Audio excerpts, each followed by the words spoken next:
Chapter 309. What? Disappear for a while? What does that mean?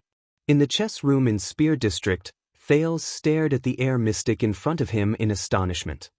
How many lessons have we had in total? And most of the time, we've been asking and answering questions for no reason. And now you're telling me that you're going to disappear for a while? Forget about little rascal. That's because she's on her period. Forget about Putre. That old man has been going missing like a maniac. Forget about Lisban and Nicholas. They're just like that anyway, but you— The prince took a deep breath and stared at the man in blue in front of him in dissatisfaction. According to what you said, are you really my guide? Waya and Justin, who were standing at the door, noticed the prince's loss of composure when he was talking to himself. They looked at each other and cast him a strange gaze. Thales noticed their behavior. He coughed and pretended to read the lines from the drama book in his hand aloud. Waya and Lord Justin both withdrew their gazes. Quiet. Asda, who was sitting in front of Thales, snorted softly. Right now, you're like a river prawn jumping up and down in boiling water. This is not a good thing, especially for mystics. Thales took a deep breath, put down the book, and adjusted himself. The mystic raised his gaze slightly. Your condition today is worse than last time. What happened? What happened? Thales recalled Saroma's behavior a few days ago. He shook his head with an unpleasant expression. Nothing. It's just an old problem. The prince did not want to say more. He adjusted his state of mind and changed the topic. So, what's the reason for you leaving in such a hurry? Asda paused for a long time. During this time, his gaze was fixed on Thales' face, as if he was doubting his words. His stare made Thales feel inexplicably flustered. But the air mystic did not ask any more questions. He said flatly, "Do you know about the Tower of Eradication?" The Tower of Eradication? Isn't that Waya, Cohen, and the rest? Thales raised his eyebrows slightly. I've heard of it. That swordsman's camp that claims to be independent of power and only passes down skills for the future of mankind? The mystic nodded. Thales frowned. So, what does it have to do with you and us? Asda chuckled softly. As a group that did our best to encircle and annihilate the calamities 600 years ago, and have been on guard against calamities for the past 600 years, tell me, what is the relationship between us and the Tower of Eradication? Thales mouthed, let me think. Thales shrugged. A cat and a mouse? Or the farmer and the snake? Asda ignored Thales' deliberate teasing. His tone became solemn. Recently, a suspicious piece of information has been circulating in the Tower of Eradication. I have to go on a long journey to investigate its authenticity. Thales asked curiously, what information is so important? Asda gently rubbed the chess piece in his hand, his eyes narrowing slightly. The mystic nodded elegantly and said, even though that information is very interesting and is even good news for us, for your own good, I cannot take the risk and tell you the details. Thales chuckled and put on an expression that said, I knew it, and rolled his eyes at Asda. The air mystic was unmoved. He gently tapped the chess piece on the chessboard. But I can tell you that this is information that would make the two magic empresses pale with fright. Thales froze. Make the two empresses pale with fright? Thales stared at Asda's face, wanting to see something from the mystic's expression, just like how he looked at the others. But after more than 10 seconds of confrontation, he gave up in the end. It's all right. Thales sighed. With slight dejection and self-deprecation, he retreated back to his chair and waved his right hand at the indifferent Asda. Anyway, I'm already used to your habit of only saying half of what you want to say. Asda snorted through his nose. Thales could not discern his emotions. The two of them fell into silence. Thales shook off the bad mood brought about by the bad news.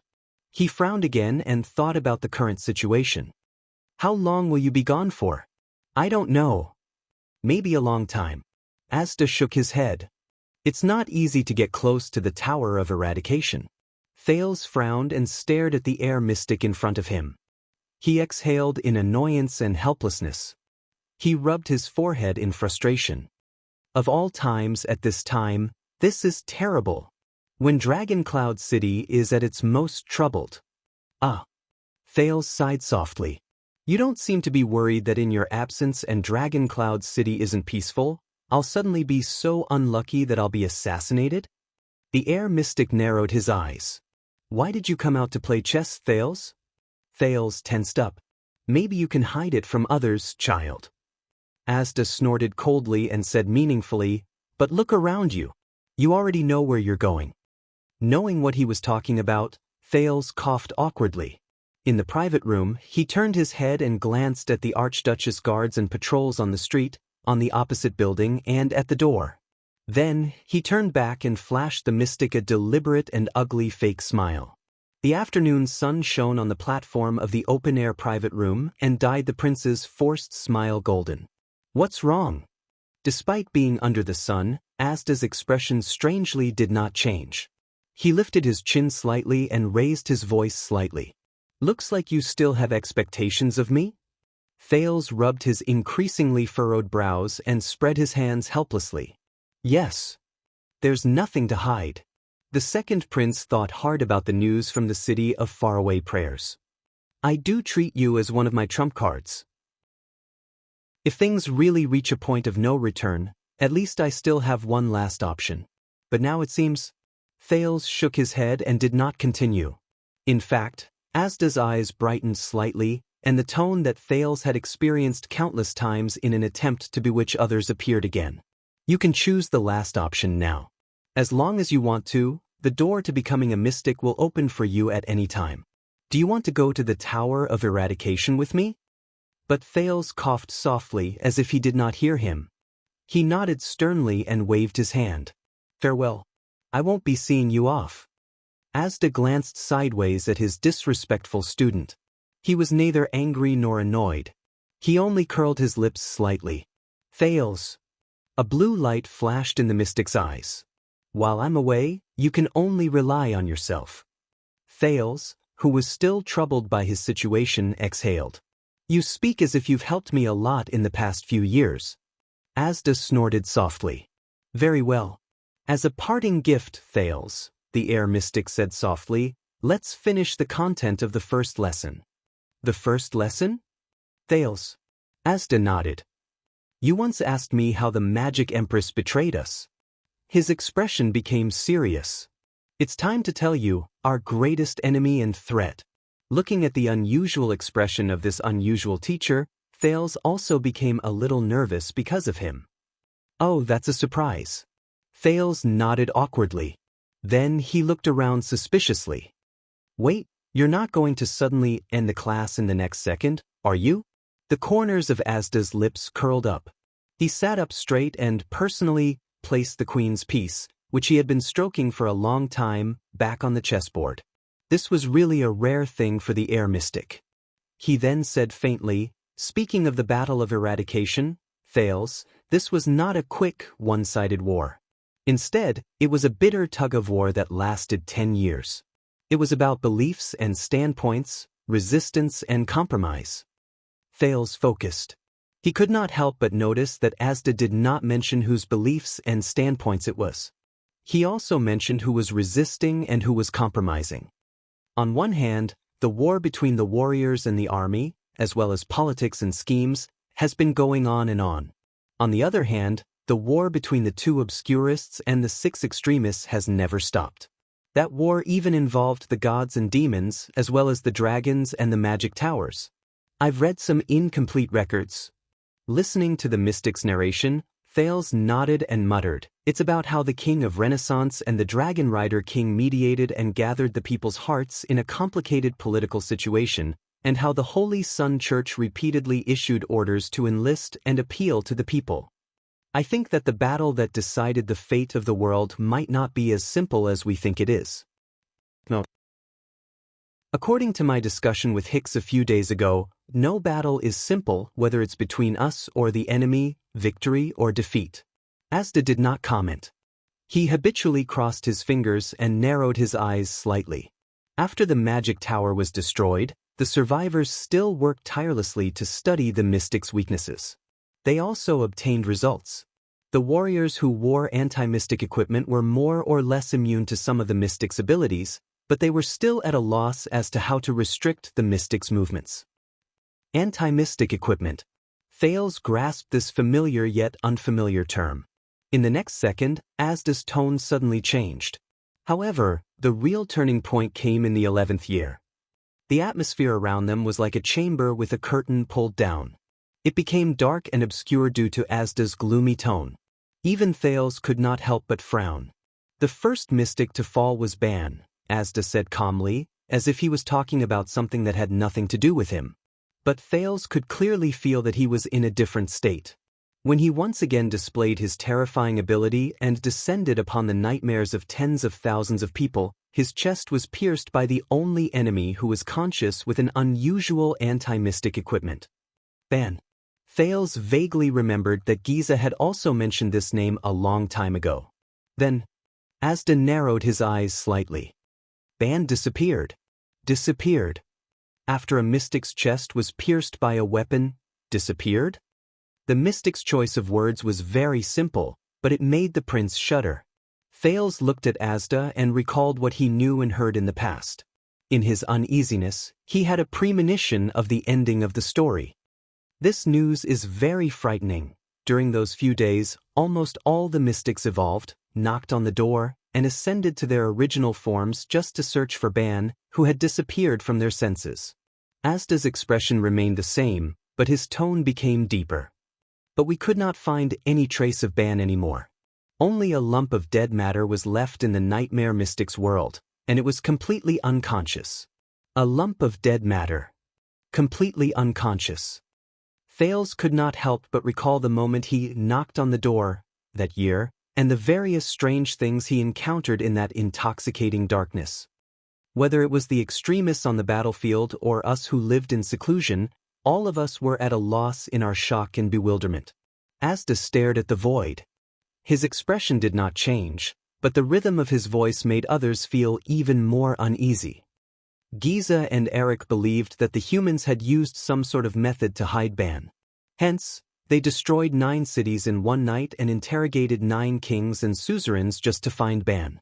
Lebla, who was rather rational, put down his usual pride and complacency and tried to contact us, but was forced to leave by Solovsky's sarcastic remarks. Frulan decided to seek help from Taurus, but there was no more news from her. Sula had a good relationship with the Obscurists, but according to her, neither old Zarkal nor Kirai knew what happened. Thales blinked in surprise. He even forgot to ask about the names of these people.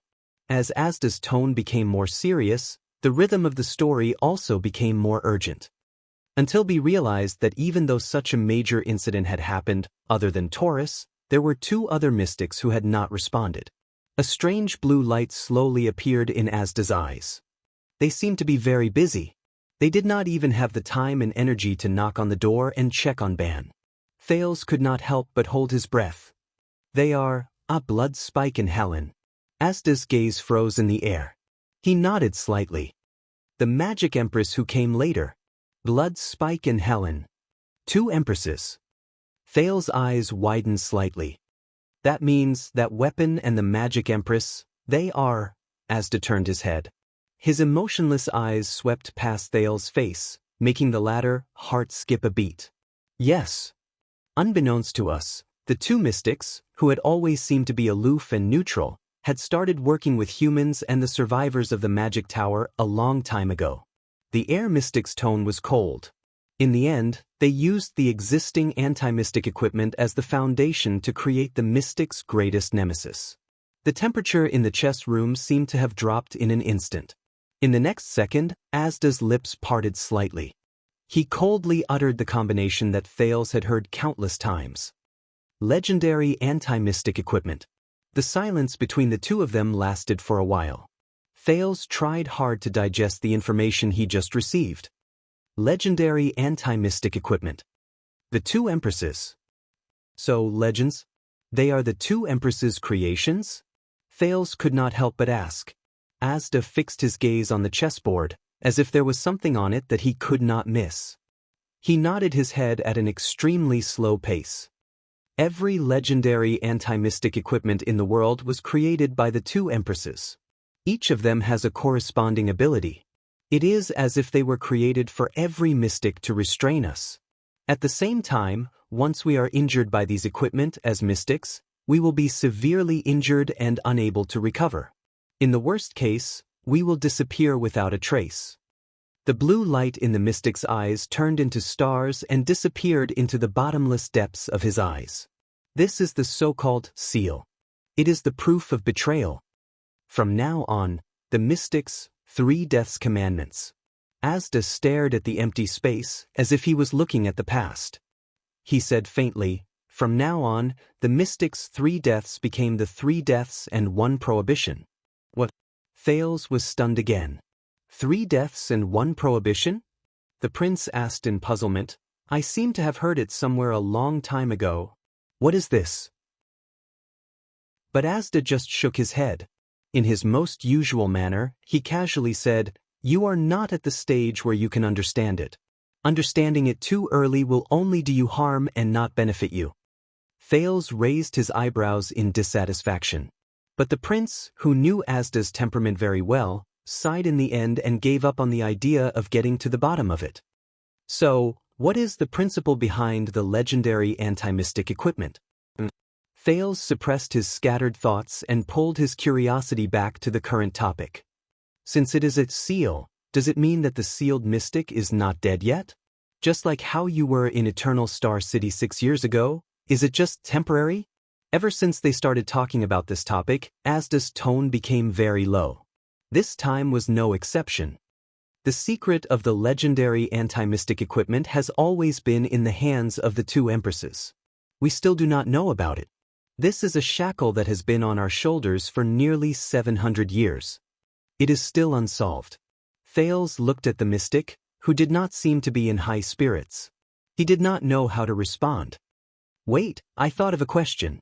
But the prince's gaze immediately shifted. If the legendary anti-mystic equipment is the greatest nemesis of mystics. Thales looked at his guide with a puzzled gaze. What about the two empresses? Won't the weapons they made themselves be a threat to themselves?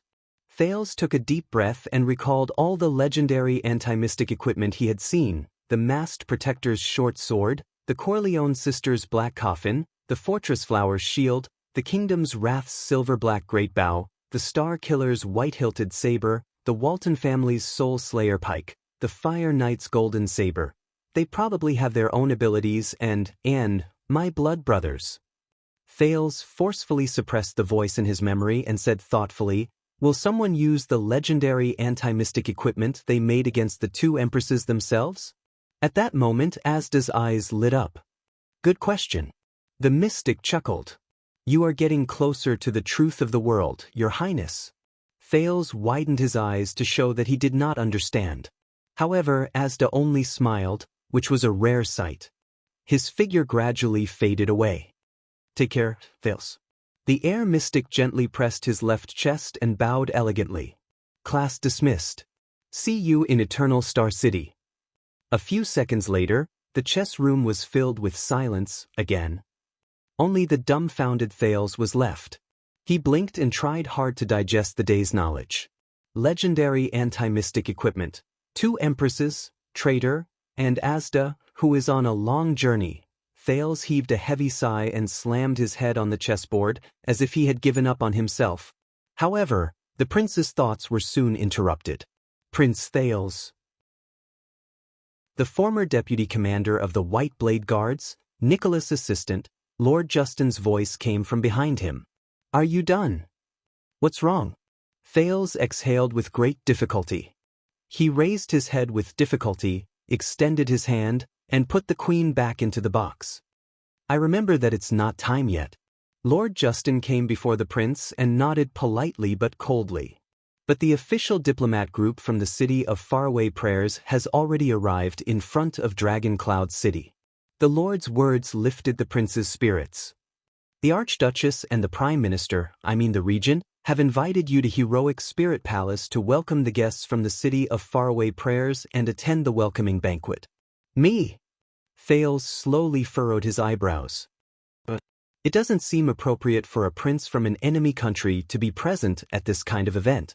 Because this is a request from a guest, Justin said flatly. It is a strong request from Archduke Rockney's eldest son, the heir to the Code of Knights, and the next Archduke of the City of Faraway Prayers, Ian Rockney. Thales paused for a few seconds. Ian Rockney? I don't understand, the prince said, rather puzzled. I don't know him. Justin did not speak, because another person answered for him. I think so too. Putray, whom they had not seen for a long time, walked in from the door of the private room. He bit on his pipe and greeted Waya and Ralph. Then he turned around and said to his prince with a smile, However, regarding the matter of inviting you, I heard that young Sir Rockney said this.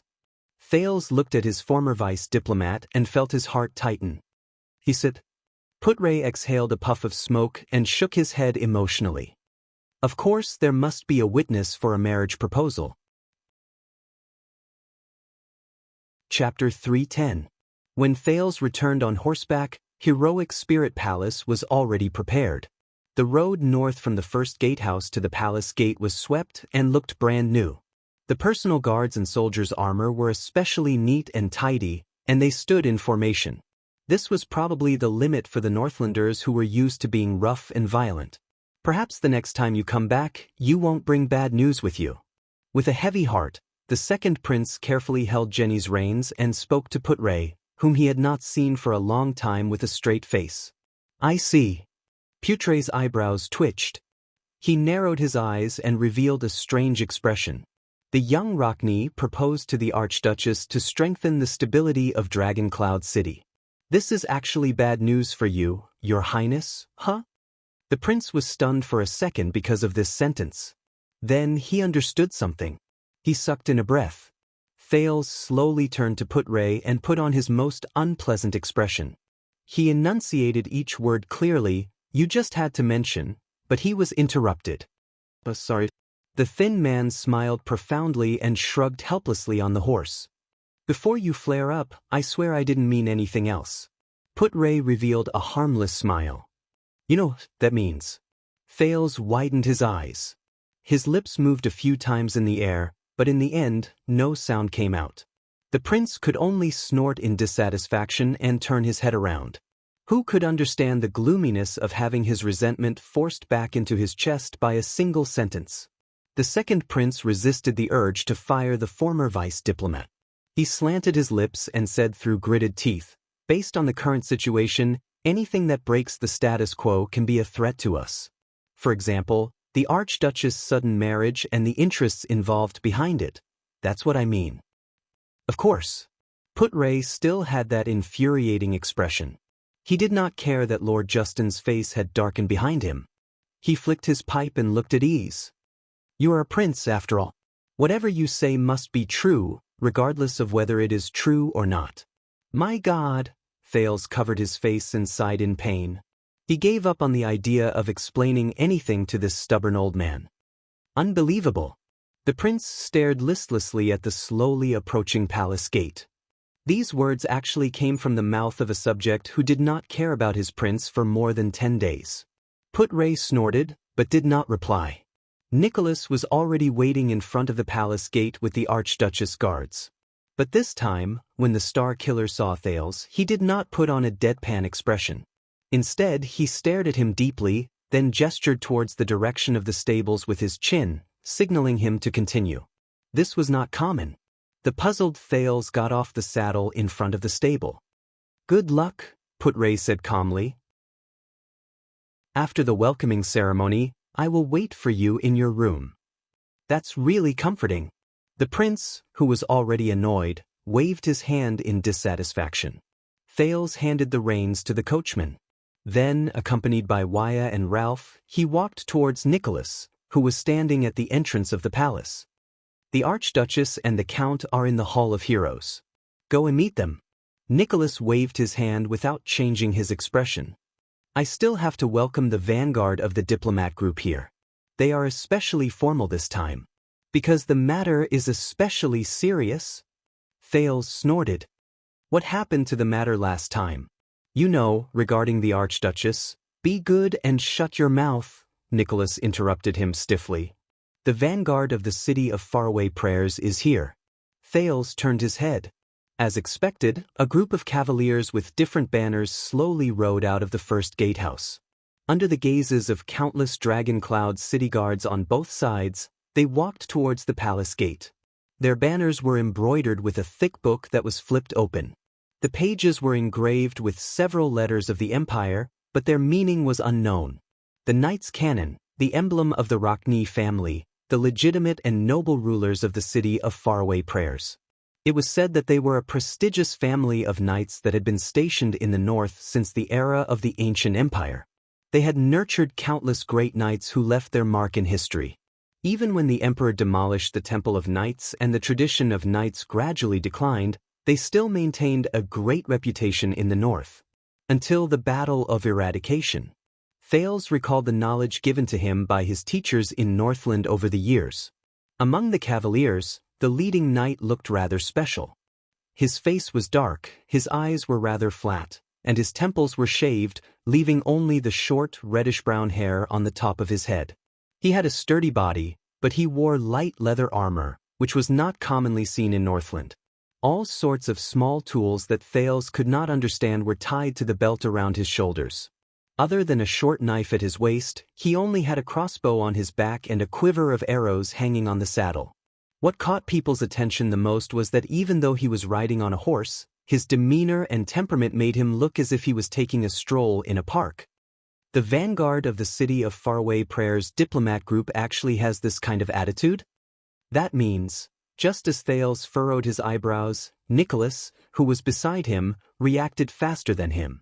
The Star Killer revealed a surprised expression, which was rarely seen on his face. He stared fixedly at the brunette knight who was the leader. Oh, what a surprise! The Star Killer's expression slowly became serious.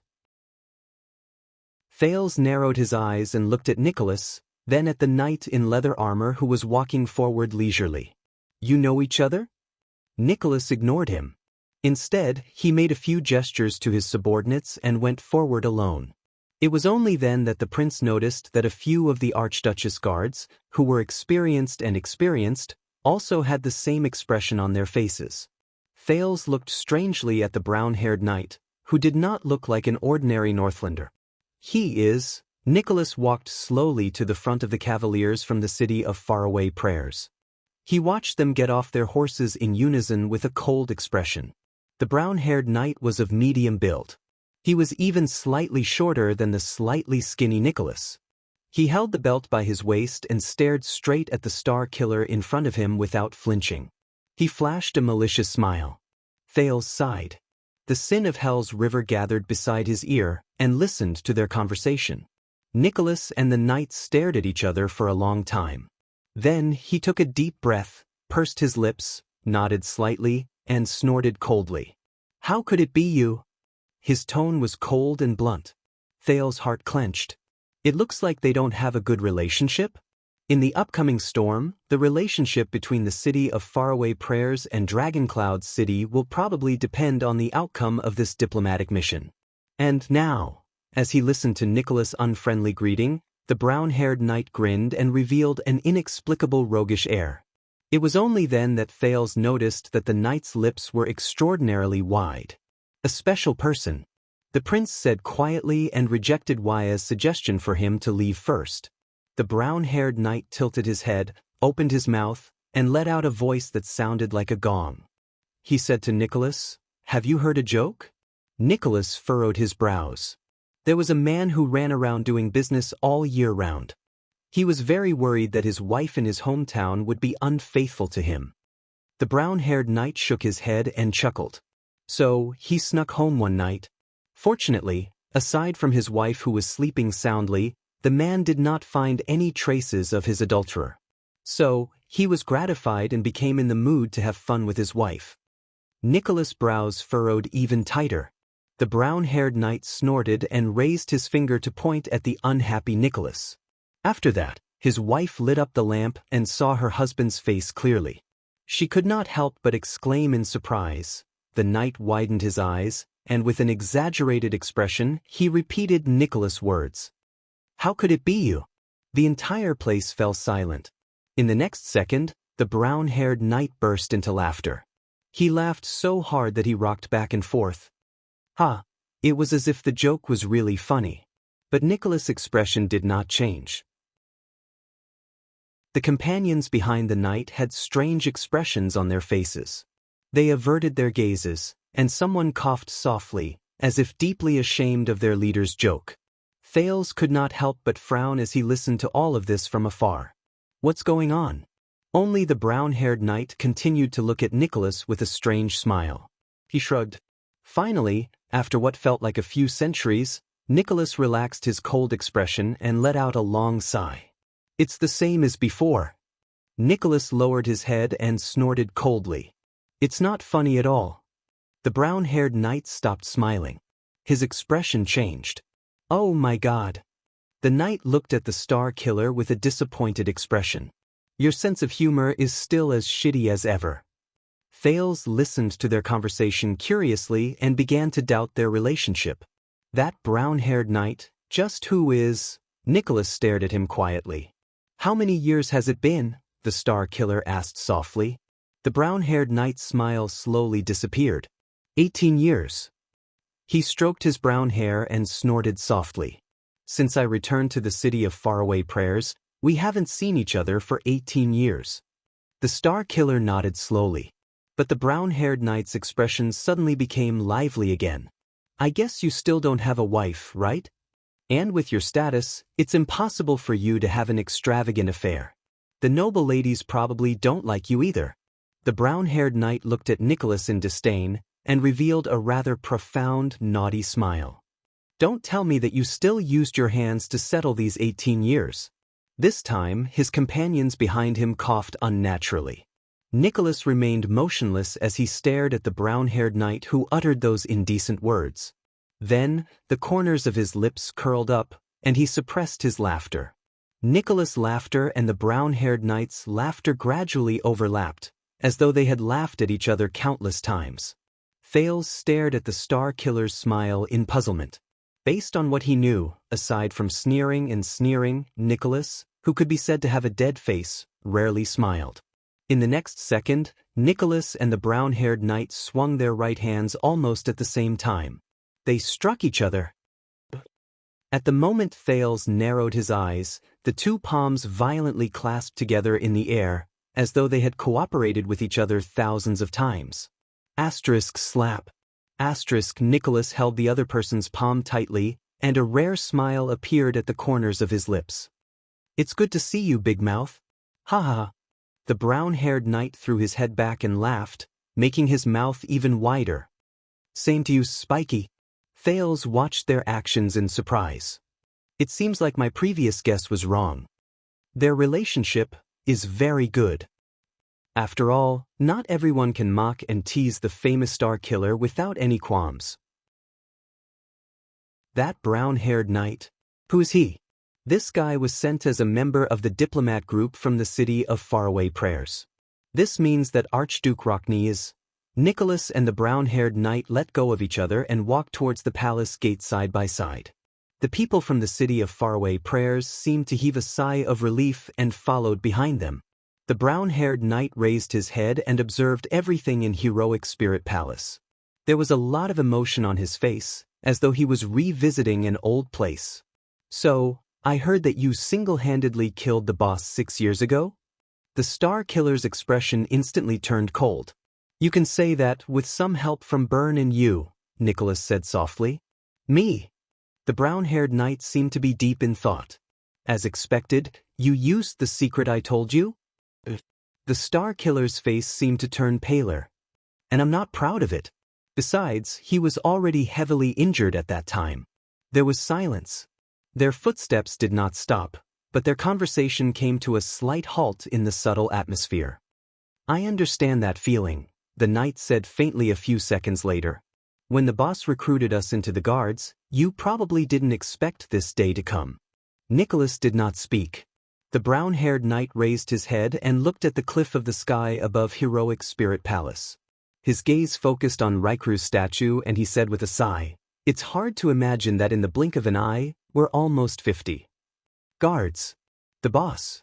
Thales moved slightly. He already had a guess about the knight's identity. Everyone will grow old, Nicholas said softly, seemingly with a profound meaning. Be it the king or the commoners. Speaking of this, for the past year, my chest will hurt whenever it rains. The brown-haired knight seemed to be a chatterbox. Even though Nicholas was a man of few words, he still chattered endlessly. Do you have a similar problem? Nicholas shook his head. I guess it's because you stayed in the snow pit for too long when you were young. However, for some unknown reason, Thales did not feel that there was anything out of place when he saw Nicholas, who was usually quiet and had his arms crossed, walking together with the knight, who talked non-stop and moved in an exaggerated manner. They chatted casually about their daily lives. It was as if they had always been like this. A long time ago, a military doctor named Ramon told me before. The brown-haired knight rudely dug his ears as he said, after we pass the age of 40, our physical strength will obviously decline. Our bodies will start to gradually age, and some of our illnesses will also show up. My God, I even laughed at him at that time, Nicholas sneered. But at the same time, our experience and skills will gradually increase and accumulate. Our emotions will gradually become stable, and we will get rid of impulsiveness and madness to make up for the deterioration of our bodies. So, compared to those young people in their 20s and 30s, we, who are 40 years old, have a balance in our experience and physical strength. This is the most powerful and terrifying stage of a veteran. The Star Killer shook his head. Don't belittle yourself just because you listen to some liars. No. That military doctor said that once we pass 50, the brown-haired knight disagreed.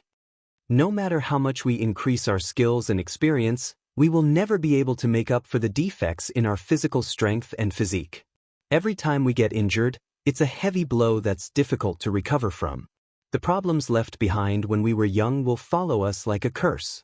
From the moment we wake up to the moment we lie down and close our eyes, it will never end, Nicholas snorted softly. They were getting closer to the palace gate. The knight's gaze swept across the Archduchess guards on both sides of the palace gate. Even though most of them are newbies, I see Gala and Lum. What about Byrne? Isn't he the one with the best official luck among us, aside from you and Isaiah? Lord Merk, Administrator Merk? He knows Merk, and he also knows the veterans who were once White Blade Guards, Thales thought quietly. The knight's identity is already obvious. Byrne left, Nicholas said faintly. 6 years ago, he was injured too badly and could no longer work. The brown-haired knight moved his eyes slightly. His expression was amused. Is that so? Is it that serious? 6 years ago, Dragon Cloud City didn't just lose a king, the Star Killer said casually. Sometimes, mental wounds are harder to heal than physical ones. The brown-haired knight stopped in front of the palace gate. I have a feeling, Spiky. He looked at Nicholas with great interest. You're not quite the same as before. You don't seem so annoying anymore. And you're still as annoying as before, Nicholas retorted mercilessly. The knight laughed out loud. Only then can we live up to our reputation as the double disgraces of the White Blade Guards. Thales listened to their conversation with a frown. It's hard to imagine that someone can actually chat with Nicholas. While Thales was distracted, the brown-haired knight and Nicholas had already walked up to him without him noticing. So, this is our dear Prince of Constellation? The brown-haired knight looked at the prince with great interest. Thales exhaled. Hello, I am Thales Jadestar. The brown-haired knight lowered his head and sized up the prince carefully. However, the moment the brown-haired knight's light-colored eyes stared at Thales, the prince suddenly shuddered. A sense of danger spread from Thales' spine to his shoulders. The sin of Hell's River began to surge non-stop. Thales stared back at the brown-haired knight with a solemn expression. He raised his guard to the highest. This is a feeling I don't even have when I'm fighting against Nicholas. What's going on? It's like I'm being targeted by a terrifying hunter. Could it be that this guy, who talks about strange things, is even more? You know, a long time ago, I told Spiky that the Empire's royal family is the god's favorite, so their blood is golden. The brown-haired knight looked at the nervous prince and laughed out loud. He patted Nicholas beside him. He didn't believe me and said that he would help me verify it when he has the chance. Thales furrowed his brows. He remembered his unpleasant first meeting with the Star Killer. Nicholas coughed. Prince Thales is the Archduchess' esteemed guest. He is staying here temporarily on the king's invitation. The Star Killer interrupted the knight without hesitation. Maintain the necessary respect, Monty. The brown-haired knight named Monty shook his head in dissatisfaction. All right, Archduchess. My God. He averted his gaze from Thales, but the man was obviously not done yet. So hey boy. Monty bent down towards the prince and put on a passionate, naughty smile. He arched his eyebrows 3 times. That Archduchess, hee, have you slept with her yet? At that moment, Thales froze on the spot. Monty. Nicholas shouted angrily. Watch your mouth. The Star Killer pressed his palm on Monty's shoulder. His expression gradually turned cold, and he no longer looked as indifferent as when he met his old friend again. Especially when you represent the city of faraway prayers. The brown-haired knight exhaled. All right, I take back what I said. Monty shrugged and freed himself from the Star Killer's hand. His expression was amused. You haven't changed. Nicholas snorted softly again. As the vanguard, I believe you still have work to do. My subordinates will bring you to meet the Archduchess. Of course. Monty smiled and shook his head. I'll leave Sir Ian's hospitality to you. Once he finished speaking, Monty turned his head and cast Thales a profound glance. He then strode forward and walked towards Heroic Spirit Palace with his companions. Thales was left behind, staring at his back speechlessly. That's... The prince scratched his head. He could not imagine that such a strange person had come to the city of faraway prayers. Nate Monty, Nicholas answered briefly. He used to be a White Blade Guard, and is now a lord under the city of faraway prayers. As expected, a former White Blade Guard. Grand Duke Rockney sent him here to make use of his friendship with you? Nicholas shook his head. If that's the case, I'm afraid they'll be disappointed. Nate Monty. Thales mulled over the name and narrowed his eyes. Is he very powerful? You mean, other than that stinky mouth of his? Nicholas snorted softly. You can say that. Some bored people combined me, him, and the other 3 and called us something, the 5 war generals, right? Thales reacted quickly. And the Fire Knight of Black Sand region. So, Monty has also reached supreme class, Thales said curiously. Between you and him, who is stronger? Nicholas cast him a glance. His gaze was filled with disdain.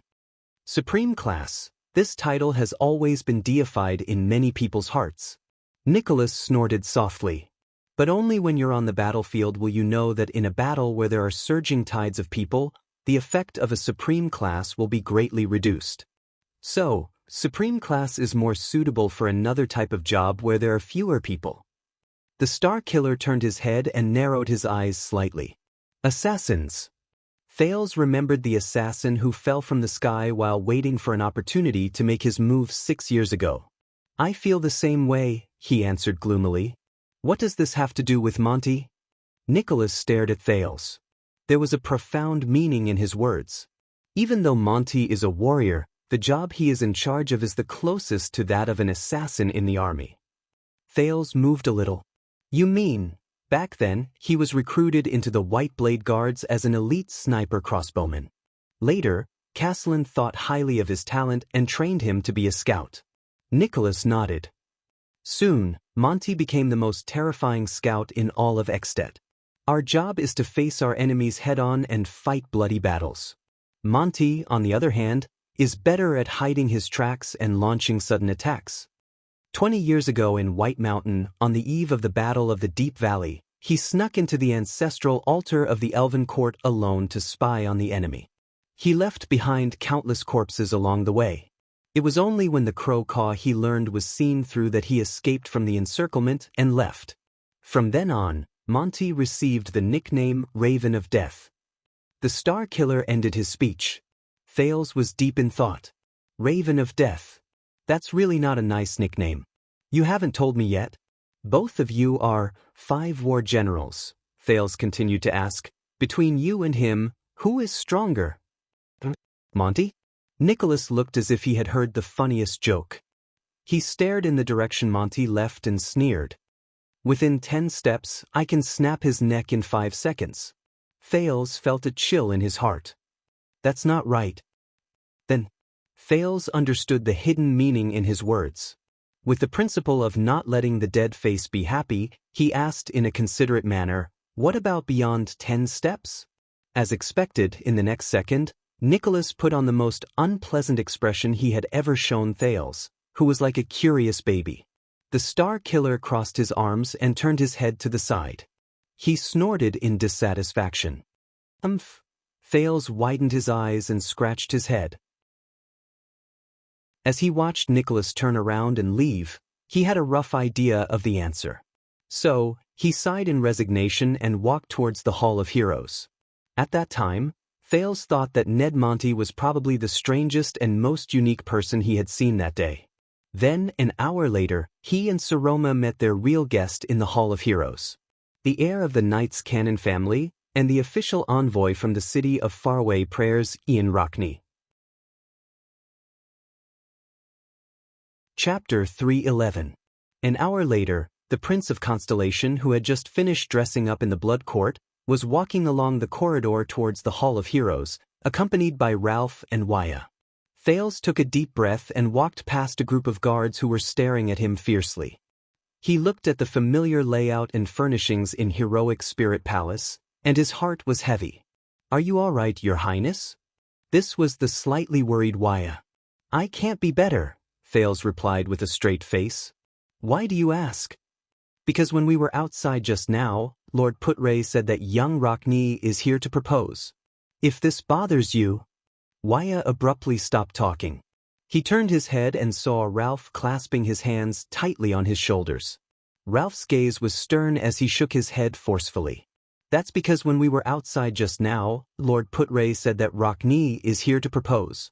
If this bothers you, see, this is the problem. Thales exhaled.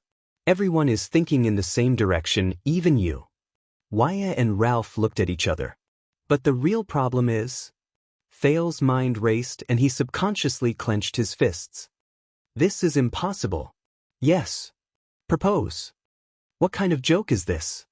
Just as Waya and Ralph became more and more puzzled, the sound of footsteps and conversations came from behind the corner in front of them. Oh, the pattern engraved on this beast's skull. 5-headed flail? I know, this is the personal emblem passed down from the smiling Nuvan to Big Hand, Shalon Walton 600 years ago. At that time, Walton's symbol was not the cloud dragon spear. This was a slightly frivolous young man's voice. He seemed to be looking around as he walked. This weapon must be the Army Crusher, Monster Nazir's black-striped greatsword from 300 years ago? The Prince of Constellation stopped in his tracks. That is, Waya said doubtfully. Soon they no longer had to wonder. That is just an imitation. This was Nicholas' voice, but he sounded a little uneasy. The real one was buried with Monster, in the White Blade Guard Cemetery. The frivolous man sighed. Is that so? I have to say, I am a little disappointed, but it's okay. Soon, I will see the long-awaited, famous Soul Slayer pike. Thales narrowed his eyes. Nicholas and a group of Archduchess guards accompanied another group of strangers as they walked out from the corner. The moment he saw Thales, the Star Killer furrowed his eyebrows in a barely noticeable manner. This is... Nicholas coughed. Thales focused his gaze and looked at the eye-catching and unique young noble among the strangers. He had the emblem of the Knights Cannon embroidered on his shoulder. Thank you, your lordship, but I know very well who I am dealing with. Among the diplomat group from the city of faraway prayers, the young man dressed in neat and simple clothes also turned his head around and looked at Thales with a spirited gaze. He was very young, in his early 20s at most. He had curly hair that went past his ears. Compared to the long-haired Archduke Thales had met before, his face appeared much gentler, and there was a strange smile in his eyes. So it was him, the man who claimed to propose to Selma? The young man's hidden smile turned into an obvious one. He took a resolute step forward and extended his palm under his outer robe. "Nice to meet you, Prince Thales. I have heard a lot about you." As soon as he said this, the people in the diplomat group from the city of faraway prayers turned their gazes to the prince in front of them. Their gazes contained all sorts of emotions. Thales chuckled in his heart. "So, I have a reputation to speak of as well." "Thank you." Thales suppressed the worries in his heart and shook the young man's palm with a smile. "Then, you must be Archduke Rockney's son." The young man's palm was very strong. There were thin calluses on his perlicue and forefingers that Thales could not be more familiar with. He was a well-trained noble warrior, perhaps just like his father. "But, Ian Rockney, I am the Viscount of Dual Wind City under the city of faraway prayers. I have specially come to Dragon Cloud City as an envoy." The young man named Ian interrupted him with a smile and introduced himself. "My father once said that there were many things that left a deep impression on him during his trip to Dragon Cloud City 6 years ago. One of them was none other than that young and witty prince." Thales thought of something. Aside from the pleasantries, he caught the main point: the Viscount of Dual Wind City. Ian Rockney. He has his own title and fiefdom, even though he is so young. Even though he is already the heir to the Archduke of the city of faraway prayers. This more or less means something. Thales let go of the young man's hand. "Please thank your father for me." Thales suppressed the strange feeling in his heart and said without batting an eyelid, "I also have a deep impression of Archduke Rockney, especially his fearlessness and fortitude." After hearing this, Ian's expression suddenly became very strange. He sucked in a breath and stared at Thales from the corner of his eye. He had the ghost of a smile on his face. Thales narrowed his eyes. Finally, the young Rockney laughed out loud. He shook his head with an amused expression and opened his mouth to say something. This sentence was spoken very quickly, and his enunciation was sharp and piercing. Thales could not understand it at all. "But, forgive me?" Thales said doubtfully, "I didn't hear what you said clearly." "Oh, sorry." Ian seemed to have just come to his senses. He spread his hands with an apologetic look on his face. "No, please forgive me. I inherited my accent from my mother, so sometimes I am not used to speaking with a Northland accent." Thales felt a chill in his heart. Not used to a Northland accent, but Ian laughed. "And what I said just now was, thank you for your magnanimity. That's why you described my father's stubbornness and stupidity as fearlessness and fortitude." Thales was slightly stunned. Stubbornness? Stupidity? The Prince of Constellation was not the only one who reacted this way. Many of the nobles in the city of faraway prayers diplomat group behind them had unpleasant expressions on their faces. An old noble who was more experienced coughed loudly to remind their viscount. "Ah, we all know that you have a cough, old Barney," Ian said loudly and rudely without turning his head. "But since you're in Dragon Cloud City, restrain yourself a little, okay?" "That's what I wanted to say, young Ian," the old noble retorted bluntly, especially in front of the Prince of Constellation. The young Rockney snorted nonchalantly. Nicholas frowned as he watched the interaction within the city of faraway prayers. He did not say a word. That's really a novel comment. The Prince of Constellation smiled a little awkwardly and pretended not to see the internal conflict in the diplomat group. And it came from his son. That's not surprising. Thanks to your resourcefulness and righteous act 6 years ago, his stubborn head is still on his neck, instead of following the late king to Hell's River to show his loyalty and throw the city of faraway prayers into a mess. Ian swung his hand with a playful smile and put on a thoughtful expression. "Of course, if that really happened, I might have inherited the city of faraway prayers earlier." This sentence made Thales speechless again. Undisguised coughs came from the diplomat group again. This time, they were especially loud, as if they were very dissatisfied. "But that's my father, a typical Northlander." Ian sighed in a seemingly regretful manner. Then he immediately put on a smile. "And my mother used to say that all Northlanders have a hole the size of a fist on their foreheads, facing the sky." During spring and winter, it's filled with snow, and during summer and autumn, it's empty. Ha! As soon as he said this, the expressions of the people from Dragon Cloud City on both sides and the people from the City of Faraway Prayers diplomat group became unpleasant. Ian was the only one who smiled happily. Waya widened his eyes and exchanged glances with Ralph. The latter made a gesture to show that he agreed. Thale's face twitched and he laughed dryly. He had a feeling that this Ian Rockne was really a little, how should he put it, a scam? Thales thought of the bold and courageous Archduke Rockne, then looked at the frivolous and impetuous young master in front of him. He sighed in his heart. Ha! The prince chuckled.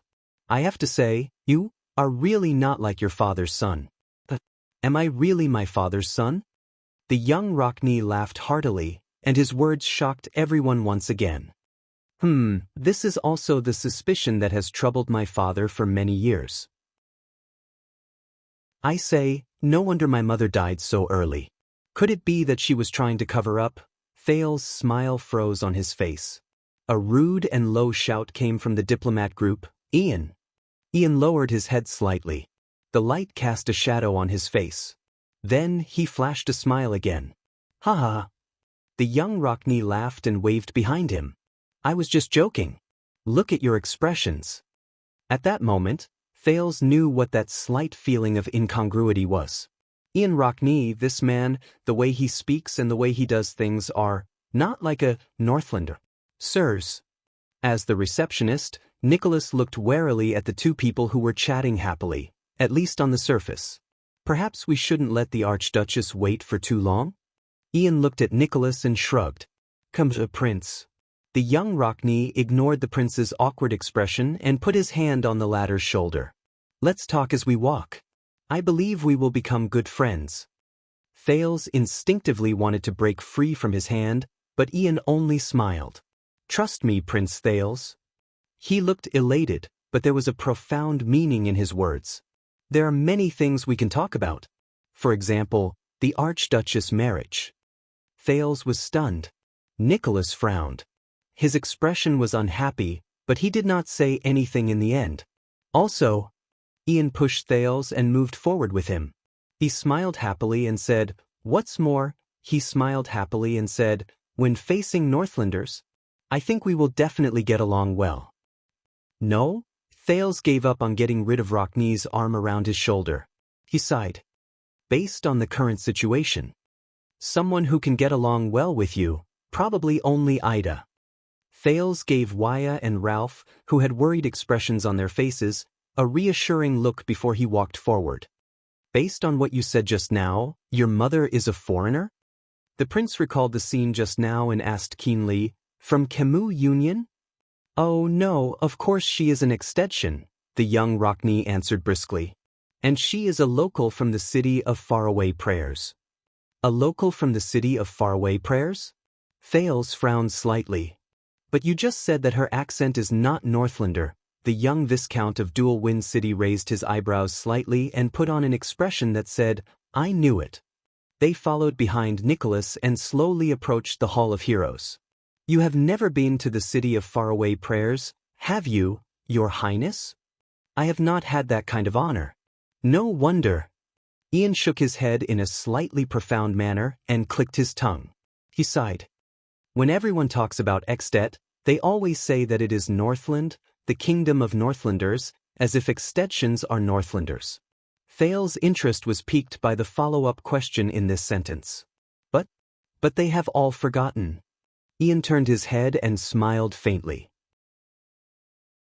At the western border of Ekstedt, there is at least one piece of territory that does not belong to the old Northland. Its people are not just rough and hot-tempered Northlanders. Thales was slightly moved. The City of Faraway Prayers? Ian nodded. His voice was steady and powerful. The City of Faraway Prayers. No one knew whether it was intentional or not, but their footsteps slowly fell behind Nicholas. Long before the ancient empire, there was a barren land like this. The land stretched from West Billow Cliff in the west to the land of barren rocks in the east. The people who lived there struggled to survive, and they were called troubled citizens. That land was designated by the ancient empire as their West Billow province. It is very different from Northland province in the east and Toto province in the west. The difference is obvious. The young Rockne raised his head and gently touched the emblem of the knight's cannon on his shoulder. After the Battle of Eradication, Kulgan Rockne, the Truth Seeker, one of the 9 knights and a capable general under Riker the hero, brought his sword and axe to the land called West Billow. He went on a punitive expedition, expanded the territory, built castles, and finally announced to the troubled people on the conquered land that from that moment on, they were all extensions. He was the first Archduke of the city of faraway prayers, Ian said with a chuckle. He was different from the other Archdukes. The Truth Seeker was a Northlander. With the way of Northland, he ruled over countless troubled people of West Billow. I see. Thales seemed to be deep in thought. I don't often hear about this in the great unity of Northlanders classes.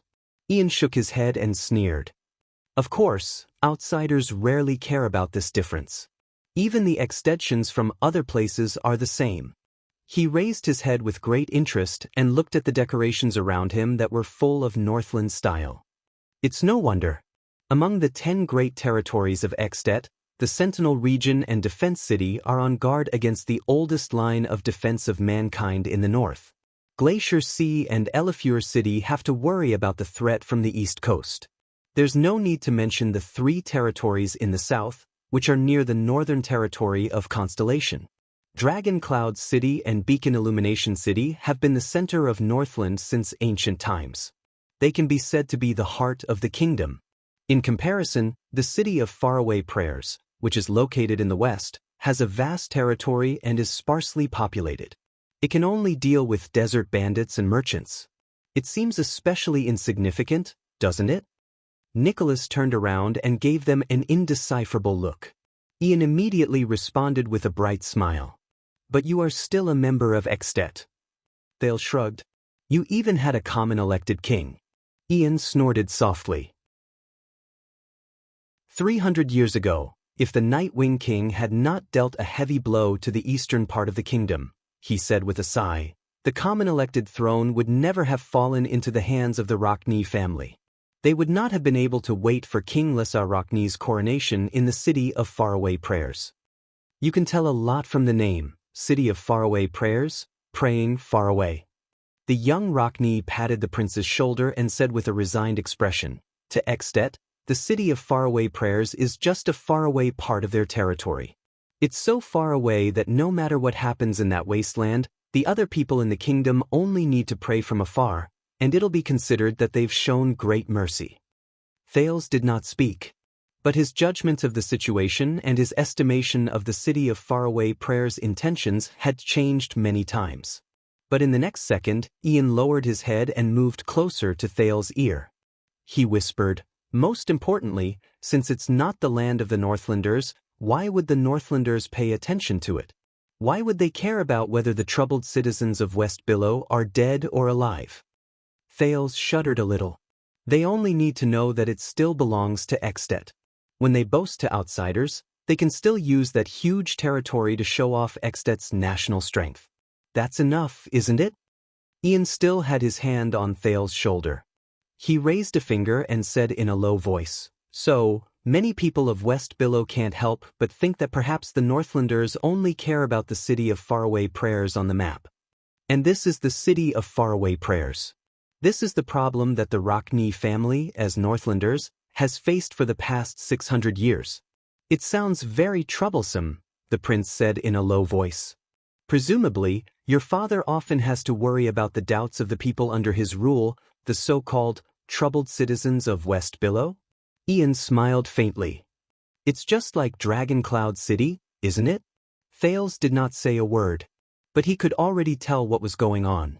The young Rockne raised his head again and raised his voice to a normal level so that everyone could hear him.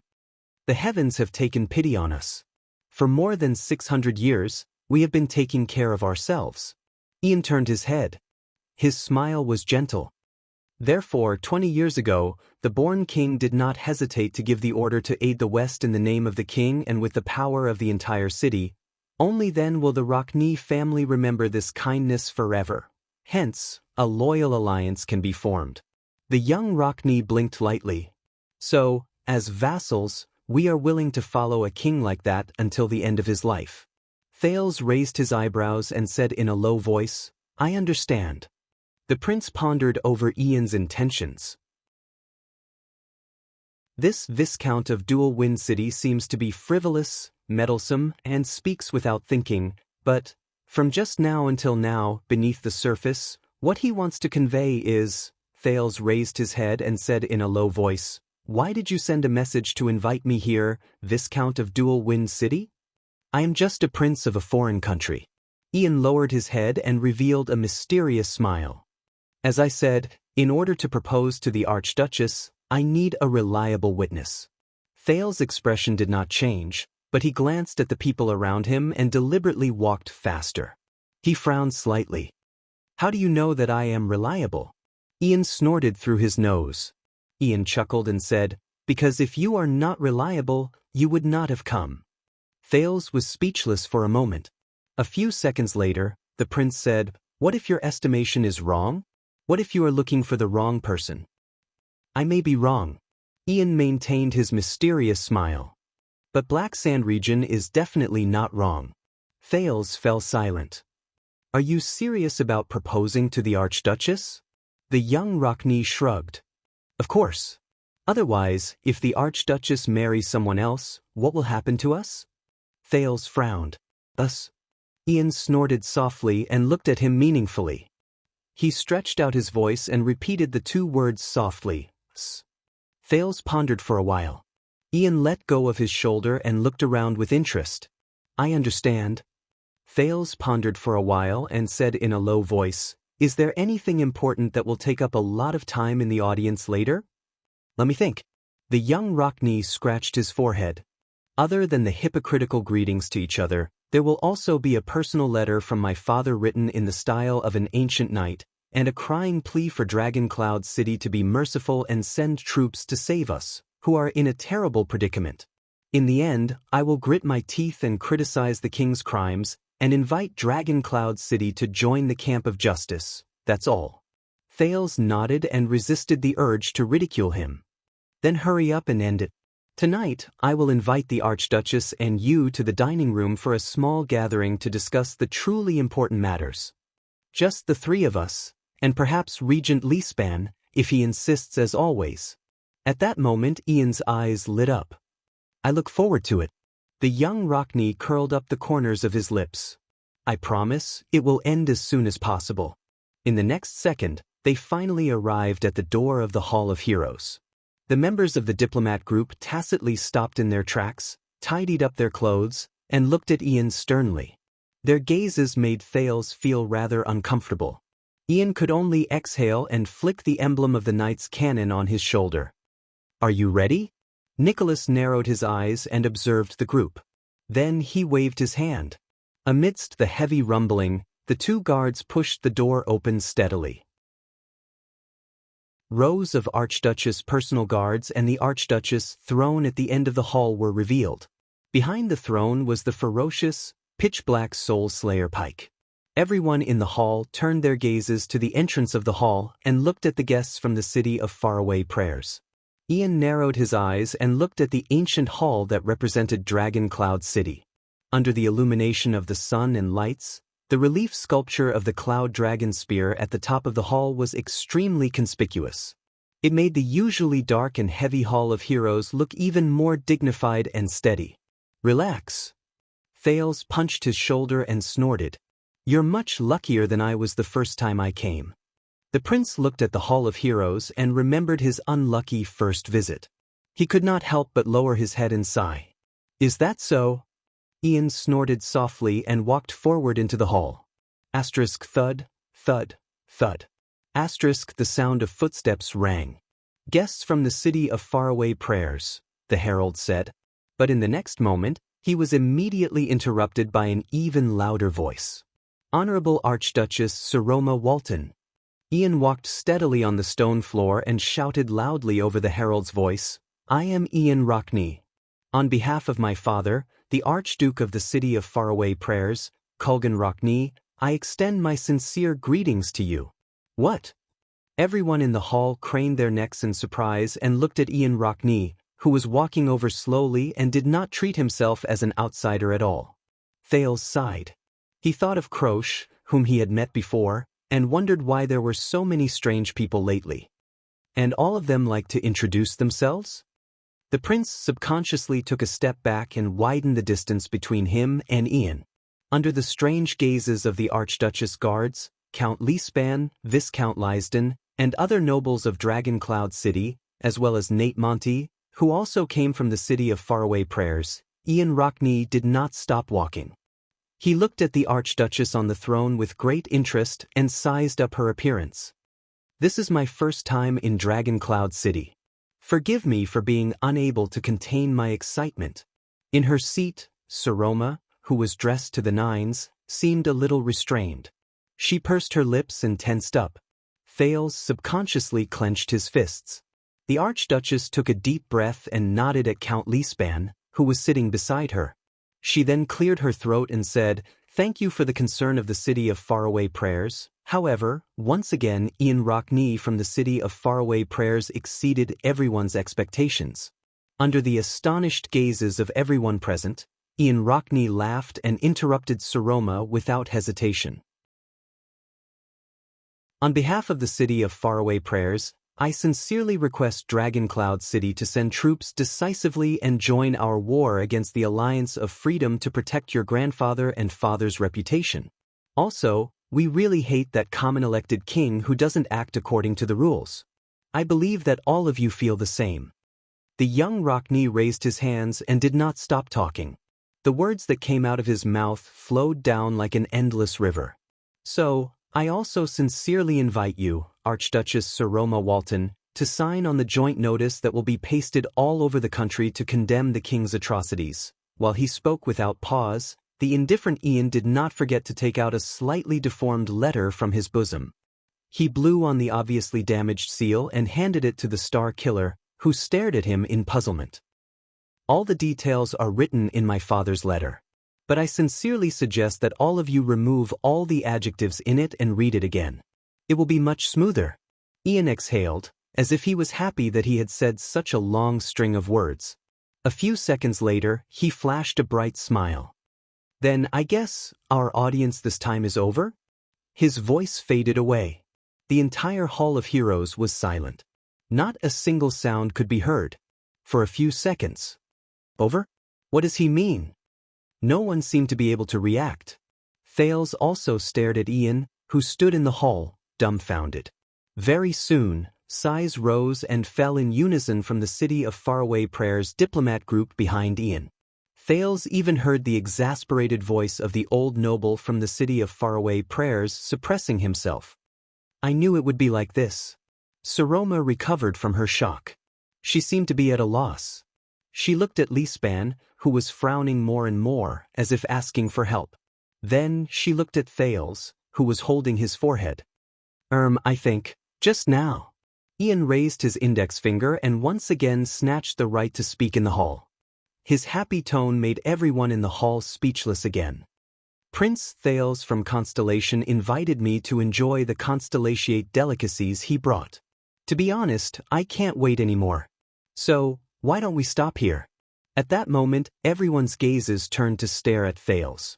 Under everyone's gaze, the Prince of Constellation scratched his forehead in pain. He could only show an ugly and awkward smile with his twitching face. Ian Rockney. This guy, I promise that it will end as soon as possible. This guy, Ian maintained the smile on his face and bowed deeply. Thank you again for your warm hospitality. Honorable Lady Saroma. Once he finished speaking, he turned around without hesitation. He strode out of the Hall of Heroes. On the way, he did not forget to give Thales a thumbs up, revealing his neat white teeth. Asterisk thud, thud, thud. Asterisk Ian's footsteps gradually faded away, just like how he came, until he could no longer be heard. He left behind a hall full of well-dressed nobles and guards in the city who looked around in astonishment. In the silence of the crowd, who did not know how to react, a clear cough rose. This is really... Regent Lisbon's expression became very unpleasant. He said vaguely, "What a surprise. About that, all of you know." Nate Monty, the Raven of Death, who had met Thales once before, stood at the lower end of the hall. He seemed to be a little embarrassed as he pouted. He spread his hands and chuckled at the people in the hall. "This is why His Grace sent me as the diplomat group's vanguard." The Star Killer held the letter Ian shoved into his hands and stared at Monty with an unpleasant expression. "I see. Monty.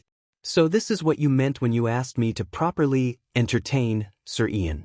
Also, let me introduce you, everyone. The person you saw just now is Ian Rockney, the Archduke's son and the Viscount of Dual Wind City." Monty laughed and pointed in the direction where Ian left, as if he was trying to dispel his mockery. "The nobles gave him a nickname." Monty shook his head. He looked like he wanted to laugh.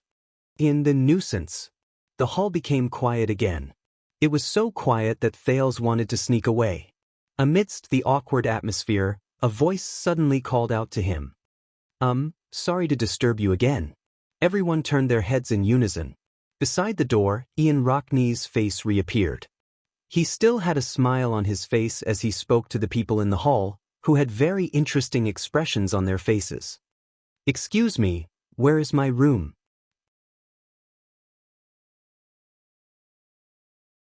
Chapter 312. Heroic Spirit Palace, the Archduchess Dining Room. "I need an explanation about today's farce." Saroma stared at the two people in front of her with an unpleasant expression. One of them had a calm expression, while the other had the ghost of a smile on his face. "Or both of you can get out of Heroic Spirit Palace now and settle your own food and lodging, both of you," the Archduchess said coldly. "Wow." The heir of the City of Faraway Prayers, Ian Rockney, leaned against the back of the chair in his most comfortable position. He watched the angry Archduchess with interest, then turned his head and asked Thales, who was deep in thought, "Is this what you meant by she's easy to talk to?" Thales took a deep breath. Maybe it's because that's here." But before he could speak, Saroma's anger rose. "You, respected Sir Ian Rockney," the Archduchess said coldly, "I remember that you came to ask for help?" Ian nodded briskly. "Just because of your frivolous, boastful, pretentious, and boorish behavior?" Saroma was merciless. "And the rare talent that humiliated and angered all of Dragon Cloud City the first time we met? Also, tonight's welcome banquet has been cancelled, because no one is willing to attend unless I agree to their challenge to a duel at the banquet. They're still quite enthusiastic. Look, fortunately I brought Monty." In the face of the Archduchess, who was accusing him of something, the frivolous Viscount chuckled and snapped his fingers. Problem solved. Saroma's expression became even more unpleasant when she saw his frivolous attitude. "Enthusiastic? Do you know how ugly the scene was after you left? Do you know how many nobles expressed their indignation to me?" Thales swore that with his sensitive hearing, he heard the Archduchess grinding her teeth behind her lips. "You should be glad that they dropped their weapons before entering the palace." Ugh. Ian shrugged at Thales with a nonchalant expression. "Hypocritical, old-fashioned Northlanders. If you have this kind of energy, why don't you go to Black Sand region and kill the king?" Saroma was exasperated. She took a deep breath and glared at the nonchalant Ian. "Oh, you also know that the envoy from Black Sand region is in the city. They will know everything that happened today and report it back to Black Sand City and the king? And do you know how many of Dragon Cloud City's vassals will change their attitude towards the City of Faraway Prayers and Black Sand region because of your actions today?" Ian's pupils shrank when he heard the name Black Sand region. He nodded slowly against the backrest. "That's a problem." He turned to Thales and focused his gaze. "But we will solve it, right?" He clenched his fists and rested them on the dining table. From time to time, he cracked his knuckles. This was a habit he learned from the bald Archduke Letko 6 years ago. Saroma seemed to have had enough of arguing with the heir of the City of Faraway Prayers. "Thales, you were the one who arranged this meeting." The Archduchess pushed up her glasses and glared at Thales, who appeared calm and seemed to be deep in thought. "Say something." He imitated Saroma's angry expression and deliberately put on a resentful gaze. He turned his head and mouthed silently while shaking his head at Thales. Say something. This made Saroma's anger soar to the peak. If the people from the city of faraway prayers who come to ask for help are like you, then you can now, Saroma, Thales said softly. He raised his gaze and looked across the table at Lady Saroma, whose cheeks were puffed up because of anger. Calm down. You are an archduchess. There is no need to get angry so easily. This is the girl who rejected my impulsive suggestion a few days ago.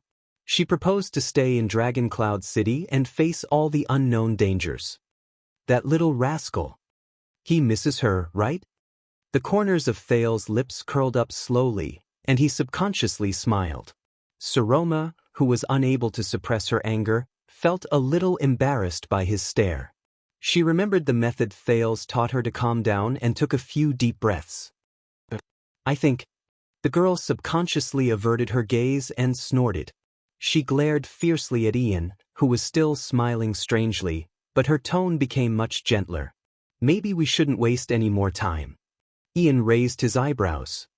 He looked at the calm Thales, and then at Saroma, who had turned her head away. A look of realization appeared on his face. He yawned and struggled to get up from the back of the chair, as if he had exhausted his entire life's strength. He lazily picked up a piece of cheese from the table, and while chewing he said to himself, I knew I found the right person. Under Ian's sarcastic reminder, Thales snapped out of his daze. The prince coughed and asked calmly, Count Leespan didn't come? Seal said he wanted to appease the nobles. Seal said he's going to appease the nobles. Saroma shook her head. She was still immersed in her dissatisfaction. He also said that he hopes that all of you can still appear so relaxed when you face the counts in the next hearing. Thales' gaze froze. Ian stopped chewing the cheese in his mouth. The next state affairs hearing, so he understood, the prince said softly. As expected of the eye of the dragon. Saroma revealed a puzzled expression. What? Maybe Monty told him something. Ian started chewing the cheese again, but his brows were already furrowed. That loudmouth, on the way here, he heard that I was going to propose. Upon hearing the word, propose, Saroma exhaled heavily. Her gaze became dangerous again. What are you two talking about? Thales did not speak, but his thoughts spun faster and faster. Only Ian forcefully swallowed the cheese in his mouth, tilted his head, and smiled disapprovingly. It seems that you are not as smart as you look, my lady. As expected, beauty and wisdom are mutually. Before he could finish his sentence, he angered the Archduchess again. And you are even more annoying than your nickname, Saroma said coldly. Ian was slightly stunned at first, then he smiled and shrugged shamelessly. It is my honor. Thales sighed, determined not to remain silent anymore. Saroma. The prince sat upright and still, looking at the two of them seriously. This is Ian Rockney, representing the city of faraway prayers. Following his gaze, Saroma and Ian exchanged glances. One of them was vigilant, and the other did not think much of it.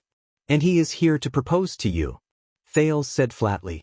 Saroma did not move. But in the next second, the Archduchess sneered. Is that so? Thank you for your introduction. Saroma stared at Thales with an unfriendly gaze. The accusation and anger in her eyes were practically overflowing. She sized up Ian with a gaze that did not hide the disgust in her eyes. She said sarcastically, At least he is about the same age, right? Thales did not speak. The one who answered was Ian. See, she still doesn't understand. The heir of the city of faraway prayers did not even look at the cold-faced Archduchess. He smiled contemptuously, shrugged, and said to Thales, My mother used to say that if a woman was in charge, she would. I don't know what your mother said in. Thales turned his head abruptly and interrupted him coldly. Ian froze for a moment. His raised finger stopped in midair. To be honest, I don't care either. The Prince of Constellation's expression was solemn. But if you still want to complete your mission this time, then show some respect. She is the Archduchess of Dragon Cloud City, and the key to this game. He watched as Ian's playful gaze slowly faded away, and he said in a deep voice, "She is also my friend." Ian was stunned. "And you, Saroma?" Thales stared into the Archduchess' eyes seriously. "Please believe me, we are standing on the same side of the chessboard. This guy is like this. We have to get used to it slowly." Saroma snorted softly as if she was still angry at Ian. But she did not speak again. Ian breathed softly and frowned, as if he had understood something. The next moment, Ian leaned back and moved closer to Thales' ear. He extended his hand to block the Archduchess' line of sight and whispered, "Why, you haven't tamed her yet?" This time, it was Thales' turn to be stunned. The solemn expression on his face had yet to disappear. He asked in astonishment, "What? Tamed?" Ian sighed with regret, as if he was exasperated that Thales had failed to meet his expectations. Saroma revealed a suspicious expression as she stared at the two men who were whispering to each other. "You know, you are the one who helped her to her position." Ian suppressed his voice. His tone was full of annoyance and dissatisfaction. "And it has been 6 years, Your Highness. Even a princess of a country doesn't need to wait for so long, right?" Thales blinked as if he had understood a little. Men will more or less treat their first woman differently, but... Ian pouted and put on a bitter expression, as if he had been through this before. He continued to speak with great bitterness and resentment. "Unless it's in bed, don't let her climb over your head." Thud. A muffled sound was accompanied by Ian's pained grunt. The heir of the city of faraway prayers' face was contorted. He hugged his stomach and sat back on his chair. His face was filled with the pain of betrayal. After Ian and Thales, Saroma was also stunned. She looked at them in confusion. He had some stomach pain, but he's fine now." Without changing his expression, Thales retracted his elbow. He did not even look at Ian, who was pale and drenched in cold sweat. "Let's get back to business." "Saroma," the prince took a deep breath and leaned closer to the table. He said seriously, "You have to know that even though it's a proposal, it's impossible for him to succeed." Saroma's gaze flickered. There is only one direct ruler left in Dragon Cloud City. In a situation where there is no external force or pressure, it is impossible for you to marry an outsider with considerable power. Thales exerted a little force in his palm and shook off the suggestion Nuven gave him in his mind. Internally or externally, logically or emotionally, it is impossible for you to form a marriage alliance with an outsider who has considerable power. For the vassals of Dragon Cloud City, this is tantamount to attracting a terrifying foreign enemy out of nowhere and taking away power from them. For the Archdukes of Extet, this means that the next heir of Dragon Cloud City and the City of Faraway Prayers is likely to merge the two into one. This is tantamount to an imbalance in the balance of power in the 10 territories. Thales looked at the Archduchess sincerely. And the City of Faraway Prayers is not strong enough to ignore or even suppress these objections. Whether it is the vassals, the archdukes, or even the king, none of them will allow you to marry. As she listened to the prince's words, Saroma's mind wandered for a moment. So, an outsider's proposal. Saroma stared at Thales. Saroma fixed her gaze on Thales. They won't allow it, will they? Will they? Thales felt very uncomfortable under her stare, so he quickly averted his gaze. So, he sent word that he came here to propose to me, to Ian, who was stroking his stomach with a displeased expression, snorted coldly. Of course, it is to lure out the Prince of Constellation, who rarely shows himself, but plays an important role in Dragon Cloud City's politics. If you want to win over the Archduchess, you have to start with Thales' Jadestar. Thales froze for a moment. The Archduchess blushed, which was a rare sight. Once he understood, Thales' expression immediately darkened. Is this how the rumors are spreading outside? At least that's what Black Sand region does, isn't it? Ian sighed and said in a joking manner.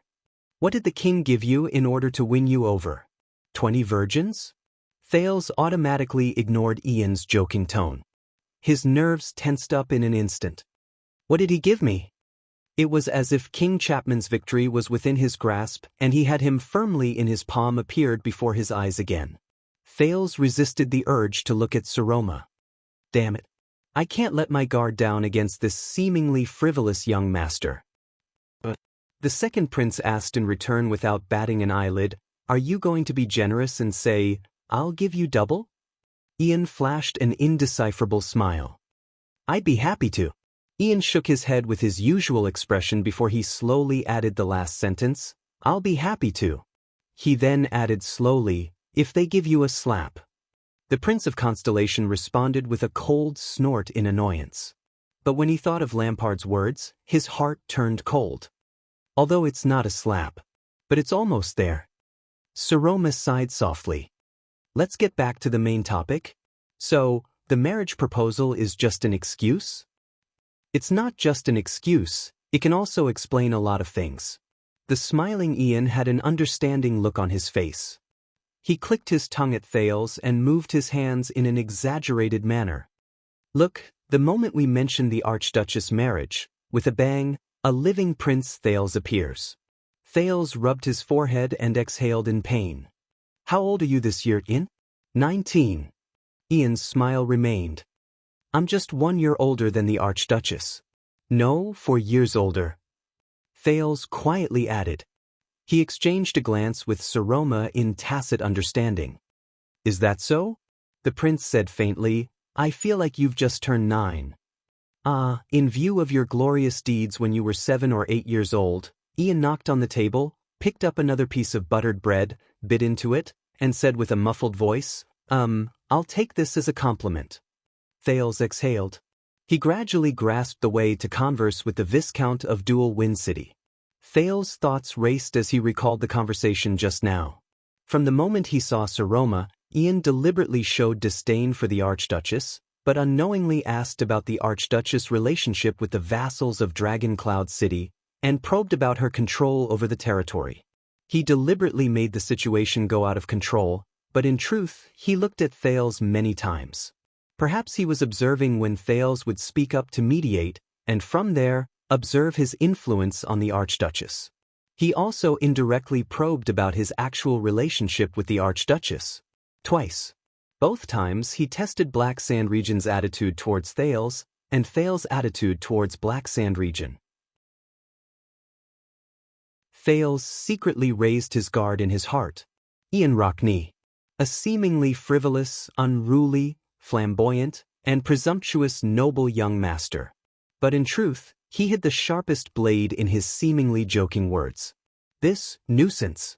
But for now, this is not a bad thing. Thales cleared his throat. Back to the topic at hand. Ian specifically told me that he wants to propose to you. Saroma's expression was still unpleasant, but she had already begun to listen to Thales' words. But as I said, a proposal is an impossible task. I guess he has other matters that he wants to discuss with me and you outside of normal diplomatic channels, in a reliable and trustworthy private setting.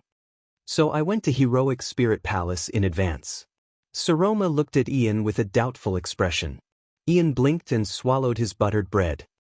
After we met, he told me that the city of Faraway Prayers is different from the other Northland archdukes. Their position is special, their politics are special, and any assistance from the interior of Extet is of great significance to them. Not only that, but he also constantly hinted to himself that as the future heir of the city of Faraway Prayers, he was like the Prince of Constellation, a foreigner who was forced to live among the Northlanders. Thales sighed. And he also hinted to me that he knows that the reason Dragon Cloud City sends troops to assist the city of Faraway Prayers is none other than the conflict between the vassals and the Archduchess, starting from your marriage. At that moment, Saroma's gaze was fixed on Ian.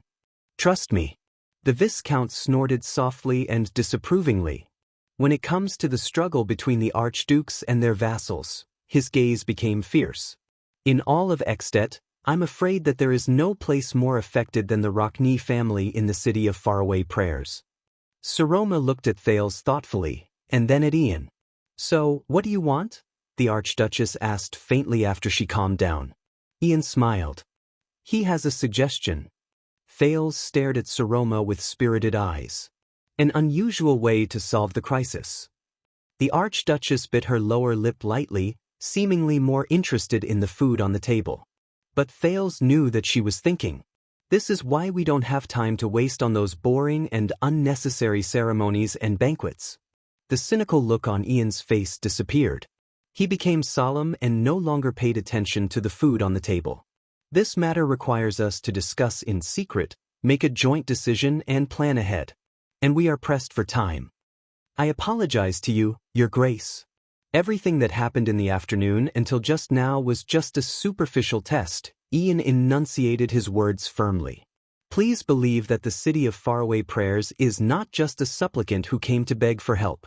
In fact, I came with sincerity, and I also know your current difficulties and predicament. The city of faraway prayers will use our method to solve your problem in exchange for your promise and assistance.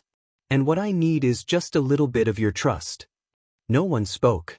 The lights in the dining room flickered slightly, casting the shadows of the three people in the room. They looked like a small boat drifting along the waves. Saroma looked at Thales sternly. At that moment, for some reason, Thales remembered the scene of them fleeing for their lives in Dragon Cloud's city 6 years ago. The Prince of Constellation nodded at her.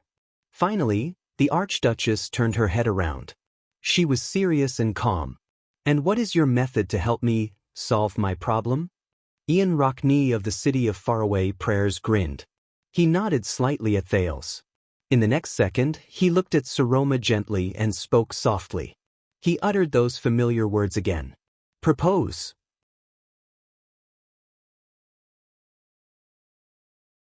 Chapter 3:13. Saroma frowned, and impatience reappeared on her face. You must have a very good reason for returning to this topic. Thales coughed unnaturally. Saroma. But before he could finish his sentence, Ian chuckled. I mean, no offense. Don't think too highly of yourself, my lady. The heir of the city of faraway prayers raised a finger and shook his head slightly. You have to know that not everyone will cry, fight, and fight to the death to marry you. Saroma's expression changed. Ian abruptly turned his head and looked at Thales with a mysterious expression. Am I right? Thales became embarrassed. He coughed unnaturally again. Saroma, he means, I know what he's talking about. Saroma stared coldly at Ian, then turned to Thales. A slight contortion appeared on her fair face. He's right, isn't he? Obviously, I can't make people who don't like me fall head over heels for me. I'm not the main character in a legend. Oh my God. Thales lowered his head stiffly. As if he had discovered a new world, he suddenly realized that the food on the table was delicious. Ian curled up the corners of his mouth. He looked at her, then at Thales, and smiled. Neither of us is the main character in a legend, unless we write our own legends. Thales retracted his outstretched hand, which was reaching for the food. Saroma exhaled, suppressed the displeasure in her heart, and looked at the rude guest. The Archduchess raised her eyebrows. And that is? However, Ian only smiled meaningfully before his expression turned solemn. My lady, your highness, we are now facing the same problem. Ian looked particularly special when he was serious. His facial features, which were slightly different from the traditional Northlanders, made people unable to help but stare at him. A few months ago, our respected king, Chapman Lampard, issued a new enfeoffment law in Black Sand region. Saroma and Thales finally put aside their awkwardness and listened attentively. The dining room seemed to have become a war room at this moment.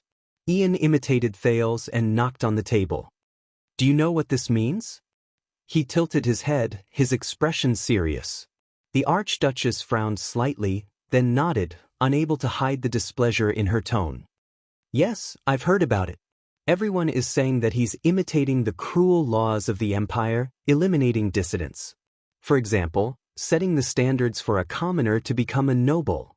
The king's decree. The standard of nobility.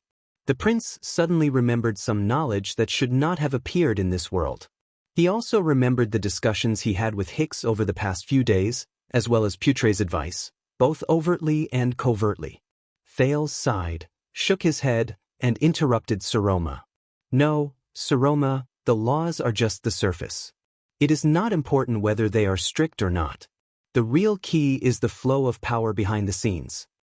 Saroma gave him a questioning look.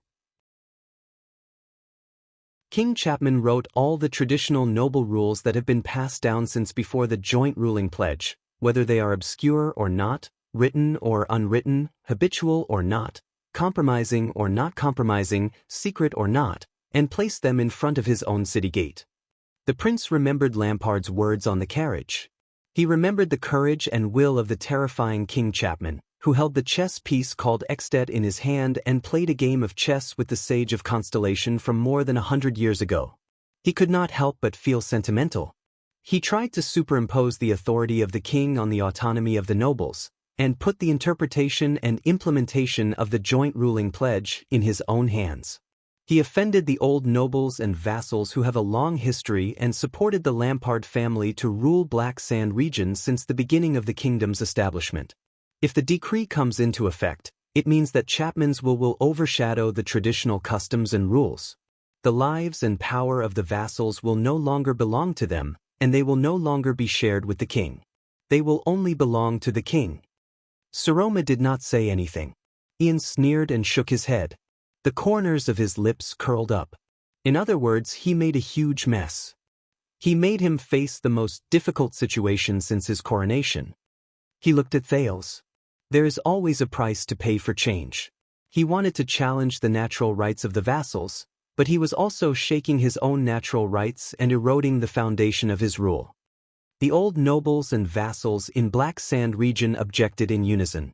Count Mend made a public announcement and fiercely rebuked his suzerain. The Devenson family said that as long as the king did not revoke the decree, the tax resistance of all the vassals in their county would be extended indefinitely. Count Peruno went to Black Sand City to confront the king in a high-profile manner. The Ika family even recalled the 900 warriors who were stationed at the border to guard Broken Dragon Fortress according to their duty. All of Black Sand region became King Chapman's enemy overnight. The heir of the city of faraway prayers smiled faintly. This is his miscalculation. The second prince had lived in heroic Spirit Palace for a long time.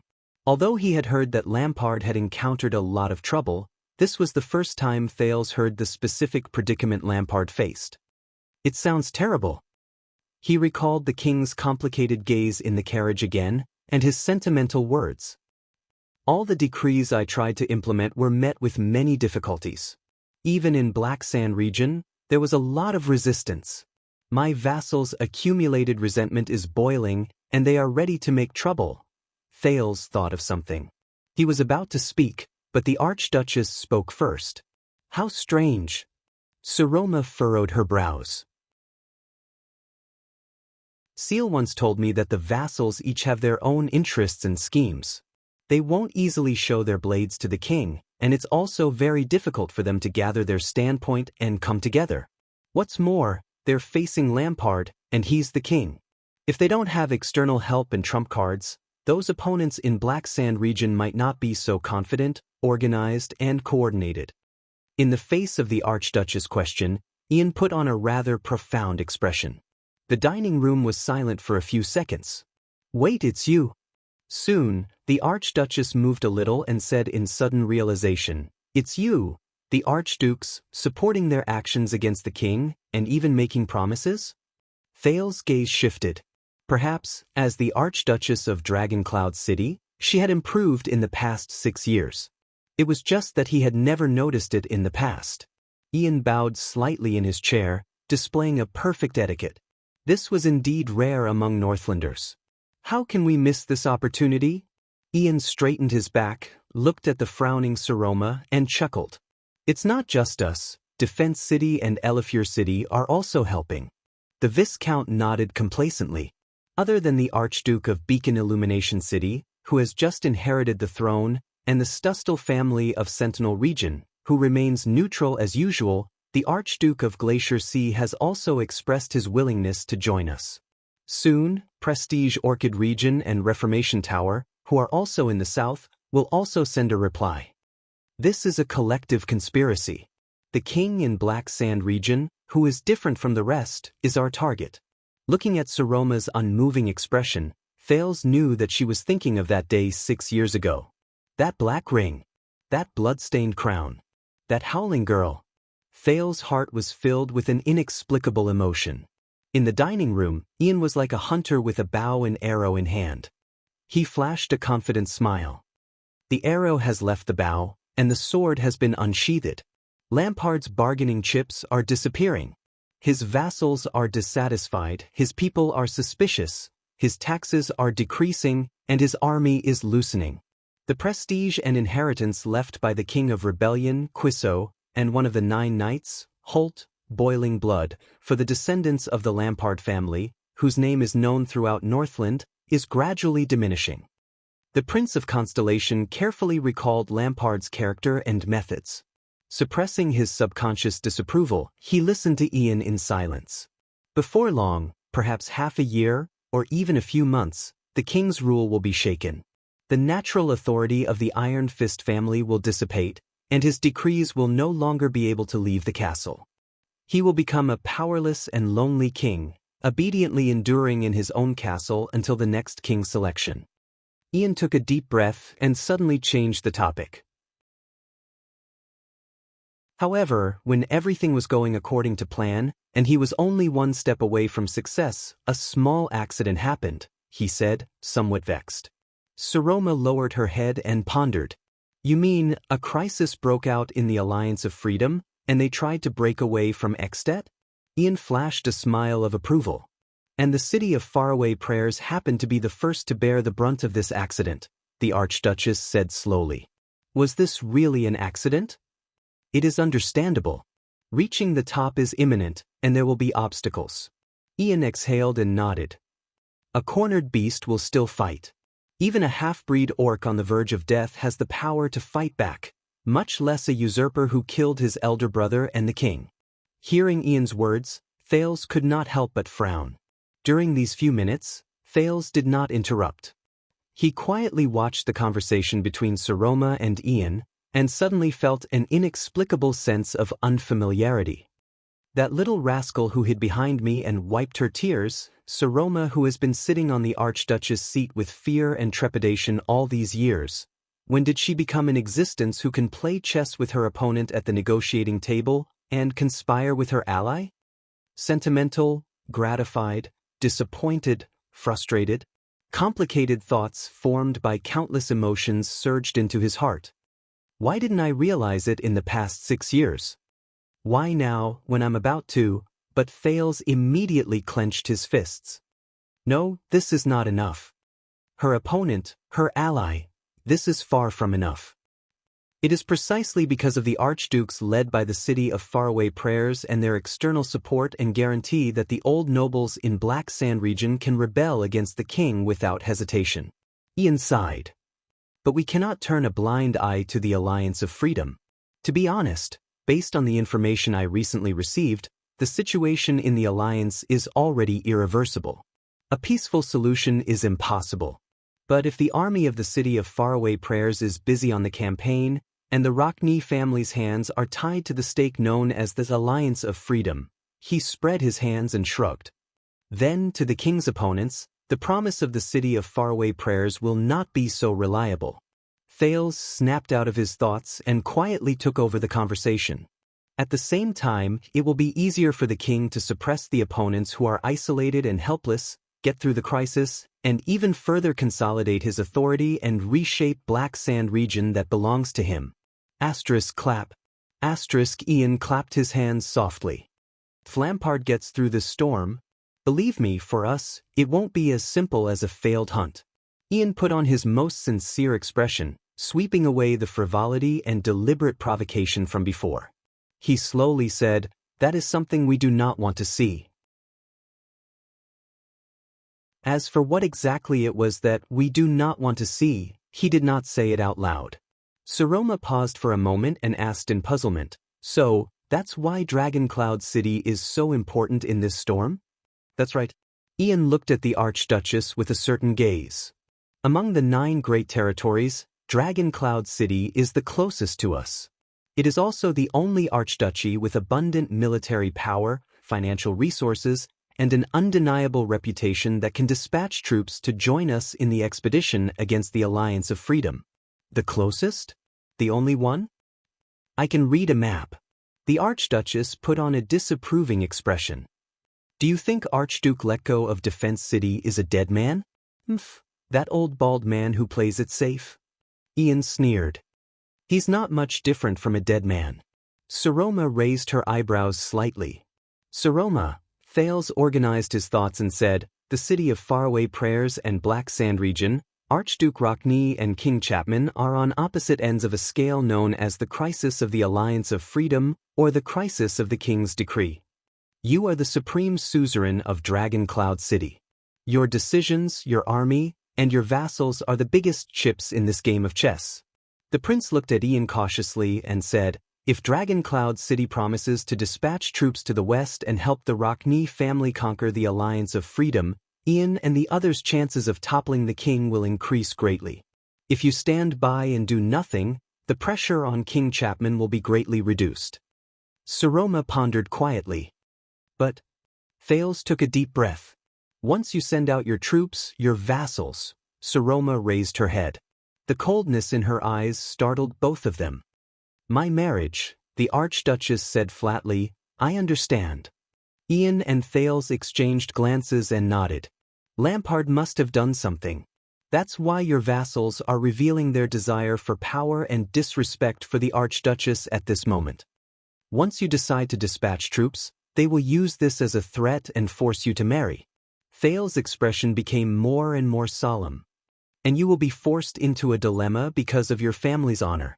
If you want to dispatch troops, you must agree to their request and marry. But after you marry, Dragon Cloud City will sink into a vortex of power imbalance. Who knows what kind of trouble will be waiting for you? A suzerain and vassals threatening each other. Ian snorted coldly. Truth be told, this is nothing new in the city of faraway prayers. At the same time, King Chapman will use all sorts of methods to eliminate and get rid of his opponents in his territory. Thales sighed. One by one, day by day, until no one dares to oppose him and the king's decree. This is what Lampard is thinking. This is also the reason why I came here. The heir of the city of faraway prayers sat up straight and waited solemnly. My lady, whether it is to go to war for Dragon Cloud City, redeem the Dragon Spear family's reputation, or extend a helping hand to the city of faraway prayers to thwart the king's rebellious actions, this is a war you have no choice but to fight. Ian's eyes were bright. It was hard to believe that a few hours ago he was still the maverick and infuriating descendant of the Archduchess. We are on the same side in this game of chess, facing the same opponent. Saroma did not say a word, but the seriousness in her eyes was unprecedented. She cast a glance at Thales, and the second prince returned her gaze with encouragement. But we also saw that Lampard used your vassals to hold Dragon Cloud City back. The envoys of Black Sand region did not come to Dragon Cloud City just because they were bored, Ian said seriously. After the city of faraway prayers, the Dragon Spear family's hands are also tied. So, the city of faraway prayers did not just come here to ask for help. It is unrealistic to ask for help from a person whose hands are tied. So, Saroma took a deep breath. You mean, Ian nodded gravely. We are here to help. If the city of faraway prayers and Dragon Cloud City are two people whose hands are tied at the same time, then what we have to do next? He made a knife-like gesture with his hand. I will first help you untie your hands, then you will help me cut the rope. The Viscount of Dual Wind City and the other two exchanged glances. Then, stand up together and beat up the person who tied us up.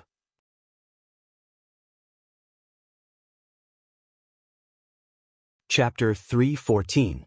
The dining room fell into silence once again. Until the girl broke it. So, you deliberately provoked Dragon Cloud City this afternoon and let everyone see your rudeness. Saroma furrowed her brows tightly. Was it to prepare for this step? Ian winked pleasantly. The Archduchess seemed to be deep in thought. A proposal. Will it work? I'll still say the same thing. If you marry someone else. Ian glanced at Thales, seemingly unintentionally, and patted his shoulder. Then what should we do? Thales felt Saroma's gaze sweep over him from time to time. That gaze was the helpless gaze the little girl once cast at him in the library, The Hall of Heroes, Shield District, the prison cell, and in front of the 5 archdukes. Thales felt a sense of familiarity, but also an awkward sense of unfamiliarity. But, Thales Jadestar, what am I to you? He could only continue to maintain his stern expression and not respond. After the Archduchess, Ian also cast his gaze on Thales. 1 second. 2 seconds. 3 seconds. It felt like a century had passed. Saroma still stared at Thales. What's wrong with you two? Ian finally could not stand the atmosphere anymore. He put on a baffled expression, raised his hands and waved them. Or, should I leave? Enduring the pressure from the two, the prince finally relaxed. He put on a faint smile and nodded slightly at the Archduchess. You will have to face this storm sooner or later, Thales said softly. You are an Archduchess. It must be you. It is your own decision. Become who you want to be. Saroma paused for a moment. After listening to the prince's words, she lowered her head and sank into deep thought. Beside her, Ian frowned. His eyeballs moved back and forth between the two. A few seconds later, Saroma raised her head. She looked at Ian as if she had made up her mind. Her tone was resolute. What do you need? At that moment, as if a floodgate had been opened, Thales exhaled. Ian flashed a satisfied smile. We need an occasion where all of your vassals, I mean vassals with fiefs, military strength, and ambition, will be present. Ian muttered to himself, the sooner, the better. We can't give them a chance to set up their trap, and we can't give Black Sand region time to counterattack.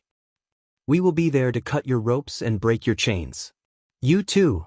Saroma only pondered for a few seconds before she quickly spoke. There's still half a month before the hearing. Her reply was straightforward. But I'll discuss it with Charles. It should be pushed to a few days later. Under normal circumstances, the earls would send their administrators to attend, but I can send a letter to invite them to discuss the matter of dispatching troops. This was the first time Thales saw Saroma's swift and decisive side. He was quite surprised. So, Ian's eyes shone with a strange light. He tilted his head slightly. Have we reached an agreement? My lady. Oh no, the Archduchess of Dragon Cloud City? Saroma looked at him and nodded slowly. Of course, Viscount of the City of Faraway Prayers. The corners of Thales' lips curled up. He felt a strange feeling surge in his heart. It was as if he had lost something. Very well. Ian put away his expression and stood up slowly. At that moment, Thales had the misconception that the Viscount's temperament was slowly changing. Ian raised his right hand, stretched it across the table, and put his fingers together to form a palm. Ian Rockney.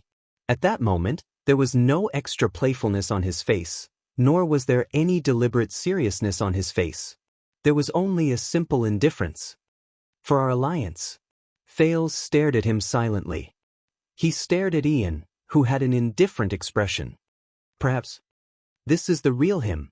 The real Ian Rockney.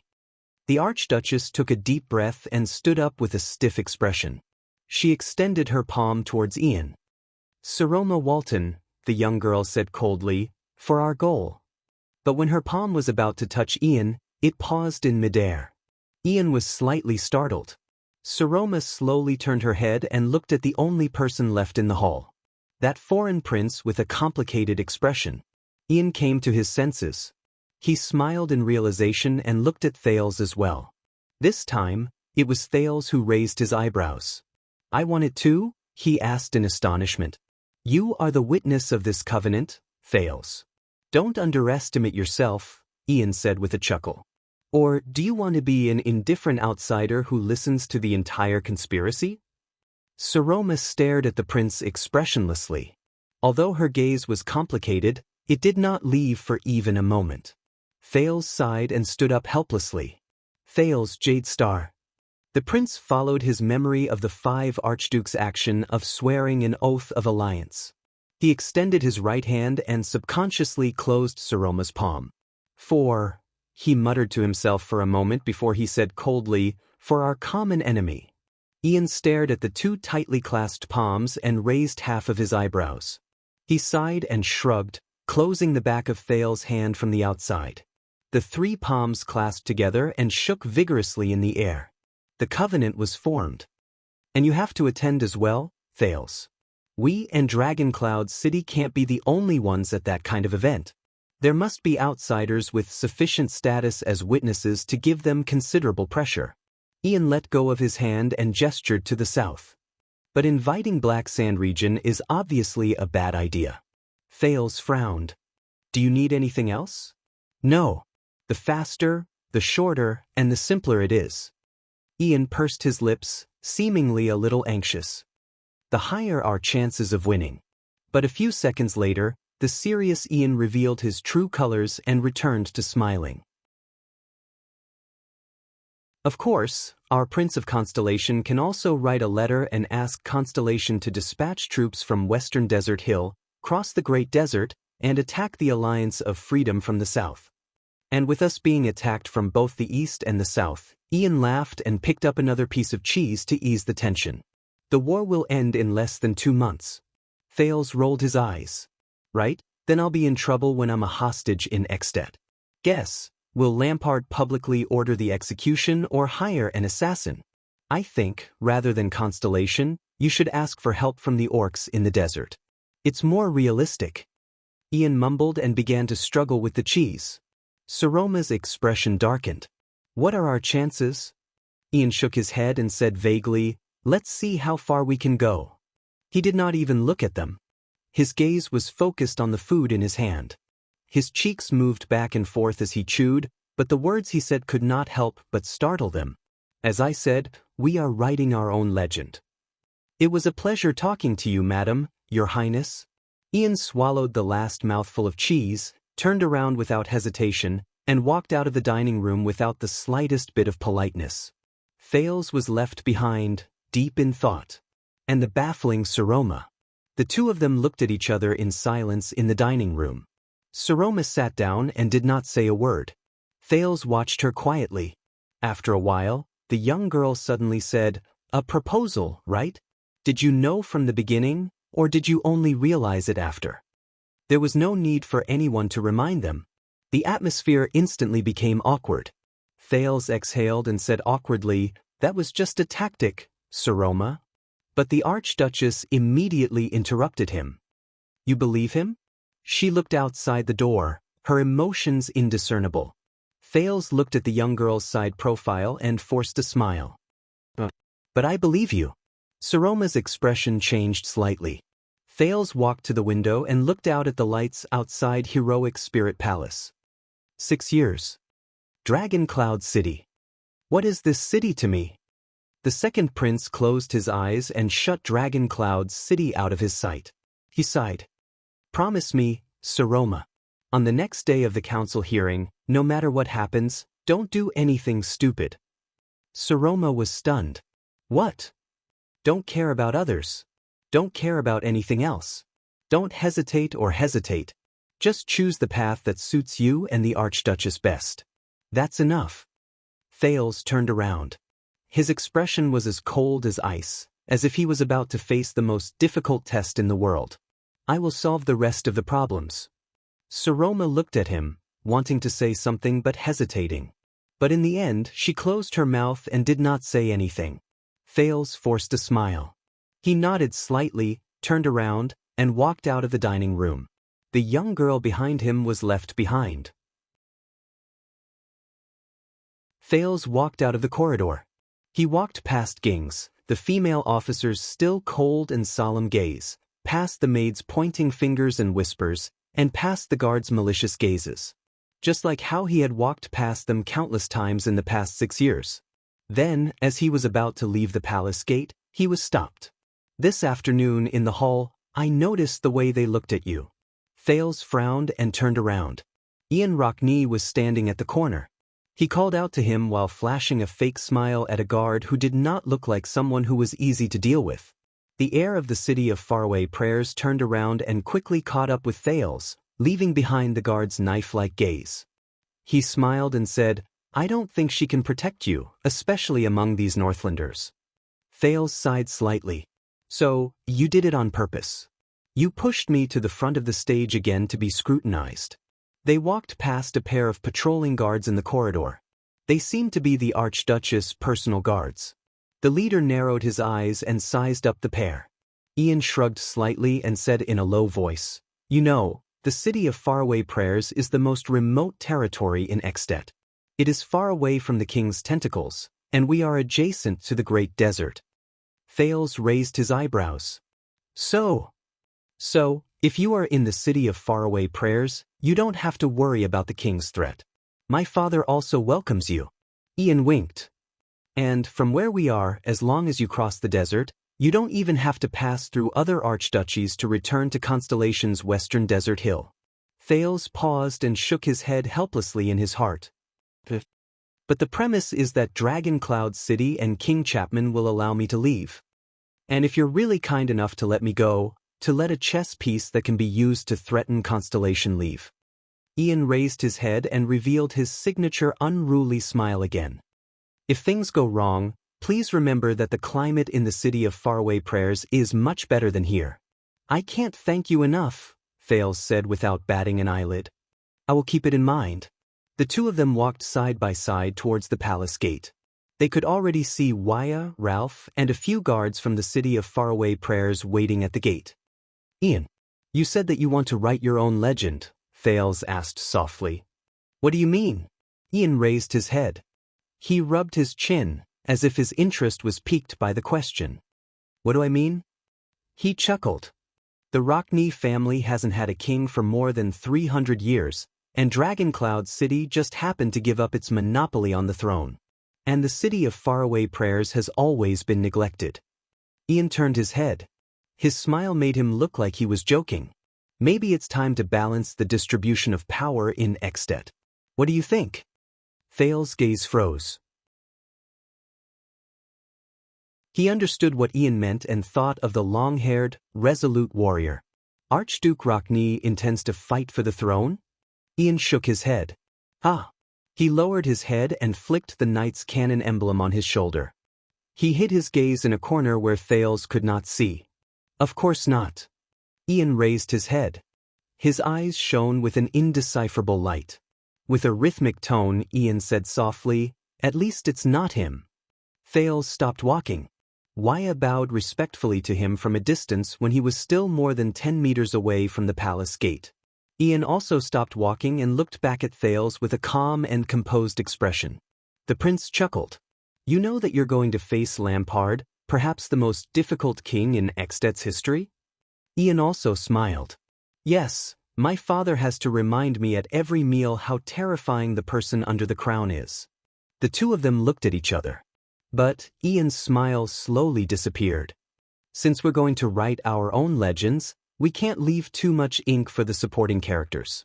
Thales curled up the corners of his mouth and shook his head in resignation. Are you sure he's a supporting character? The prince fixed his gaze on Ian. Chapman Lampard. Ian put on an innocent expression and shrugged. I don't know. But I know that if I want to be the main character, he must be a supporting character. The 19-year-old Viscount sighed. The air seemed to freeze for a moment. Thales looked at him with a complicated expression and nodded. Is that so?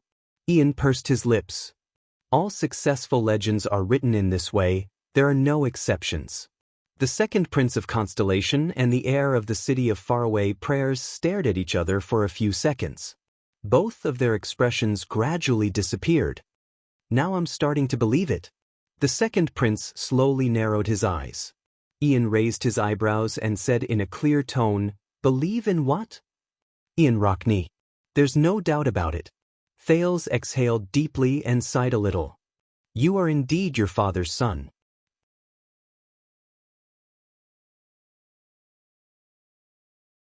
Chapter 315. Saroma frowned, and impatience reappeared on her face. You must have a very good reason for returning to this topic.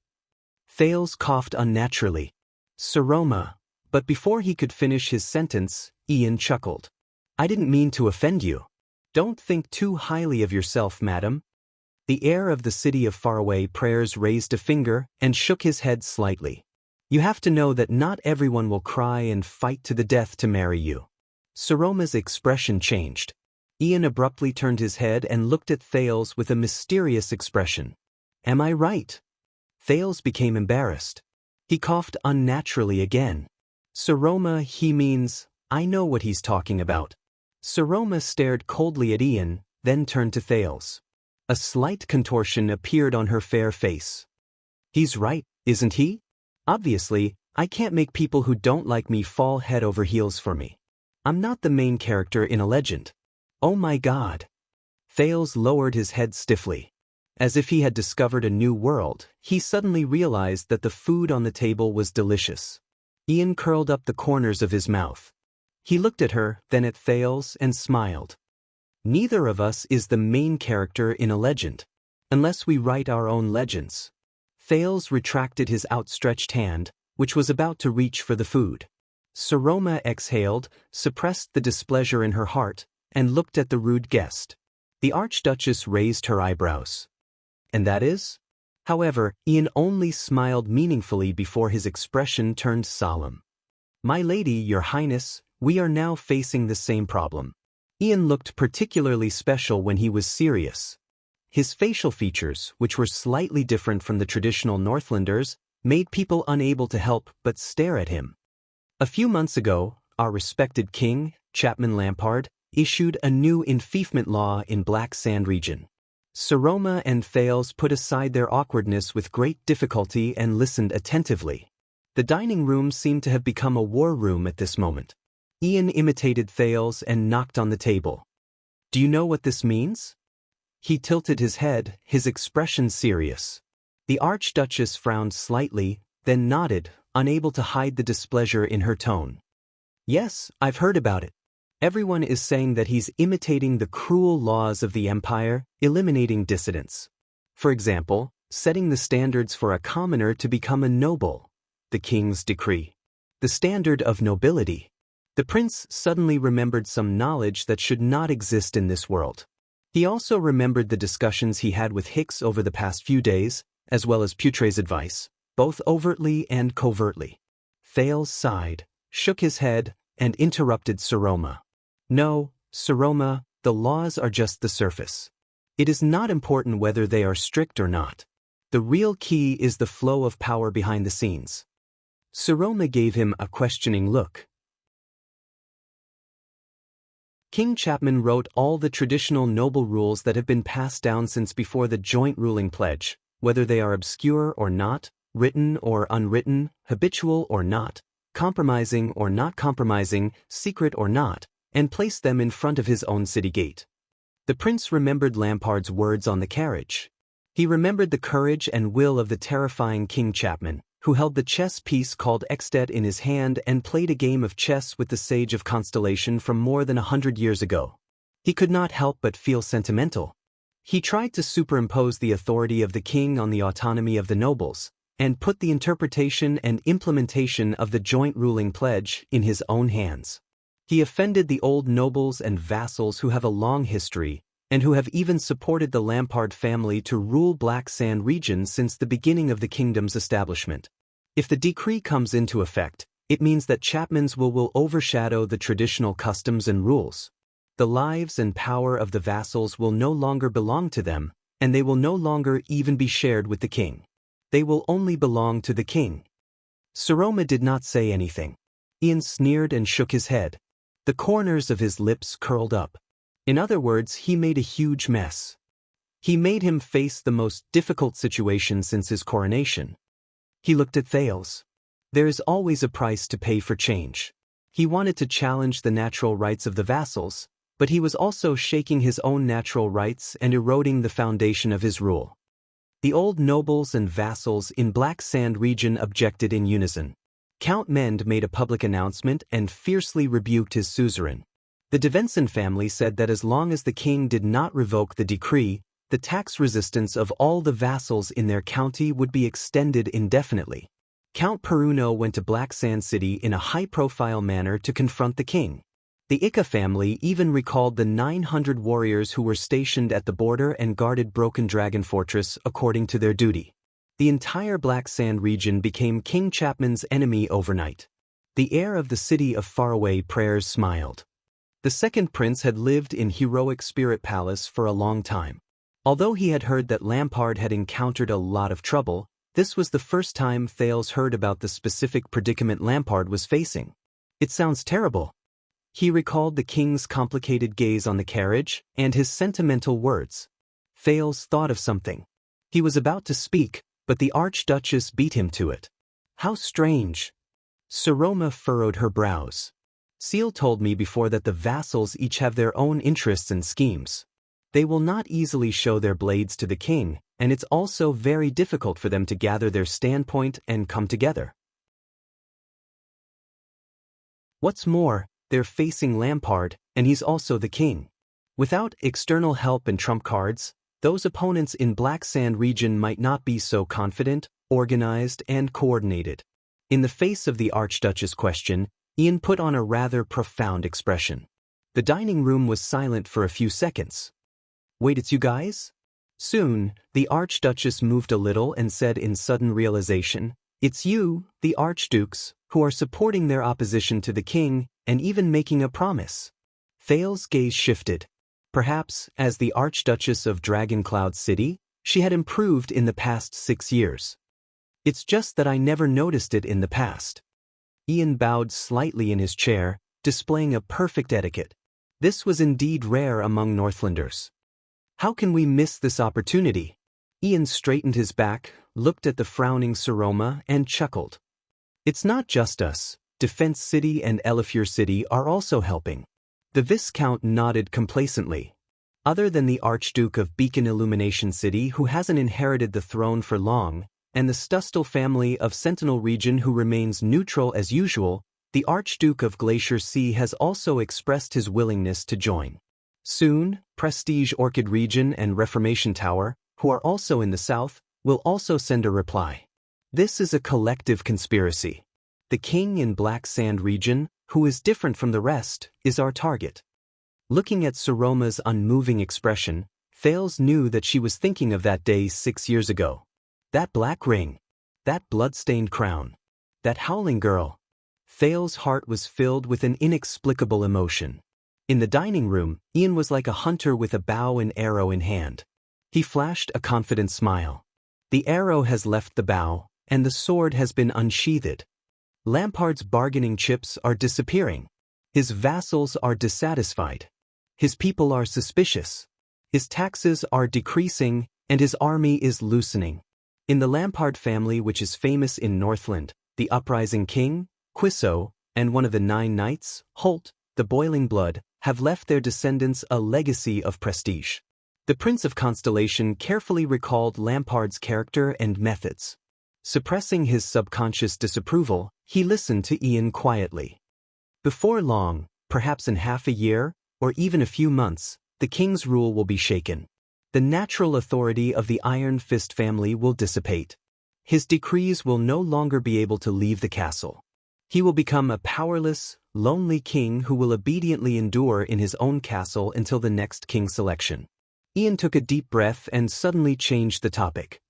However, when everything was going according to plan and we were only 1 step away from success, a small accident happened, he said, somewhat vexed. Saroma lowered her head and pondered. You mean, a crisis broke out in the Alliance of Freedom, and they tried to break away from Ekstedt? Ian flashed a smile of approval. And in this accident, the city of Faraway Prayers happened to be the first to bear the brunt, the Archduchess said slowly. Was this really an accident? Ian exhaled and nodded. It's understandable that there will be bumps in the road to the top.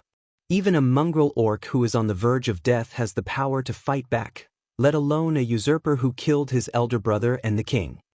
Ian sighed and nodded. Hearing Ian's words, Thales could not help but frown. During these few minutes, Thales did not interrupt. He quietly watched the conversation between Saroma and Ian, but he suddenly felt an inexplicable sense of unfamiliarity.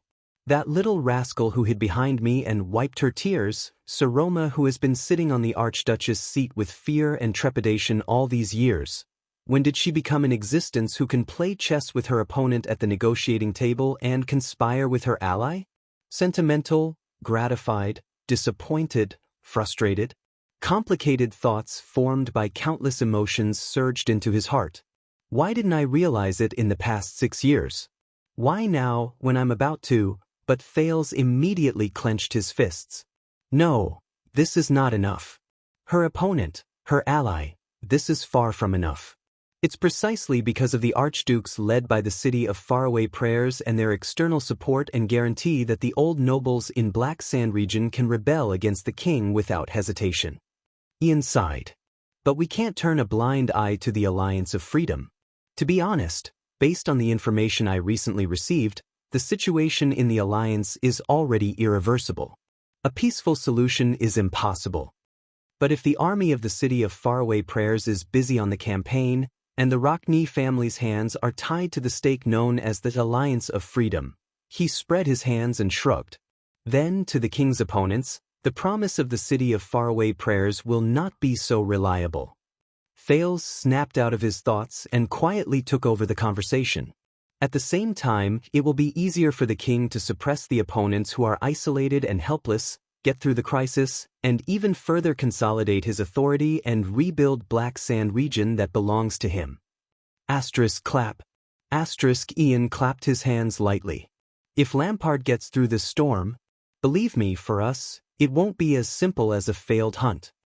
Ian put on his most sincere expression, sweeping away the frivolity and deliberate provocation from before. He slowly said, "That's something we don't want to see." As for what exactly it was that we don't want to see, he did not say it out loud. Saroma paused for a moment and asked in puzzlement, "So, that's why Dragon Cloud City is so important in this storm?" "That's right." Ian looked at the Archduchess with a certain gaze. Among the 9 great territories, Dragon Cloud City is the closest to us. It's also the only archduchy that has surplus military forces, financial resources, and an undeniable reason to send troops to fight the Alliance of Freedom with us. The closest? The only one? I can read a map. The Archduchess put on a disapproving expression. Do you think Archduke Letko of Defense City is a dead man? That old bald man who plays it safe? Ian sneered. He's not much different from a dead man. Saroma raised her eyebrows slightly. Saroma, Thales organized his thoughts and said, the city of faraway prayers and Black Sand region, Archduke Rockney and King Chapman are on opposite ends of a scale known as the Alliance of Freedom Crisis or the King's Decree Crisis. You are the supreme suzerain of Dragon Cloud City. Your decisions, your army, and your vassals are the biggest bargaining chips in this game of chess. The prince looked at Ian cautiously and said, if Dragon Cloud City promises to send troops to the west and help the Rockney family conquer the Alliance of Freedom, Ian and the others' chances of toppling the king will be greatly increased.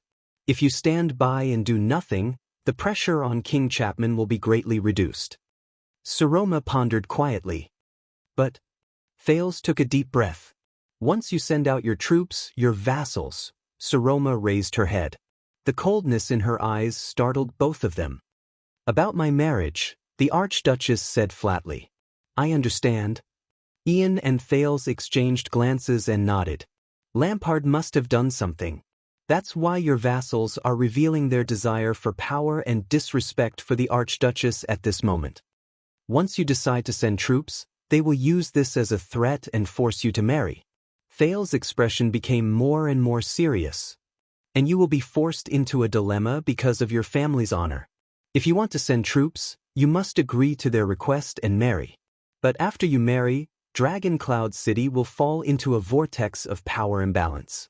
Who knows what kind of trouble will be waiting for you? A suzerain and vassals threatening each other. Ian snorted coldly. Truth be told, this is nothing new in the city of faraway prayers. At the same time, King Chapman will use all sorts of methods to eliminate and get rid of his opponents in his territory. Thales sighed. One by one, day by day, until no one dares to oppose him and the king's decree. This is what Lampard thinks. This is also the reason why I came here. The heir of the city of faraway prayers sat up straight and waited solemnly. My lady, whether it's to fight for Dragon Cloud City, redeem the Dragon Spear family's reputation, or lend a helping hand to the city of faraway prayers to thwart the king's rebellious actions. This is a war you have no choice but to fight. Ian's eyes were bright. It was hard to believe that a few hours ago he was still the maverick and infuriating descendant of the Archduchess. We are on the same side in this game of chess, facing the same opponent. Saroma did not say a word, but the seriousness in her eyes was unprecedented. She cast a glance at Thales, and the second prince returned her gaze with encouragement. But we also saw that Lampard used your vassals to hold back Dragoncloud City's Black Sand region's envoy. He did not come to Dragoncloud City because he was bored, Ian said seriously. After the city of faraway prayers, the Dragon Spear family's hands are also tied. So, the city of faraway prayers did not just come here to ask for help. It is unrealistic to ask for help from a person whose hands are tied. So, Saroma took a deep breath. What you mean is, Ian nodded gravely. We are here to help. If the city of faraway prayers and Dragoncloud City are two people whose hands are tied at the same time, then what we have to do next? He made a knife-like gesture with his hand. I will first help you untie your hands, then you will help me cut the rope. The Viscount of Dual Wind City and the other two exchanged glances. Then, stand up together and beat up the person who tied us up.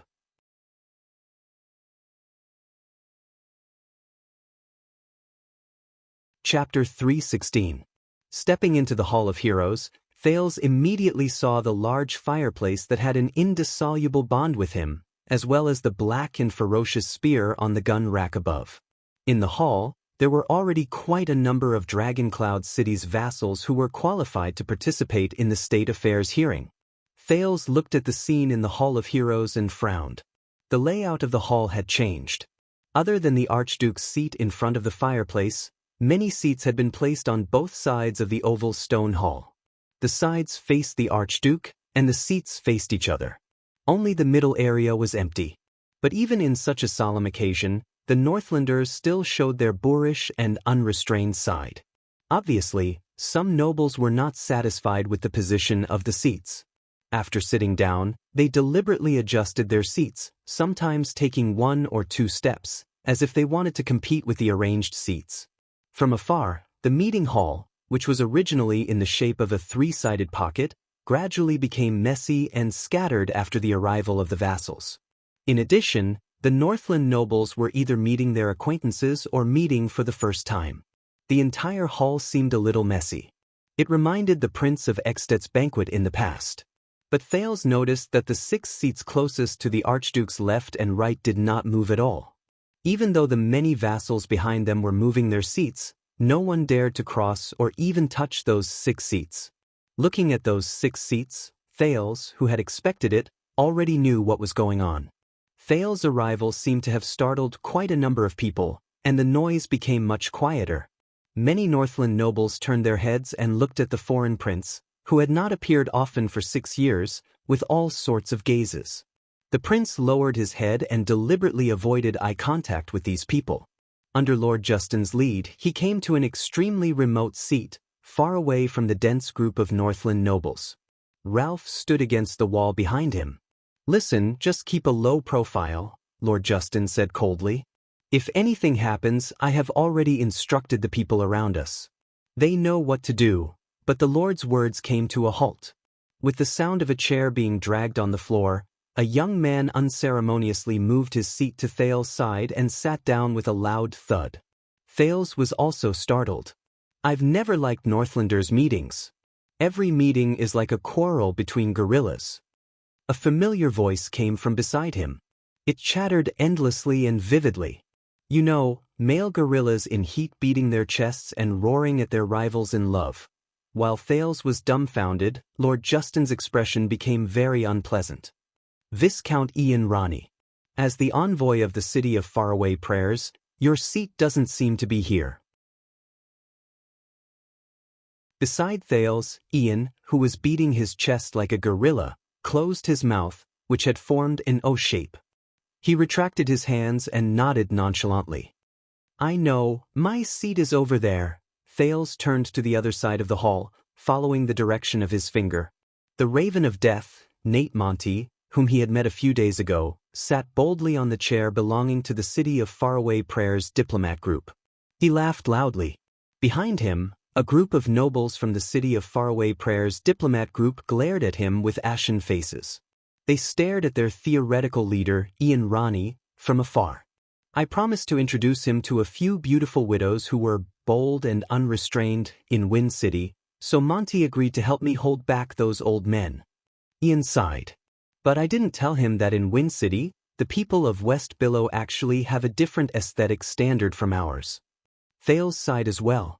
He no longer wanted to ridicule this indecent heir of the City of Faraway Prayers anymore. As the Prince of Constellation and the people from the City of Faraway Prayers took their seats, the hall regained the noises unique to Northland. Then, a loud shout rang through the hall. Thales recognized the voice. It was the herald's shout. As he shouted, a few nobles, who were obviously of high status, entered the hall in a few short minutes, as if they had agreed on it beforehand. Some of them were fast, some of them were slow, some of them were early, and some of them were late. The Count of Phelan Castle, Shalon Cotter's son. As the herald announced their names, the first man who walked in was about 50 years old. He was actually dressed in a military uniform. His eyes shone with a sharp light, and Thales could not help but frown. The Count of Rubble Hill and Harding County, Holt Nazir. This was an old noble. He walked forward slowly with the help of his attendants, but the nobles beside him subconsciously made way for him. The Count of Wild Woodland, Stone Liner. Count Liner did not seem to be much younger than Cotterson. He was dressed strictly, and his expression was stern. He looked steadily forward, as if he was ready to rush to the battlefield at any moment. The Count of Hunt and Origami County, Con Kirkegel. This middle-aged guest was of medium stature. His expression was calm, and he walked slowly. He came alone without any attendants, as if he was not affected by external objects. But the most eye-catching thing was that his left sleeve was empty. This was a one-armed count. The Count of Flatiron County, Brookinghurst. This guest was the youngest. He was in his 30s, and he had a full beard with a golden luster. He wore a smile on his face, and his chiseled facial features left a deep impression on people. The 5 men walked into the hall one after another. Under the watchful eyes of the nobles in the hall, they walked to the front of the stone hall and sat down without hesitation on the 5 seats closest to the Archduke. The discussions and noises in the hall immediately quieted down. Ian whispered into Thales' ear, "They, along with Prime Minister Leespan, are the 6 most trusted and important counts of King Nuvan when he was alive.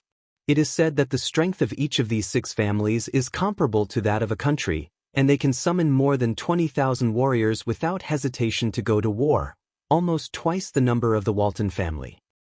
They seem to be experienced rulers," Thales said softly. Ian shook his head.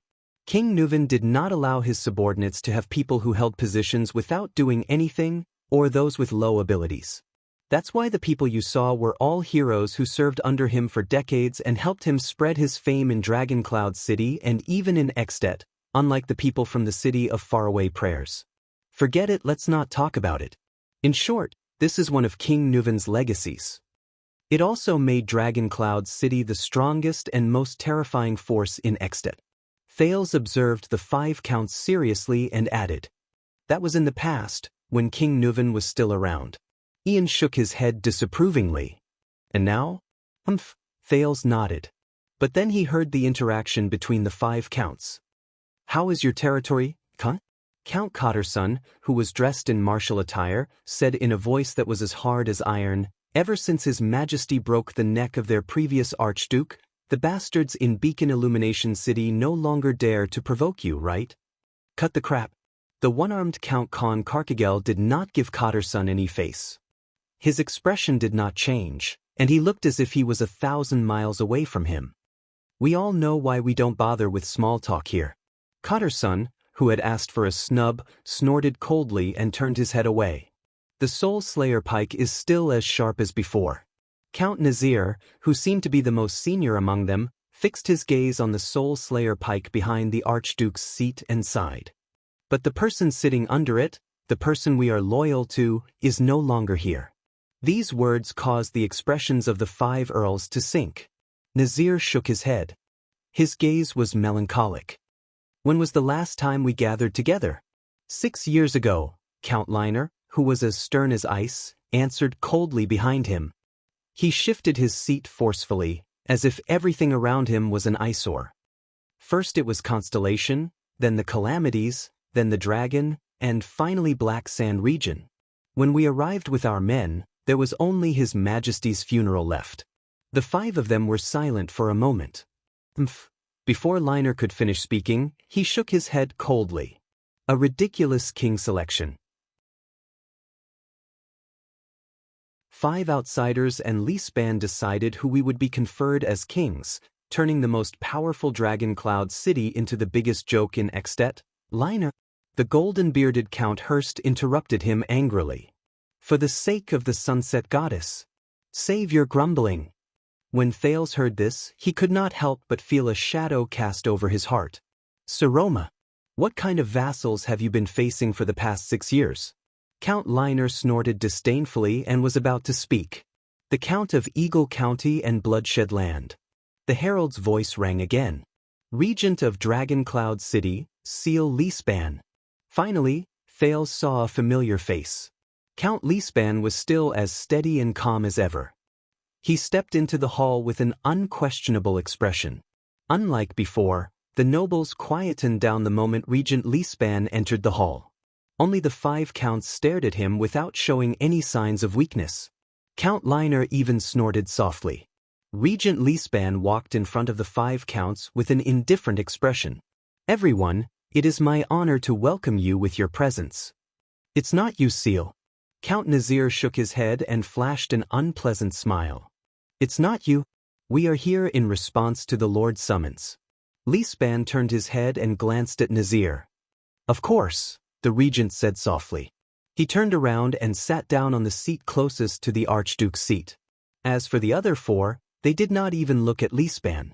It was as if he was not one of the 6 at all. He was not their companion. Thales frowned as he watched the 6 counts interact. Ian. The prince suddenly took a step towards the young Rockney and said softly, Tell me, in this matter, Dragon Cloud City is not your only hope. Ian, who was waving at his diplomat group from afar, was slightly stunned. He turned around with a puzzled expression. What is it? Thales' expression was firm. Tell me. Ian frowned slightly, as if he had thought of something. You don't seem to have much confidence in us? Thales shook his head. No emotion could be seen on his face. Just tell me. Ian narrowed his eyes. Of course not. In the end, the air of the city of faraway prayers still snorted softly. Dragon Cloud City is just one of them. His expression darkened slightly. At this time, my sister has probably already arrived at Defense City with a mission. Thales pondered for a while. Defense City, Archduke let go. He remembered the bald old Archduke and the scene of him roaring in this hall 6 years ago. Of course, 20 years ago, they were also among the reinforcements. The prince raised his head with a worried expression. But what you can think of, Lampard can also think of, just like how you came to Dragon Cloud City. Ian whistled and waved his hand nonchalantly. My sister will find a way. God knows how she'll use her big legs to tempt that old baldy to send his troops. Or maybe she'll use her mouth, who knows which one. Thales frowned. He noticed that Ian's gaze slowly froze in midair. He seemed to be deep in thought. You don't seem to like your sister very much? Ian snorted softly, as if he did not think much of it. Don't misunderstand, we used to be very close. Young Rockney looked at the stone carving of the cloud dragon spear above his head and snorted. But now, we're almost like mortal enemies. His expression was sarcastic. Thales raised his eyebrows. Do you mind if I ask why? Ian did not speak. He only glanced at Thales with a complicated expression. At this moment, an even louder shout than before came from the door. Raikuru and Chara's bloodline. All the Northlanders in the hall turned their heads in unison. With the sound of countless chairs crashing into each other, all the Northlanders stood up. Even the 6 counts were no exception. They all clenched their right fists solemnly and pressed them against their hearts. The heir of the dragon spear family.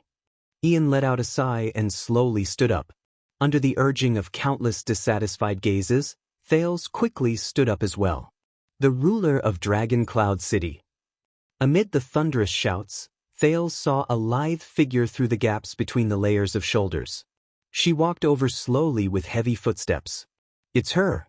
Accompanied by Nicholas, the girl he could not be more familiar with walked past the vassals on both sides of the hall and walked towards her seat.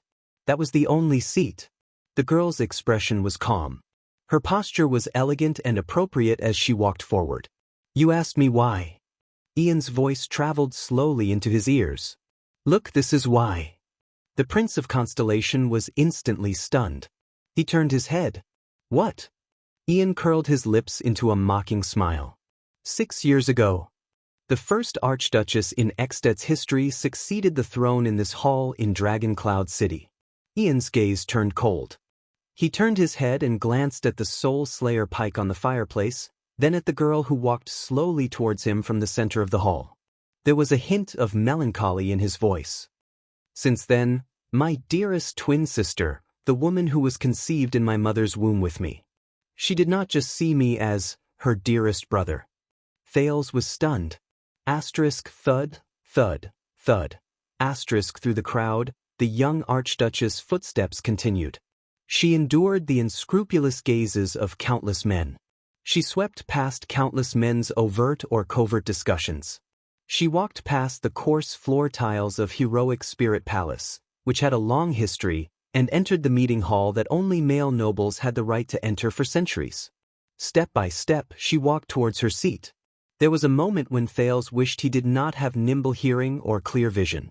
For he saw that all the men in the hall, young and old, high and low, from front to back, from top to bottom, were scrutinizing the Grand Duchess's figure without scruple, gazing at her face. He even heard them laughing, teasing, and obscene comments about the Archduchess' figure, face, and even her. An inexplicable anger surged in his heart, causing Thales to clench his fists subconsciously. He clenched his fists tighter and tighter. But the girl still moved forward. Asterisk thud, thud, thud. Asterisk her footsteps made crisp sounds as she stepped on the centuries-old floor tiles of Heroic Spirit Palace. The floor tiles of Heroic Spirit Palace were still as sturdy and indestructible as they had been for years. But the girl still moved forward. Asterisk thud, thud, thud. Asterisk her boots continued to hit the floor tiles. Even though the floor tiles had never been broken or shaken, she did not stop. She did not retreat either. You know, from then on, my sister's eyes shone with a dangerous light. Ian's voice continued to travel into Thales' ears. The heir of the city of faraway Prayer's eyes shone with a dangerous light. That pair of beautiful eyes no longer stared at makeup and clothes, dowries and money, but at the handsome young men who might become her dependents and homes in the future. She stared at the things that women are born to care about. Instead, she looked at my father. She looked at me. Thales did not speak. The girl's figure was light, and her expression was calm. But her footsteps were still heavy. It was as if she was carrying a heavy burden. You changed the rules, Thales. Ian spoke at a steady pace, but it was filled with melancholy that could not be dispelled. You and Lampard. There was an unsettling look in his eyes as he stared at Thales. It was you. You took my sister away from me. The girl finally walked up the steps that belonged to the Archduchess. Nicholas stood still on the first step of the stairs. As her most important bodyguard, he had to stop here. He could not take another step forward. The girl could only walk up the steps alone. She walked up to her seat. She was alone. As the girl walked up to her seat, the herald's deliberately prolonged call came to an end. Archduchess, Sir Roma Walton. Under countless people's gazes, Sir Roma slowly sat down. She could not hide the paleness on her face. All the vassals of Dragon Cloud City under the steps lowered their heads and bowed. They showed their respect to their lords. But Thales heard it. With the help of the Sin of Hell's River, he heard it clearly. The vigorous and powerful pulses in the Archduchess' chest traveled into his ears continuously. It was Saroma's heartbeat. It was lively and powerful. Even the messy sounds of the people sitting down in the hall could not cover it. Thales heaved a long sigh. I see. Thales sat down on his seat and looked at Ian, who was beside him. He seemed to be deep in thought. For the crisis of the Alliance of Freedom, you came to Dragon Cloud City, and your sister went to Defense City. If you fail— No, Ian interrupted him coldly. The heir of the city of faraway prayers had a fire in his eyes that Thales could not ignore. The one who will fail will only be her. It can only be her. Thales turned his head and looked at Ian. The second prince nodded slowly. There was a profound meaning in his words. Just now, you said that I took your sister away. Ian frowned. Thales heaved a long sigh and slowly clenched his fists. You're right. I took her away. Thales took a deep breath and looked at the Archduchess on the Archduchess' throne, at the Archduchess who was forcing herself to remain calm as she looked at everyone. She is indeed her sister. Thales smiled. He turned his head to look at the Archduchess, who was about to speak, leaving Ian with a doubtful expression. Just now, when Saroma slowly walked to her seat, and when Ian told that story with hatred, Thales suddenly came to a realization. So, 6 years ago, he still had Lampard. What they did in this hall.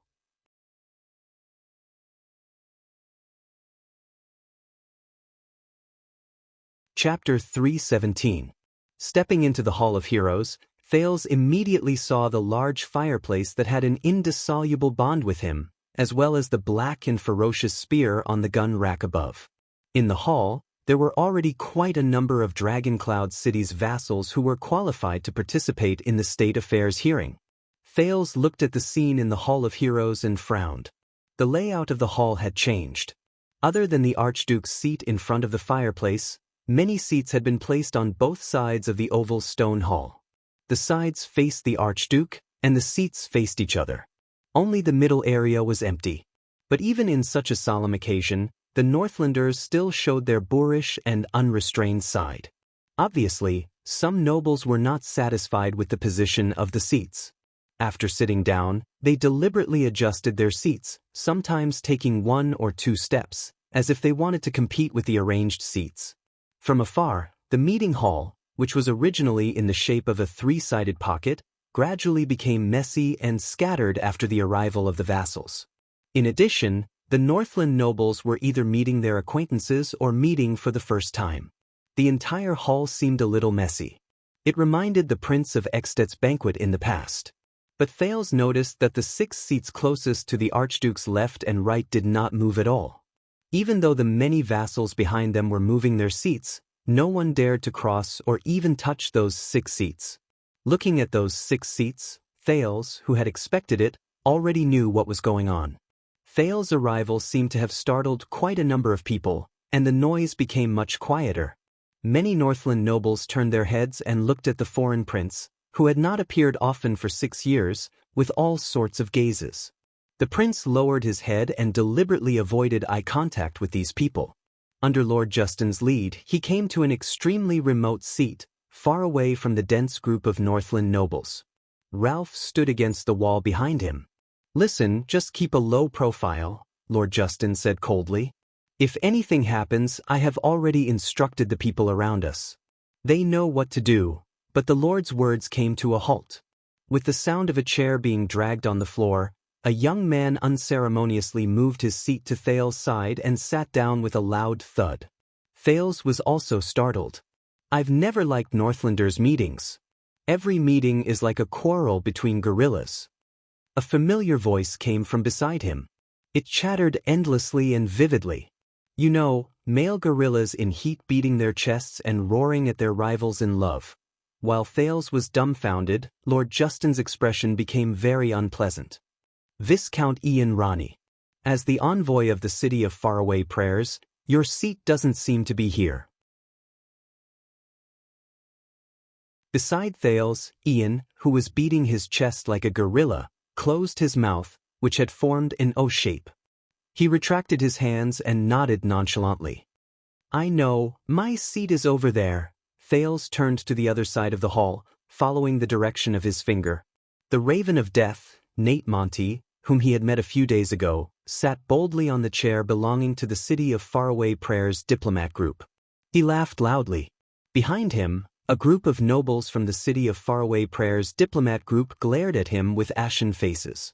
They stared at their theoretical leader, Ian Ronnie, from afar. I promised to introduce him to a few beautiful widows who were bold and unrestrained in Wind City, so Monty agreed to help me hold back those old men. Ian sighed.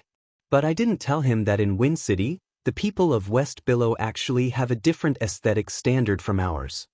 Thales sighed as well. He no longer wanted to ridicule this indecent heir of the City of Faraway Prayers anymore. As the Prince of Constellation and the people from the City of Faraway Prayers took their seats, the hall regained the noises unique to Northland. Then, a loud shout rang through the hall. Thales recognized the voice. It was the herald's shout. As he shouted, a few nobles, who were obviously of high status, entered the hall in a few short minutes, as if they had agreed on it beforehand. Some of them were fast, some of them were slow, some of them were early, and some of them were late. The Count of Phelan Castle, Shalon Cotter's son. As the herald announced their names, the first man who walked in was about 50 years old. He was actually dressed in a military uniform. His eyes shone with a sharp light, and Thales could not help but frown. The Count of Rubble Hill and Harding County, Holt Nazir. This was an old noble. He walked forward slowly with the help of his attendants, but the nobles beside him subconsciously made way for him. The Count of Wild Woodland, Stone Lina. Count Liner did not seem to be much younger than Cotterson. He was dressed strictly, and his expression was stern. He looked steadily forward, as if he was ready to rush to the battlefield at any moment. The Count of Hunt and Origami County, Con Kirkegel. This middle-aged guest was of medium stature. His expression was calm, and he walked slowly. He came alone without any attendants, as if he was not affected by external objects. But the most eye-catching thing was that his left sleeve was empty. This was a one-armed count. The Count of Flatiron County, Brookinghurst. This guest was the youngest. He was in his 30s, and he had a full beard with a golden luster. He wore a smile on his face, and his chiseled facial features left a deep impression on people. The 5 men walked into the hall one after another.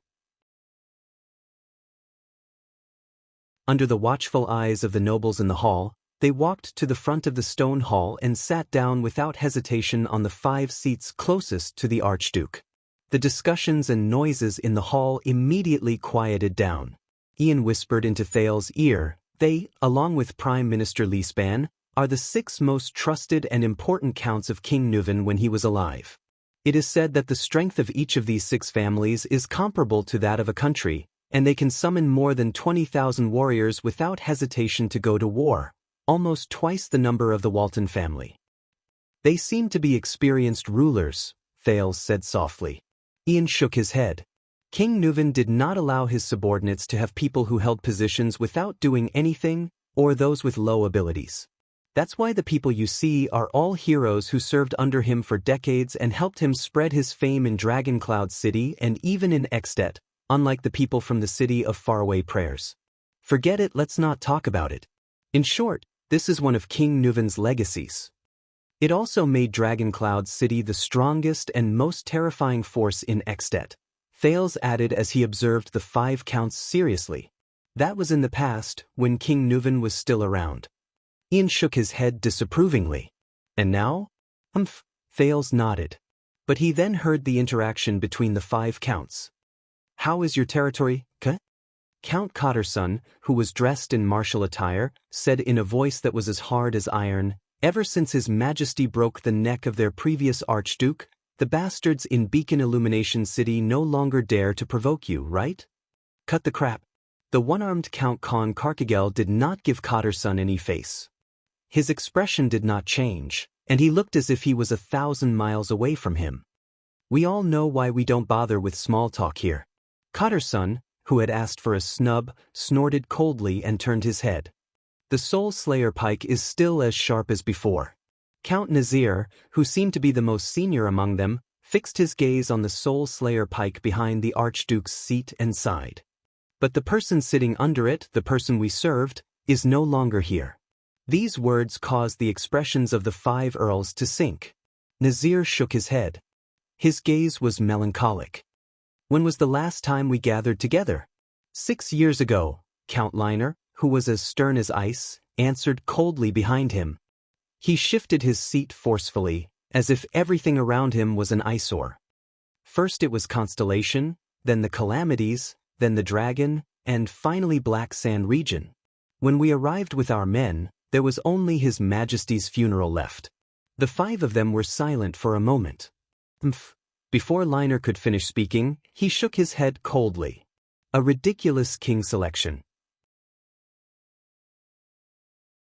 5 outsiders and Leaspan decided who we would be conferred as kings, turning the most powerful dragon cloud city into the biggest joke in Extet. Liner. The golden-bearded Count Hurst interrupted him angrily.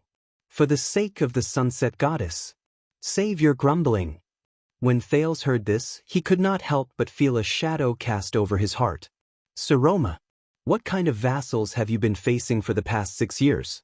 Count Liner snorted disdainfully and was about to speak. The Count of Eagle County and Bloodshed Land. The herald's voice rang again. Regent of Dragon Cloud City, Seal Leaspan. Finally, Thales saw a familiar face. Count Leaspan was still as steady and calm as ever. He stepped into the hall with an unquestionable expression. Unlike before, the nobles quietened down the moment Regent Leaspan entered the hall. Only the 5 counts stared at him without showing any signs of weakness. Count Liner even snorted softly. Regent Leaspan walked in front of the 5 counts with an indifferent expression. Everyone, it is my honor to welcome you with your presence. It's not you, Seal. Count Nazir shook his head and flashed an unpleasant smile. It's not you. We are here in response to the Lord's summons. Leaspan turned his head and glanced at Nazir. Of course, the regent said softly. He turned around and sat on the seat closest to the Archduke's seat. As for the other 4, they did not even look at Leaspan. It was as if he was not one of the 6 at all. He was not their companion. Thales frowned as he watched the 6 counts interact. Ian. The prince suddenly took a step towards the young Rockney and said softly, Tell me that in this matter, Dragon Cloud City is not your only hope.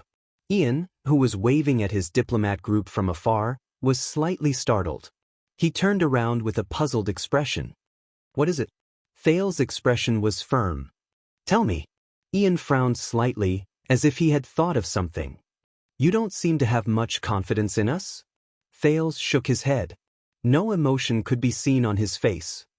Just tell me. Ian narrowed his eyes. Of course not. In the end, the heir of the city of faraway prayers snorted softly. Dragon Cloud City is just one of them. His expression darkened slightly. At this time, my sister has probably already arrived at Defense City with a mission. Thales pondered for a while. Defense City, Archduke let go. He remembered the bald old Archduke and the scene of him roaring in this hall 6 years ago. Of course, 20 years ago, they were also among the reinforcements. The prince raised his head with a worried expression. But what you can think of, Lampard can also think of, just like how you came to Dragon Cloud City. Ian whistled and waved his hand nonchalantly. My sister will have a way. God knows how she will use her big breast to tempt that old baldy to send his troops, or use her mouth, who knows which one. Thales frowned. He noticed that Ian's gaze slowly froze in midair, and he seemed to be deep in thought. You don't seem to like your sister very much? Ian snorted softly, as if he did not think much of it. Don't misunderstand, we used to be very close. Young Rockney looked at the stone carving of the cloud dragon spear above his head and snorted. But now, we're almost like mortal enemies. His expression was sarcastic. Thales raised his eyebrows. Do you mind if I ask why? Ian did not speak. He only glanced at Thales with a complicated expression. At this moment, an even louder shout than before came from the door. Raikuru and Chara's bloodline. All the Northlanders in the hall turned their heads in unison. As countless chairs clattered against each other, all the Northlanders stood up. Even the 6 counts were no exception. They all clenched their right fists solemnly and pressed them against their hearts. The heir of the dragon spear family. Ian let out a sigh and slowly stood up. Under the urging of countless dissatisfied gazes, Thales quickly stood up as well. The ruler of Dragon Cloud City. Amid the thunderous shouts, Thales saw a lithe figure through the gaps between the layers of shoulders. She walked over slowly with heavy footsteps. It's her. Accompanied by Nicholas, the girl he could not be more familiar with walked past the vassals on both sides of the hall and walked towards her seat. That was the only seat. The girl's expression was calm. Her posture was elegant and appropriate as she walked forward. You asked me why. Ian's voice traveled slowly into his ears. Look, this is why. The Prince of Constellation was instantly stunned. He turned his head. What? Ian curled his lips and revealed a mocking smile. 6 years ago, the first Archduchess in Eksted's history succeeded the throne in this hall in Dragon Cloud City. Ian's gaze turned cold. He turned his head and glanced at the Soul Slayer pike on the fireplace, then at the girl who walked slowly towards him from the center of the hall. There was a hint of melancholy in his voice. Since then, my dearest twin sister, the woman who was conceived in my mother's womb with me. She did not just see me as her dearest brother. Thales was stunned. Asterisk thud, thud, thud. Asterisk through the crowd, the young Archduchess' footsteps continued. She endured the unscrupulous gazes of countless men. She swept past countless men's overt or covert discussions. She walked past the coarse floor tiles of Heroic Spirit Palace, which had a long history, and entered the meeting hall that only male nobles had the right to enter for centuries. Step by step, she walked towards her seat. There was a moment when Thales wished he did not have nimble hearing or clear vision. For he saw that all the men in the hall, young and old, high and low, from front to back, from top to bottom, were scrutinizing the Grand Duchess's figure without scruple, gazing at her face. He even heard them laughing, teasing, and obscene comments about the Archduchess' figure, face, and even her. An inexplicable anger surged in his heart, causing Thales to clench his fists subconsciously. He clenched his fists tighter and tighter. But the girl still moved forward. Asterisk thud, thud, thud. Asterisk her footsteps made crisp sounds as she stepped on Heroic Spirit Palace's centuries-old floor tiles. The floor tiles of Heroic Spirit Palace were still as sturdy and indestructible as they had been in the past. But the girl still moved forward.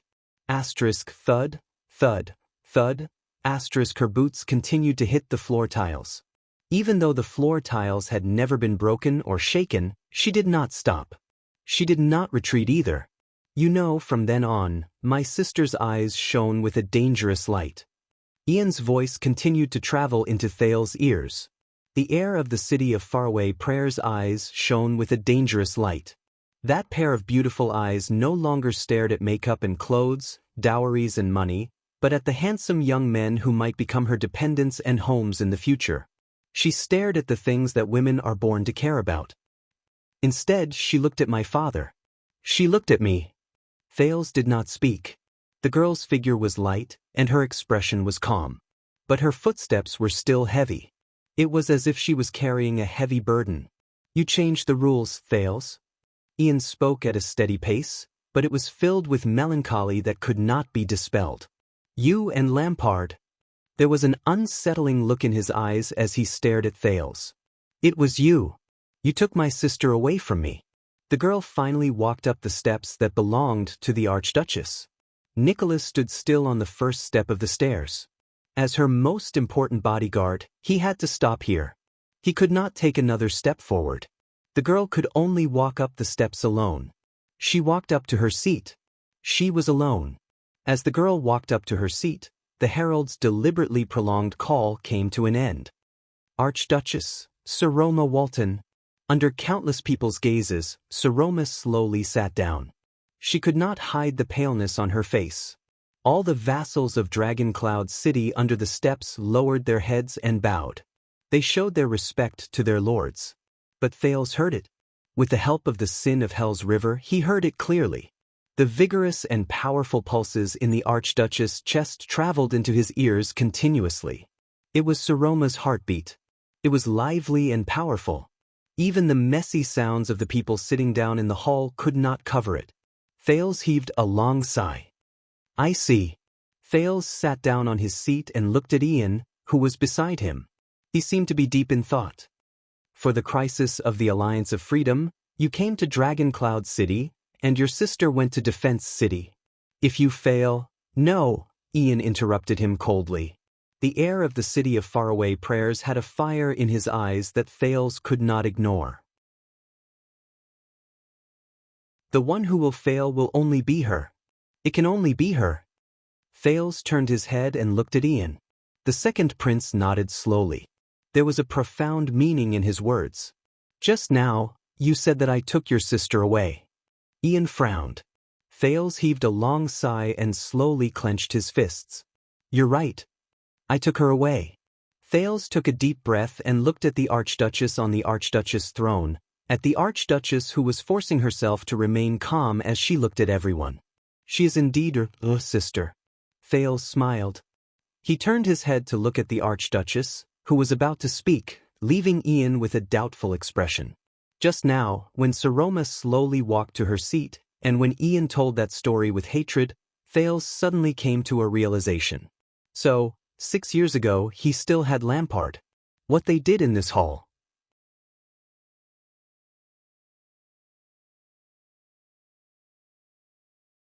Chapter 3:18. In the hall, as the Archduchess sat down, the 20 or so nobles in the hall also sat down.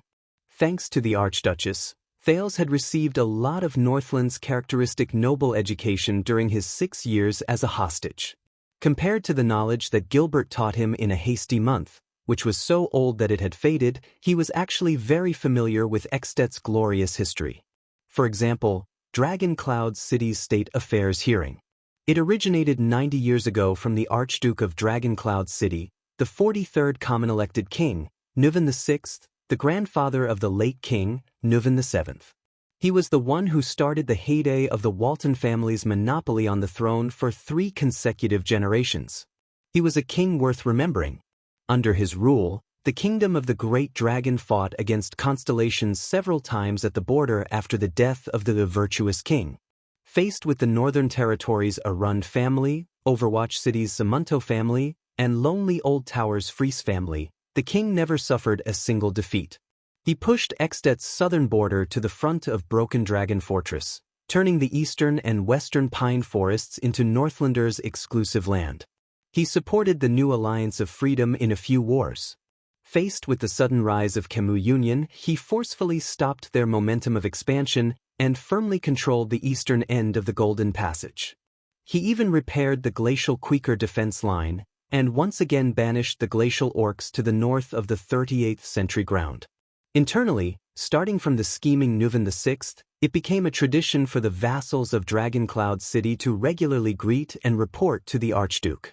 The vassals would show their loyalty to the Archduke and report important matters of the territory to obtain the Archduke's permission and support. The Archduke would then display his majesty and benevolence on this occasion, listening to the general situation of his vassals and maintaining and strengthening the relationship between the king and his vassals. This was the State Affairs hearing. It's also proof of the expansion of Dragon Cloud City's ruling power, Thales thought. But now, the Archduchess' voice rang clearly in the hall, pulling him back from his thoughts. Leespan, Karkagel, Nazir, Hurst, Leiner, Cotterson. Faced with so many people, even though she was pale, Saroma still called out the vassal families under her one by one according to the seating order.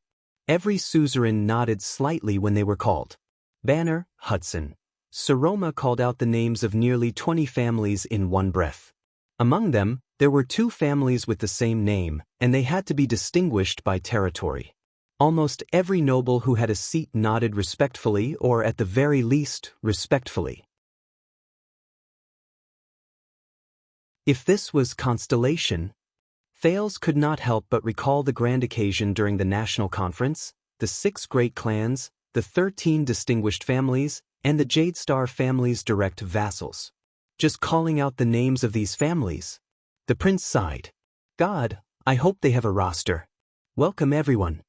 under the sharp gazes of the Northland nobles. Saroma took a deep breath, glanced at Lispan and said slowly, "Once again, on the glorious day of the State Affairs hearing, all the great families of Dragon Cloud City have gathered together.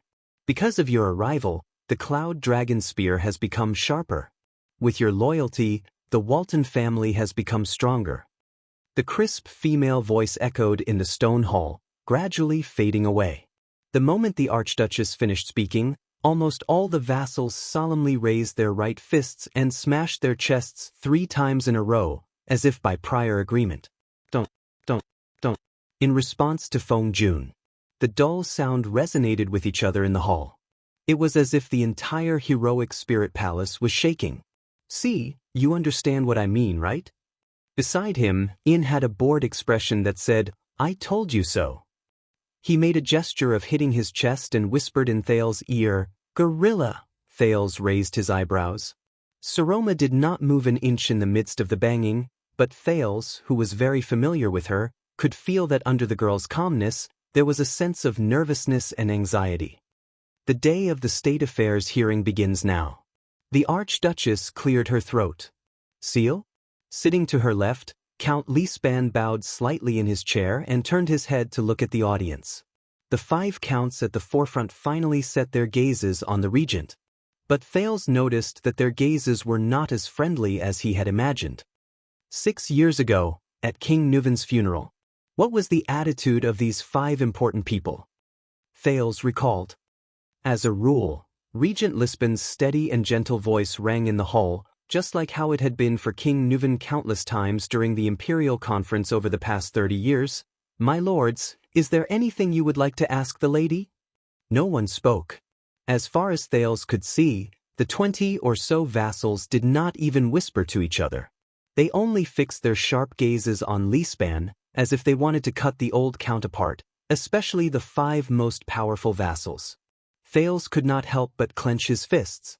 Lispan looked around the hall. Still, no vassals answered. It was as if they had planned it. His expression gradually became unsightly. "Courtesy is dead." Ian's annoying voice quietly traveled into Thales's ears. There was a faint hint of schadenfreude in his voice. "I guess no one wants to say, 'hello,' to the Archduchess."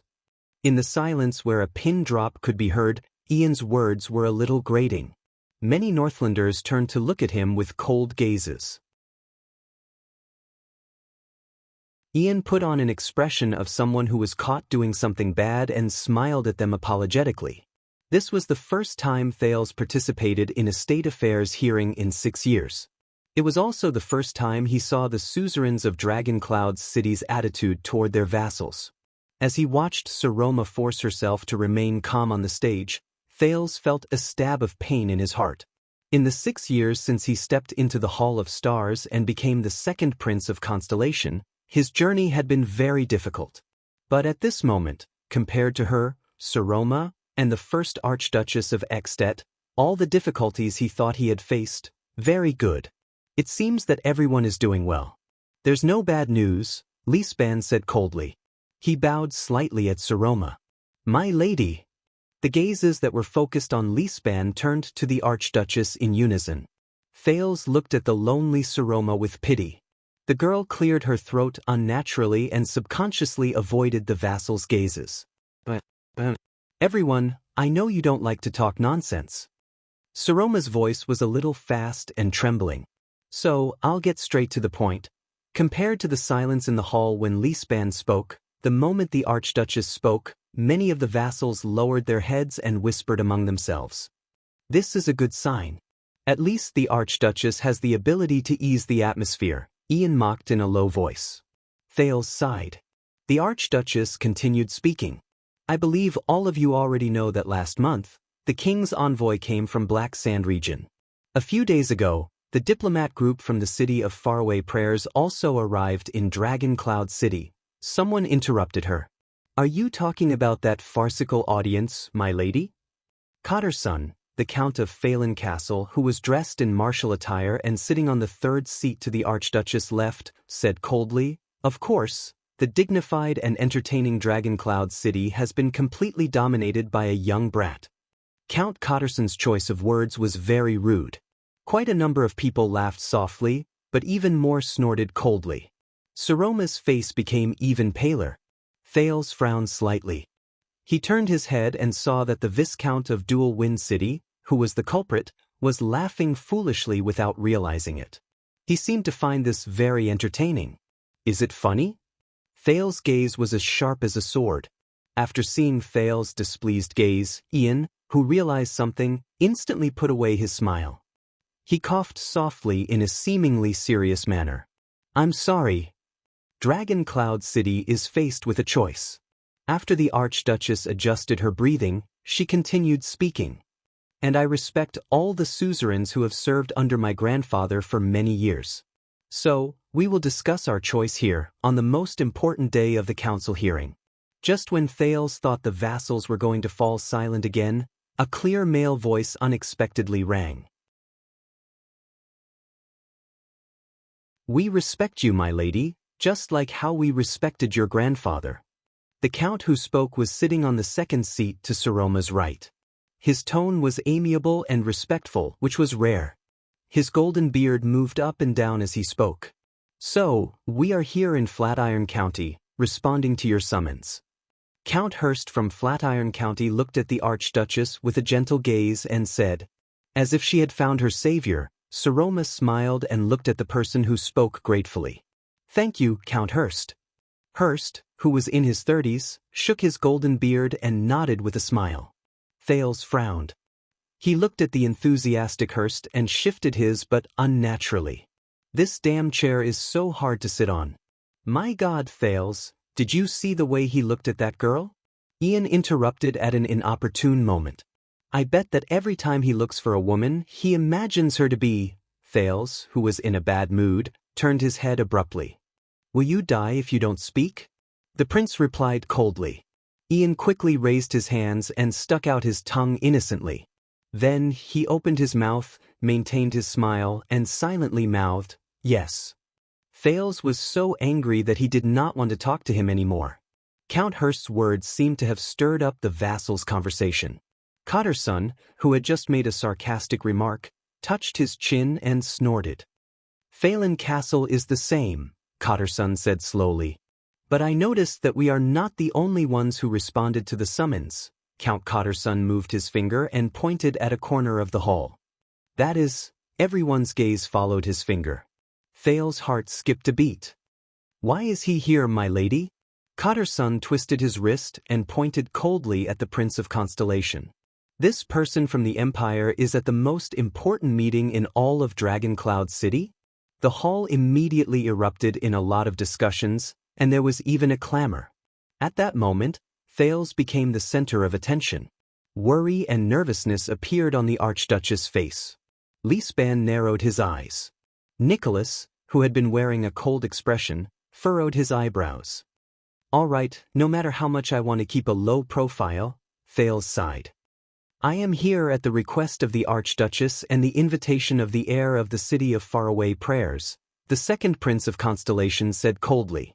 As a third party, I am here to witness this meeting that concerns Ekstet's honor. After he finished speaking, the arguments in the hall became even louder. Thales could even hear their discussions clearly. So that is, what a joke, take a guess. If he is here, that woman should also be here, Dragon Cloud City? Ha, how ironic. Perhaps one day, the Archduchess will have a young suzerain whose father is unknown. Thales clenched his fists. Ian shook his head helplessly at him, looking as if he wanted to help but could not. I don't remember when we were in cahoots with the people from the Empire, Cotterson said coldly without even looking at Thales.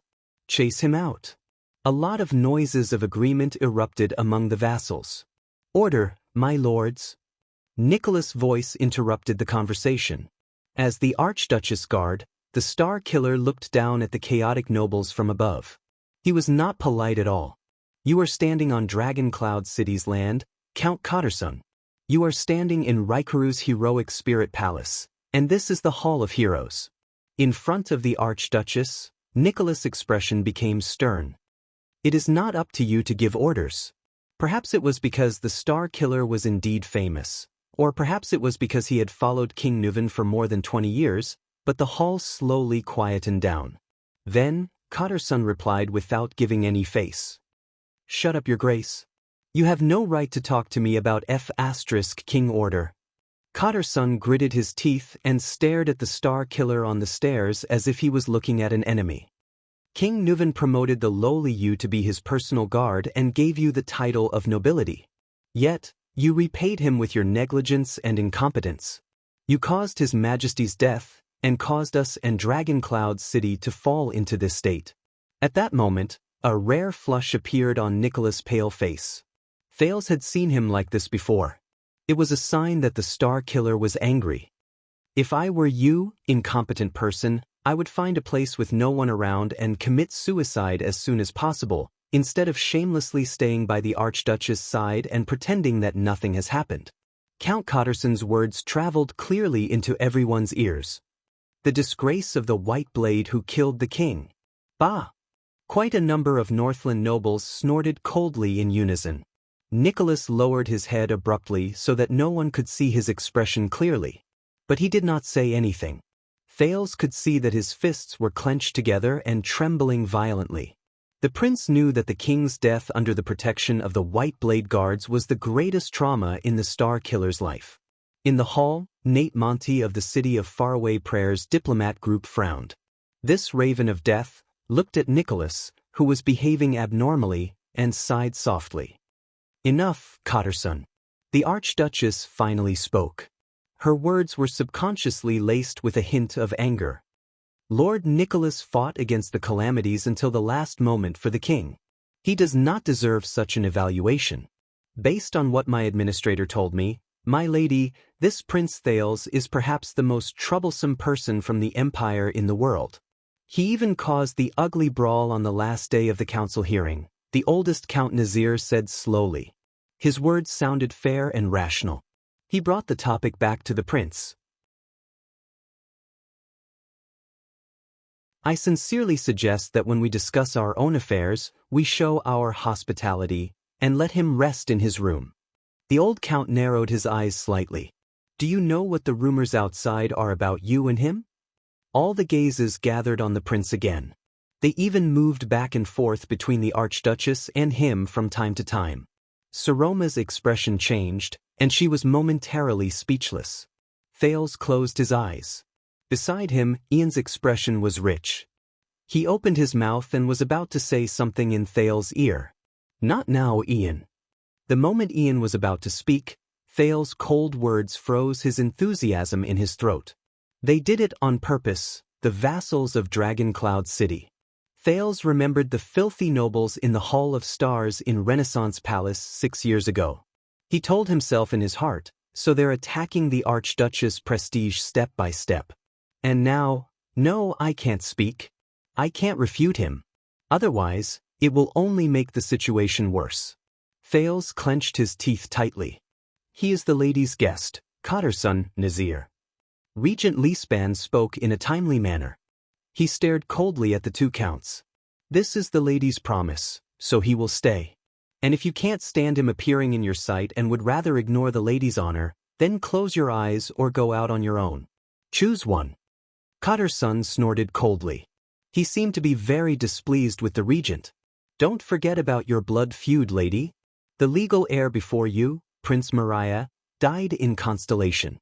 His body hasn't even gotten cold yet," Count Liner, who was sitting on the third seat to the Archduchess' left, said with an expressionless face. "Since then, all the tragedies were caused by this little prince." "His body hasn't gotten cold yet, really?" Ian whispered and scrupulously again. 6 years.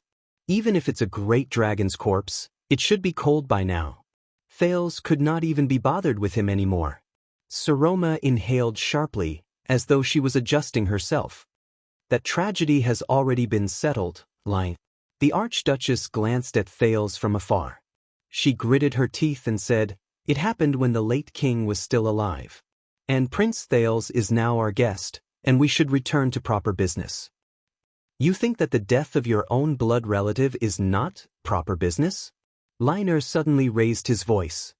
I have to say, you make me a little bitterly disappointed. Count Liner's expression was still as cold as ice. His gaze did not waver, but his words, which sounded like a venomous snake hissing, were hard to ignore. Honorable Lady Saroma Walton. Saroma met his gaze. Her hand, which was on the armrest of her seat, trembled slightly. In the hall, the discussions of the 20 or so nobles grew louder. Take back your words, Line. Regent Lisbon's words were already laced with obvious emotions. He enunciated each word clearly. Especially to the Archduchess. How dare you say, you make me a little bitterly disappointed, to King Nuvan, to the granddaughter of the born king? Lisban glanced at Count Line. Since the days of the prince, His Majesty used 30 years to promote all of you and the Liner family, which was on the verge of decline. This is what I am worried about, Lisban, Liner replied without fear. That King Nuvan, who made people willing to die for him, that great-born king, is no longer here. Only old bones like us are left to guard a woman, Lina. The one who interrupted him was still the golden-bearded Count Hurst. Lina paused for a moment. He glanced at the seated Archduchess. After a moment of hesitation, he changed his words. To maintain the dignity of Dragon Cloud City. The moment he said this, Saroma lowered her head and pursed her lips. The hall was silent. Count Hurst coughed softly. My apologies, my lady. The Count of Flatiron County stared at the embarrassed Saroma and said gently, but I think that Count Liner just misses the former king too much, and values the future of Dragon Cloud City too much. But he respects you and your bloodline, just like I do. Hurst nodded slowly and respectfully. My lady. Ian put on a disgusted expression and whispered, I'm going to vomit at this hero saving the damsel in distress seducing a girl. But it really works. Look at that girl's expression, so King long-winded. For the first time, Thales found that he really wanted to strangle Ian. He wanted to make all of Ian's direct words stuck in his vocal cords. The prince fixed his gaze on Saroma. Saroma looked at Hurst, who had helped her out of the predicament, and even gave him a forced smile. Thales furrowed his brows tightly. You are facing the bloodline left behind by the born king, young Hurst. Lisban interrupted their eye contact. There is no doubt that she will lead the future of Dragon Cloud City. Hurst smiled and nodded slightly at the regent. Of course. The more you speak, the more you sound like King Nuvan, Prime Minister. Count Liner, who had been expressionless all this while but whose words struck at Thales' heart, slowly said, just like 6 years ago, you, the great regent, stood beside His Majesty's corpse, and told us in an unquestionable manner that the Archduke had been replaced, and that we only needed to kneel down obediently. Don't bring your personal resentment here, Line. Lisban's face was livid. This glorious hall should not have a place for selfishness and darkness. Liner curled the corners of his mouth in response. I'm starting to admire your little girlfriend a little. Ian sighed and patted Thales' shoulder. How did she survive among these people for the past 6 years? I don't know. Thales shook his head. He stared at the unruly counts and could not hide his worry. This is my first time attending the Day of State Affairs hearing. In the past, the important counts sent their administrators here. I guess that their presence here personally made the situation more difficult. Ian raised his eyebrows. Oh, you didn't refute me? Thales, who was observing the counts, revealed a puzzled expression. Refute what? Nothing, Ian replied solemnly and shook his head seriously. An old voice rang in the hall again. Relax, Liner, show some respect.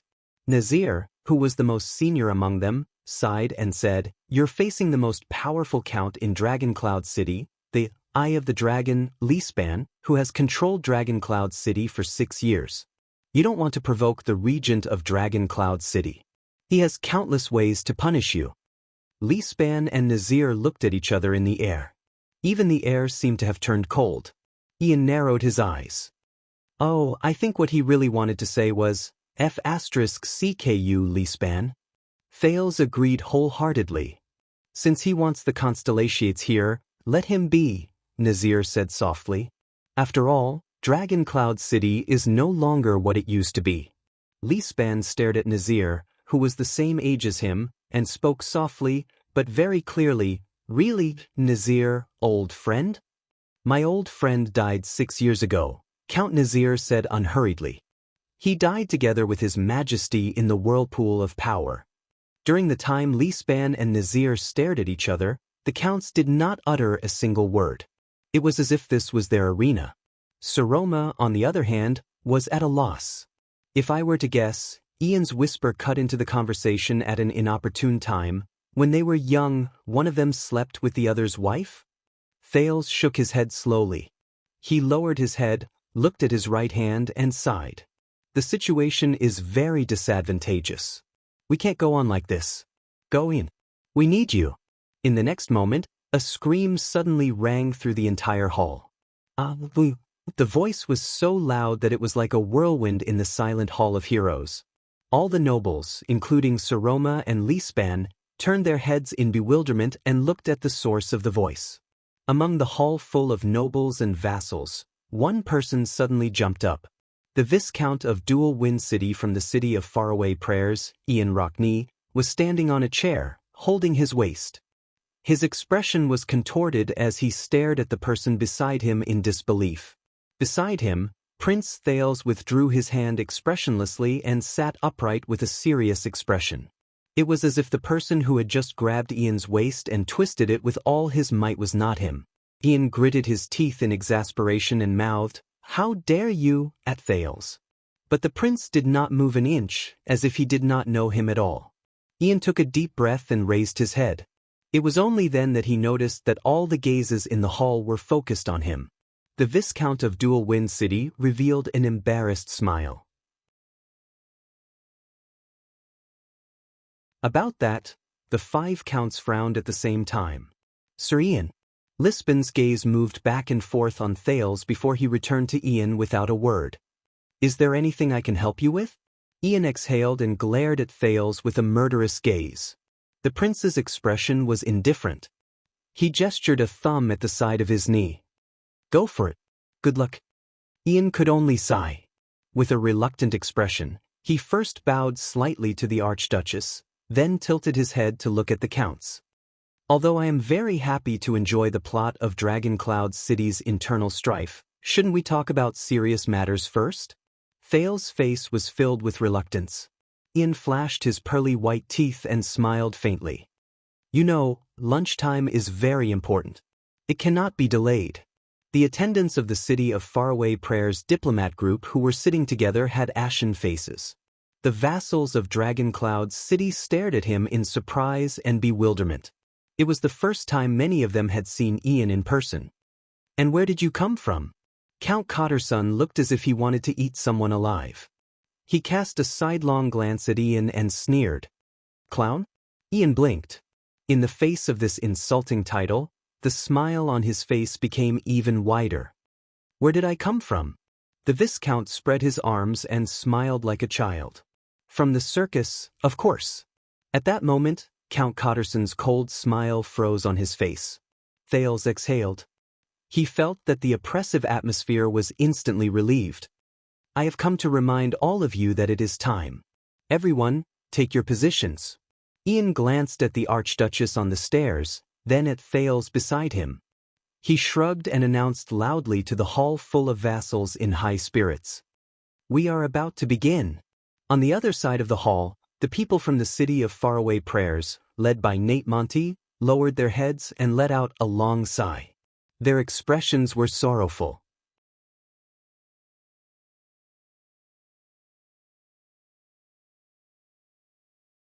Chapter 319. The Hall of Heroes was silent. Aside from the City of Faraway Prayers diplomat group, who knew Ian very well, almost everyone, including the 6 counts, widened their eyes in disbelief as they stared at the young Viscount Rockney, who stood on the chair with a smile and raised his arms diagonally. It was as if he was looking at something strange. Thales had no choice but to lower his head and cough softly. He nudged Ian's leg. Ian, who was immersed in his own world, moved a little. He seemed to have finally realized the awkwardness of the situation. He withdrew his arms resentfully and jumped off the chair. With a stiff smile, he waved at the entire hall. "Hey, everyone!" The nobles in the hall recovered from their dumbfounded shock. They turned their heads away unnaturally or coughed softly.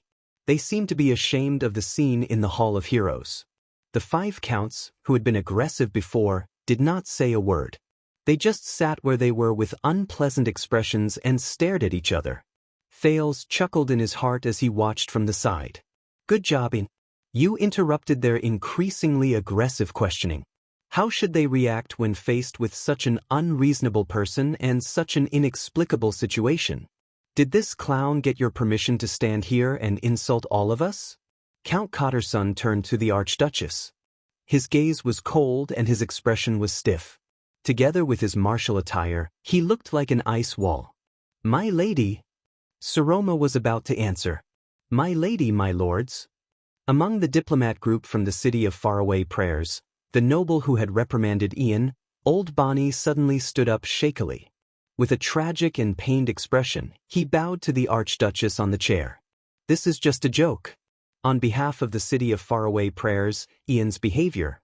But before he could finish speaking, Monty, the Raven of Death, suddenly extended his hand and grabbed his shoulder. He forcefully pressed the bewildered old Bonnie down. Ian blinked and nodded slightly at Monty, who had his lips curled up slightly. At this moment, the seated Archduchess finally could not stand it anymore. She coughed. "Everyone." Thales could tell that Saroma was holding back her laughter as she looked at the Count's ashen faces. "This is Sir Ian Rockney from the city of faraway prayers. He is Archduke Rockney's eldest son and heir, the Viscount of Dual Wind City. He came with a mission from Grand Duke Rockney." Ian gave a friendly smile and bowed slightly to the Archduchess. The counts looked at Ian in unison, but none of them looked surprised. Instead, they looked relieved, as if they had expected this.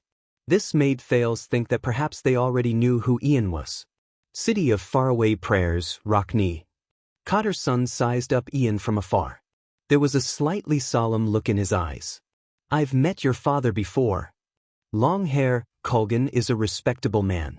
His words are more trustworthy than a long sword. I also respect the Rockney family. They are the model knights of Northland for the past 1,000 years. The corners of Ian's mouth moved slightly, forming a faint smile. "But when I look at you, boy?"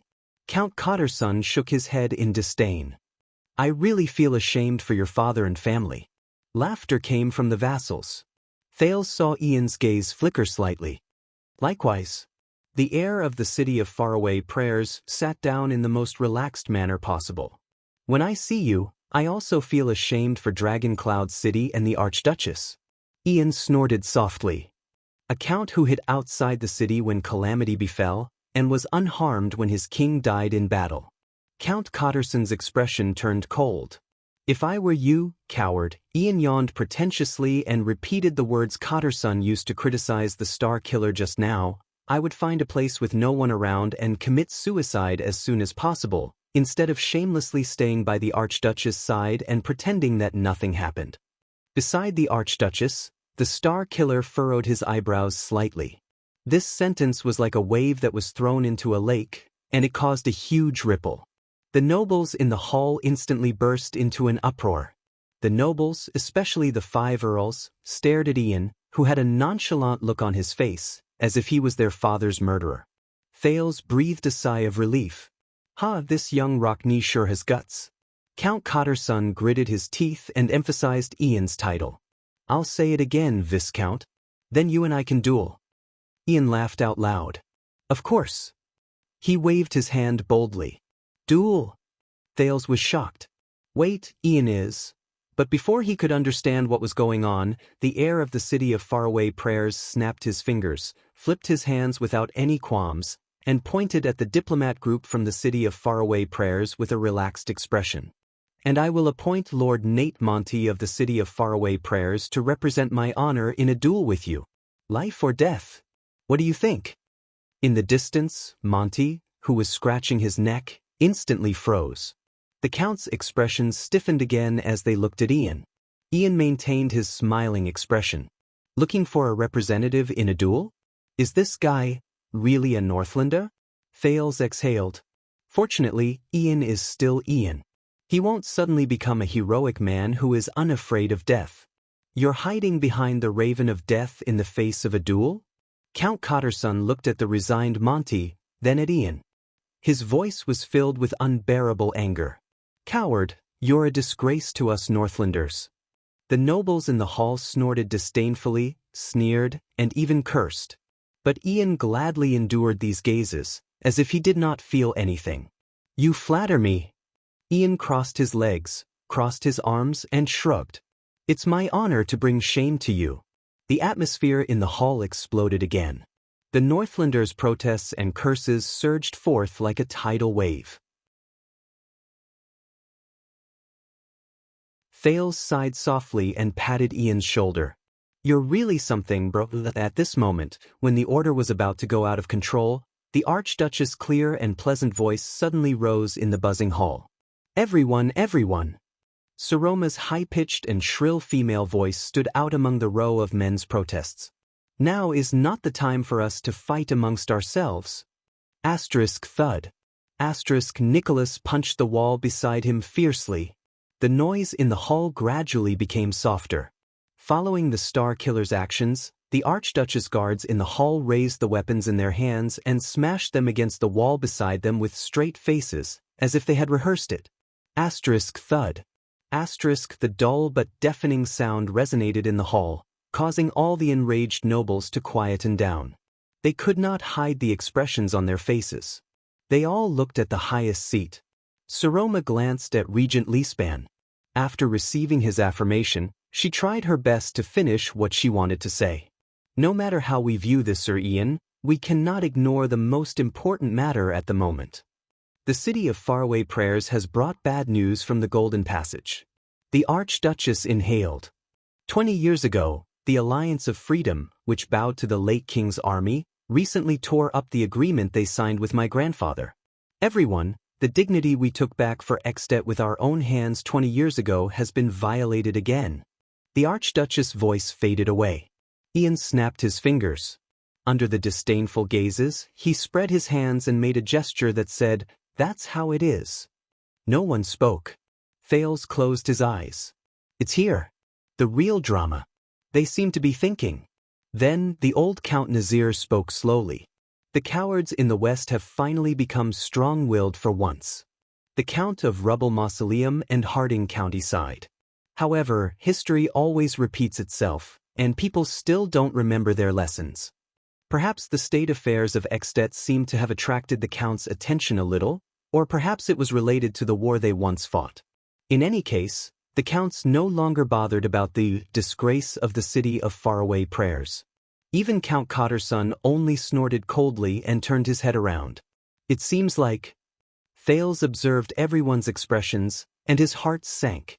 They all knew what was important and what was not. However, for the Counts, the truly important matter might not just be the Alliance of Freedom. The Alliance of Freedom. Those cowards would not dare to do this alone. Who is supporting them from behind? The one-armed Count, Carcagel, who had been silent all this while, as if this matter had nothing to do with him, furrowed his brows. Those long ears again? No. Ian seemed to have regained his composure. This made the diplomat group from the city of Faraway Prayers feel much more relaxed. White Mountain is very peaceful. We have not received any abnormal information about the White Elves. I still remember 20 years ago. Count Liner's expression did not change. Those cowards in the Alliance only had mercenaries to fight for them. Tearing apart their battle formation was easier than tearing a piece of paper. Breaking through their city walls was as easy as climbing a ladder. The city of Faraway Prayers can completely solve this on their own. As long as they don't send clowns to fight, Count Cotterson added in disdain. Ian flashed a smile. The regent of Dragoncloud City, Count Leespan, clapped his hands and spoke with a solemn expression. His words were powerful and resonant. I believe that all of you are not fools. You know very well what the key to this game of chess is. You even know who the person behind the Alliance of Freedom is. The 5 counts narrowed their eyes and stared at Leespan. Ian coughed. Everyone, I believe that all of you know, King Chapman is oppressing and abusing the nobles in his domain. The Viscount from the city of Faraway Prayers sighed. The city of Faraway Prayers and our like-minded companions, such as Defense City and Elifure City, are working hard because of this misfortune. Ian raised his eyebrows. And now, we need Dragoncloud City's support to tell the whole kingdom that the king cannot do whatever he wants. The incident with the Alliance of Freedom is an interlude, but it cannot be ignored. That is why I am here. The hall was silent for a moment, and everyone looked at the 6 earls at the front. But the answer that Ian received was not so positive. Count Liner said coldly, "Then go to the king. Perhaps if you give the king what he wants, the Alliance of Freedom will obediently lower its head." Ian frowned slightly. "Don't bother Dragoncloud City." Cotter's son snorted coldly. "This is not our war, at least not now." Thales frowned. Thales furrowed his eyebrows. "They can all see it. Count Leespan spoke in a timely manner, "But this is our war. We cannot run away from it." The former prime minister, who had accumulated decades of prestige, made everyone look at him solemnly. Leespan said solemnly, 20 years ago, Dragoncloud City responded to the Alliance of Freedom's rebellion with blood. This is the Dragon Spear family's glorious past, and proof of the late King Nuven's authority. We are the leaders of Extet, and we are duty-bound." Count Nazir stared at Leespan, who spoke sternly. He could not help but narrow his eyes. "Old friend. Besides, this concerns the Walton family's dignity and the born king's honor," Leespan said coldly. "When the West changes again, the Walton family cannot sit by and do nothing. Don't forget, we are Northlanders. And Northlanders of Dragoncloud City. We never run away. Because we value honor more than lives and interests." The hall fell silent. Thales saw from the corner of his eye that Ian snorted disapprovingly. A smile finally appeared on the stressed Saroma's face. She looked at Leespan gratefully. "You're right, Seal. We need to dispatch troops to the west, just like we did 20 years ago, and restore Dragoncloud City's illustrious reputation." The Archduchess seemed to heave a sigh of relief. As for King Chapman, at this moment, of course. Across from Count Leespan, Count Nazir, who was the first to the Archduchess' right, spoke. "Of course we are willing to fight for Extet's honor and for your honor, madam." His old voice did not diminish his dignity. For a moment, it even reminded Thales of the former ascendant king. Nazir was like an experienced elder. He said patiently, "But as a vassal who has received the late king's kindness and is loyal to the Walton family, I have the responsibility and obligation to remind you to think one step further." Saroma's face tightened. Thales clenched his fists. An ominous premonition rose in his heart. "Following in your father's footsteps and dispatching troops to the west, perhaps you can indeed be praised by others, and even become a good story. But after we go to war, after we win and tear down the walls of the Alliance of Freedom, what will happen?" Nazir looked around the hall and said softly, "We, Dragoncloud City, are nothing more than a chess piece that swings back and forth between the city of Faraway Prayers and Black Sand region, used by others." Ian raised his eyebrows. Saroma's face tightened. She was a little anxious. She was about to speak, but, "Yes, perhaps you protected Dragoncloud City's dignity, and people praised you as not bad," Nazir interrupted his vassal calmly. "But what can Dragoncloud City really get?" All the nobles in the hall listened to him quietly, especially the other 5 counts. Lispan's expression was especially unpleasant. Nazir continued, "The authority to command Extet again? Or the spoils of war sent by the city of Faraway Prayers? Or a certificate of commendation from the king from Black Sand region?" His voice reverberated in the hall. Nazir stared at the Archduchess with an electrifying gaze. Saroma bit her lower lip and glanced at Thales for help. But Thales was powerless at this moment. 20 years ago, my grandfather did this. He reaped. The Archduchess was a little flustered. She was interrupted again. At that time he was the king. Your grandfather, Nuvan, and we all represented all of Extet, Nazir said slowly. Now. Nazir let out a long sigh. Under everyone's solemn gazes, he stood up shakily and looked at the soul slayer pike behind the Archduchess. His gaze was filled with sorrow and nostalgia. Now is not 20 years ago, my lady. His tone was light, but there was a sadness in it that was difficult to ignore. Dragon Cloud City has long lost its king. At that moment, Thales sized up the old count again. The warning bells in his heart kept ringing. He had a premonition of the direction of the conversation. *T. This guy, he's definitely a ruthless character who won't lose to Lispan. Nazir turned his head around. His voice became cold. We've already suffered enough at the hands of outsiders. Why should we be the vanguard of others and get involved in this mess? Many people in the hall started whispering to each other. The Archduchess was at a loss. Suffered a lot? Old friend. Lispan stared at Nazir. What do you mean? The person who took over his words was Count Lina. Was he not clear enough? Lina's words were as piercing as ever. 6 years ago, the new king, along with 4 archdukes, almost forcefully confirmed the ownership of Dragon Cloud City. The first archduchess in Extet's history. Everyone's gazes were focused on a seat. There, Saroma's face grew paler. Nazir shook his head. I don't mean to be disrespectful, my lady. He flashed an apologetic smile at the young girl on the seat. There was disappointment in his tone. But we are no longer the powerful Dragon Cloud City. In the past 6 years, the morale of the vassals was low, the morale of the army was low, and the nobles were in a state of disunity. It was difficult for them to unite. And now, opponents like Black Sand Region and the city of Faraway Prayers can swagger into the city to spy on us and humiliate us in Heroic Spirit Palace. Ian was about to say something, but Thales grabbed his shoulder. No. The prince frowned. It's not time yet. Count Nazir clasped his fists tightly. His expression was solemn. From that day onwards, all of Extet looked down on us. A girl sat on the Archduchess' throne with us, powerlessly watching the dilapidated and desolate Dragon Cloud City after the calamity, the death of the king, and the invasion of foreign armies.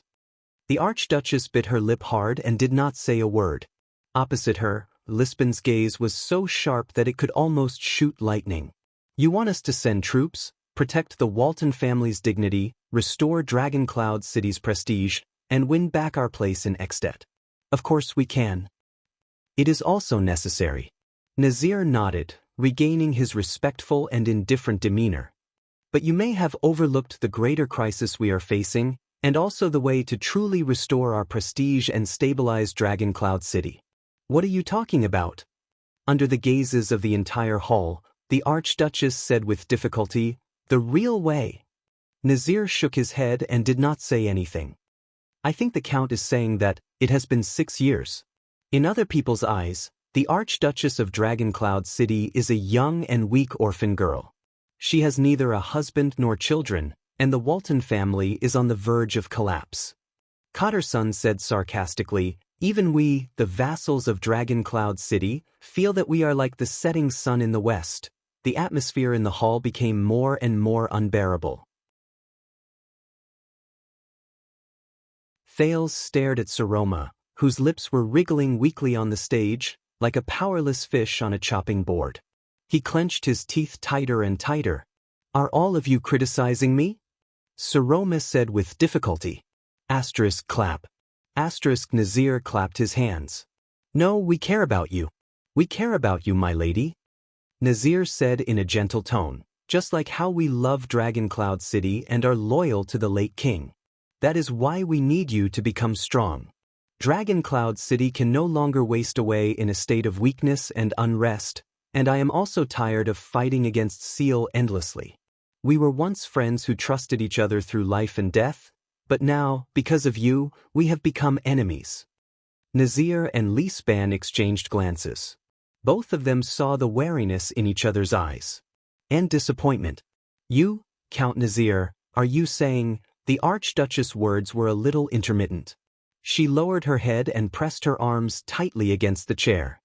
Yes, madam. Nazir turned around. Unhurriedly, like the most competent advisor, he calmly and rationally suggested, I believe you need a husband. For Dragon Cloud City.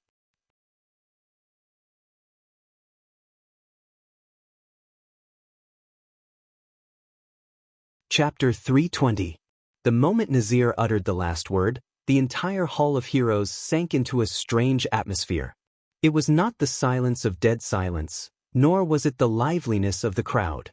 Instead, the nobles at the side of the hall were whispering to each other in groups of twos and threes.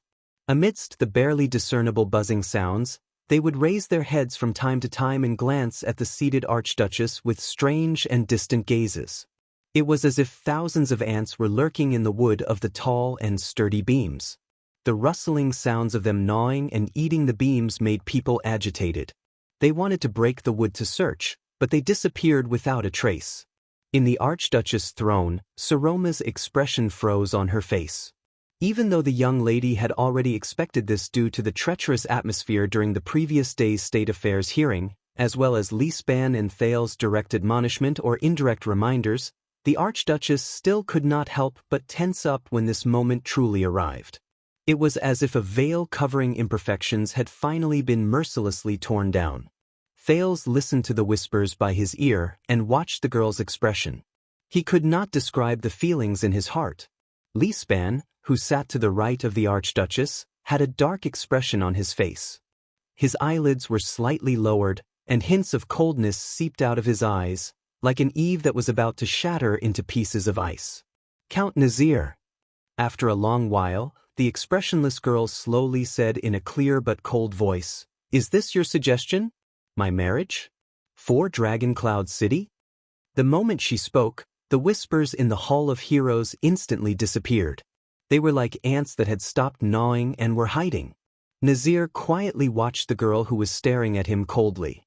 There was not a hint of emotion in his eyes. This is how it should be, the old count said faintly. You know, the Walton bloodline must continue, just like how the marriage between the hero Chara and Princess Rain continued Dragon Cloud City's rule.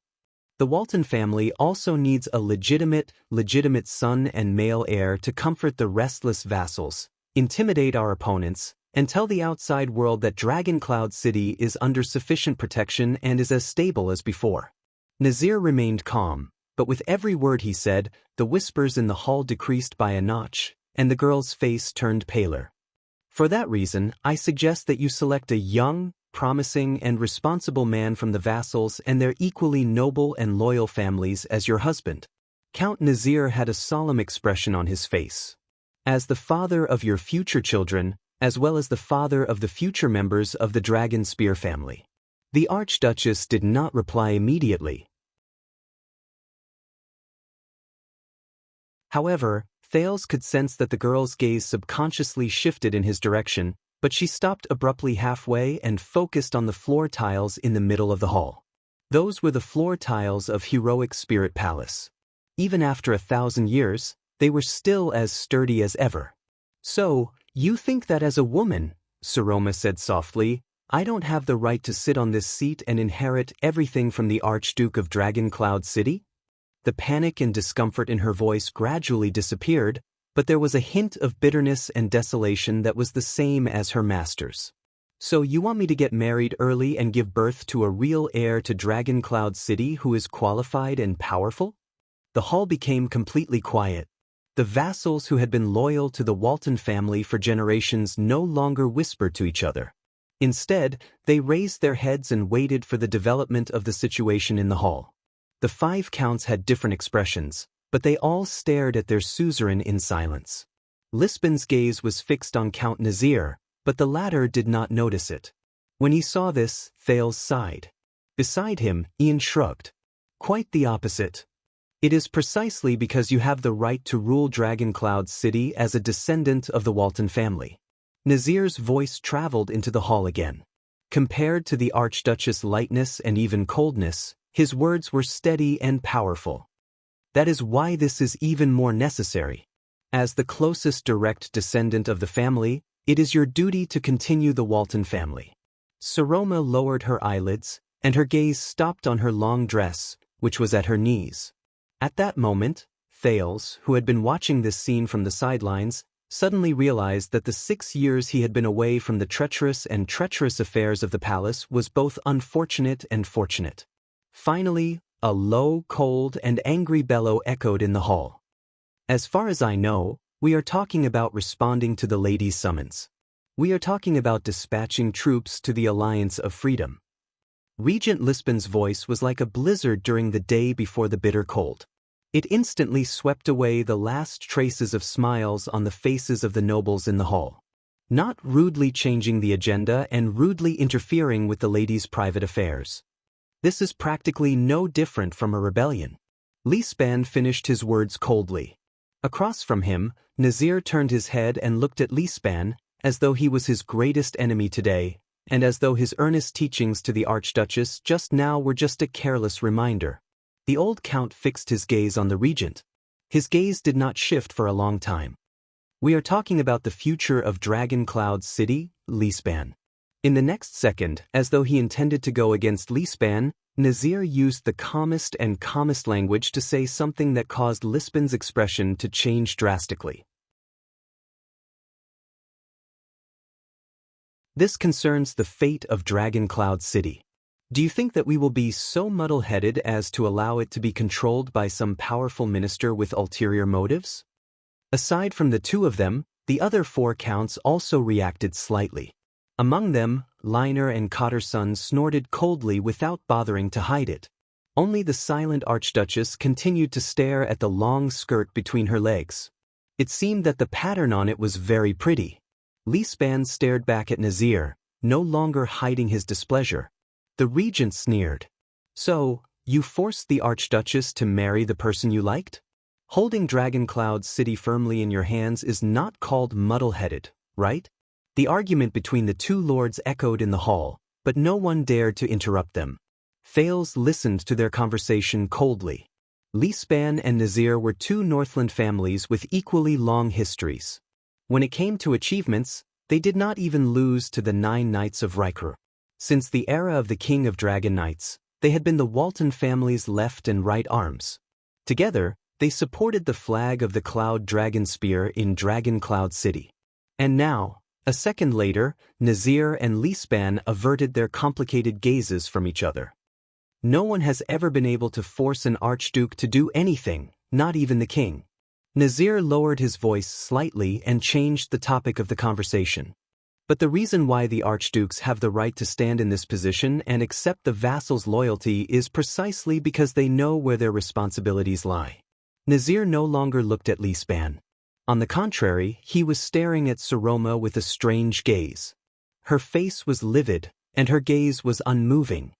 My lady, remember, you are not just yourself, not just Lady Saroma, and not just a lady from the Walton family. Count Nazir snorted softly. You're also Dragon Cloud City. His enunciation was especially clear. His emphasis was clear and unquestionable. Yes, don't always think about yourself, my lady, Nazir said sternly. More importantly, think about Dragon Cloud City. Saroma, who had already clenched her teeth, could not help but move. I am, she repeated laboriously, I am Dragon Cloud City? Nazir did not say a word. Lisban's face was livid. In the hall, the whispers of the other dozen vassals rose again. It was louder, more arrogant, and more presumptuous than before. Nicholas frowned. He wanted to raise his hand a few times to reach for the weapon on his back, but every time he put it down. Thales bit his lower lip. His eyelashes trembled slightly. From the corner of his eye, he saw that the former little rascal had her head lowered and was trembling slightly. Ian gave him a strange look and whispered, Hey, don't let your mind wander. When are we going up? But Thales only pursed his lips tightly and said nothing. Ian soon stopped paying attention to Thales. Because in the next moment, almost everyone did not expect. The young girl raised her head abruptly. What if I say no? The Archduchess' voice, which had always been clear but weak, suddenly rose with a short, breathy tone that was rarely heard. Slight astonishment appeared on the faces in the hall one after another.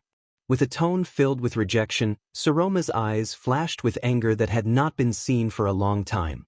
She looked around the entire hall, especially the 6 counts. This surprised Thales. Saroma, do you remember? Choose who you want to be. If you don't want to be a vase that is manipulated by others and can be casually traded, then reject them. On the Archduchess' throne, the young girl revealed a beautiful but cold face. She said in a sonorous voice, "What if I say, I don't want to?" As soon as she said that, the 6 counts, including Leespan, frowned at the same time. The hall was like the surface of a lake that had another stone thrown into it. Once again, waves of annoying whispers rose. Many people subconsciously looked at Count Leespan, but the latter only furrowed his brows slightly. What's going on? Again? On the last day of the state affairs hearing, did this young girl also? I really don't understand. How can a little girl who doesn't know anything dare to throw a tantrum on the Archduchess' throne? Damn it, Dragon Cloud City can't go on like this. Hey, guess if she's a year older, will she roar and order us to find her a nice dress? Like I said, she's just like other women. She needs a whip from her husband. Look at her skinny arms. She probably can't even lift a sword, and she dares to. The voices in the hall rose and fell. It was so noisy that Nicholas had to speak sternly again to maintain order. As he listened to the rumors, Thales gradually furrowed his brows. But Saroma still held her head high and stared at her vassals without showing any signs of weakness. She glanced at a certain direction in the hall and took a deep breath as if she had made up her mind. What if I insist? Saroma glanced at Hearst with a complicated expression, then glanced at the aggressive Count Liner with difficulty. She then cleared her throat. In the name of the Archduchess of Dragon Cloud City, I insist. No, I order that my marriage will not be decided here, and it will not be decided because of this. In an inconspicuous corner, Thales curled up the corners of his lips slightly. That's right. It's that little lioness who lifted her dress and kicked his thigh with puffed cheeks and a red face. I wonder when it started. Everyone, if that's the case. The Archduchess' voice echoed in the hall. What will happen to all of you? Once she said that, there did not seem to be any changes in the hall for a while. But Thales inexplicably felt that the temperature around the 6 seats beside the Archduchess seemed to have suddenly dropped. All the counts turned their heads in unison. Their gazes were fixed on one person. Leespan was the regent. It was as if he was the source of everything. But the Archduchess exceeded their expectations once again. Please don't look at Seal anymore, everyone. Saroma's voice trembled slightly, like a branch swaying in the cold wind. He didn't teach me to say this. Leespan was stunned. Count Nazir's gaze slowly froze on the Archduchess' hand, which was holding the armrest of her throne. Very good. A few seconds later, he said softly, You surprised me a little. Saroma took a deep breath. She felt that Nazir's strange gaze had a magical power that could penetrate people's hearts. But the strange look in Nazir's eyes only lasted for a short while before it returned to its original solemn and indifferent look. It was as if the surprise brought by the Archduchess just now was really just a coincidence. Beside him, Count Liner snorted softly. You are the Archduchess. In Dragon Cloud City, your authority is innately supreme. But the question is, are you really prepared? Count Liner's tone was devoid of any emotion, but every word he said was crucial. Are you really going to abandon your vassals here, because of this matter, and dominate Dragon Cloud City as a lonely widow? Abandon my vassals, as a lonely widow. This sentence made the atmosphere in the hall even more tense. But Count Liner still stared at the Archduchess on the stairs expressionlessly. Saroma's face turned pale. She gritted her teeth. Count Liner, what are you? Seeing that the atmosphere was not right, Count Hearst, who had always been very friendly, spoke. He raised his hands at both sides and took the initiative to speak first, as if he was trying to mediate between them. My lady, Count Liner, I think we should all be cold. This time, Count Hearst was interrupted by Liner's merciless words. We all know about your blind thoughts, Count Hearst. But don't teach me what to do anymore. That right only belongs to the late King Nuvan. Thales sighed. Even though Liner said those words to Count Hurst, his gaze was still fixed on the Archduchess. This made the pressure on Sir Roma even heavier. Hurst's golden beard trembled. A few seconds later, the Count of Flatiron County, who had been rebuked, put on a cold expression and did not continue the conversation. The hall became quiet again. Thales and Ian were the only ones who were paying attention to the development of the situation with completely different emotions. The Archduchess' expression was as calm as still water. The vassals' gazes were as sharp as swords. Soon, Count Nazir sighed and rejoined the conversation. "That is truly regrettable, my lady. Of course, as a count, I am powerless to oppose or even stop your decision." Like a slightly disappointed old man, Nazir shook his head and said softly, "But I, of course, only I, will still advise you, and even advise you with my actions." In the face of the crisis of the Alliance of Freedom, in this battle between the city of Faraway Prayers and Black Sand region, it is best for us to put our own safety first. Without realizing it, Sir Roma held her breath and frowned. Advise? Action? Put our own safety first? The Archduchess' arms stiffened. What do you mean? Nazir looked at her indifferently and did not answer. Thales exhaled through his nose subconsciously. Well done, Sir Roma. We are close. We are close. In this game, we have completed the most important connection, war and marriage. We will win. Lisban chuckled disdainfully. So you, Nazir, and even many of the vassals who are dissatisfied with not being able to intervene in the marriage of the king, in the face of the crisis of the Alliance of Freedom, you must refuse to be summoned by the lady, refuse to gather your armies, and even, like many of the vassals of Black Sand region and the archdukes of other territories, refuse to pay taxes to the lady, just like how they rebelled against King Chapman? Nazir did not pay any attention to him. Count Cotterson, who had always been straightforward, narrowed his eyes and stared at the Archduchess. He arched an eyebrow and said, "Of course I hope that it won't become like that, lady. But there are many times when we have no choice." Sir Roma's expression changed. Sending troops to the Alliance of Freedom is to protect the honor of the Walton family. It is the person your ancestors swore loyalty to.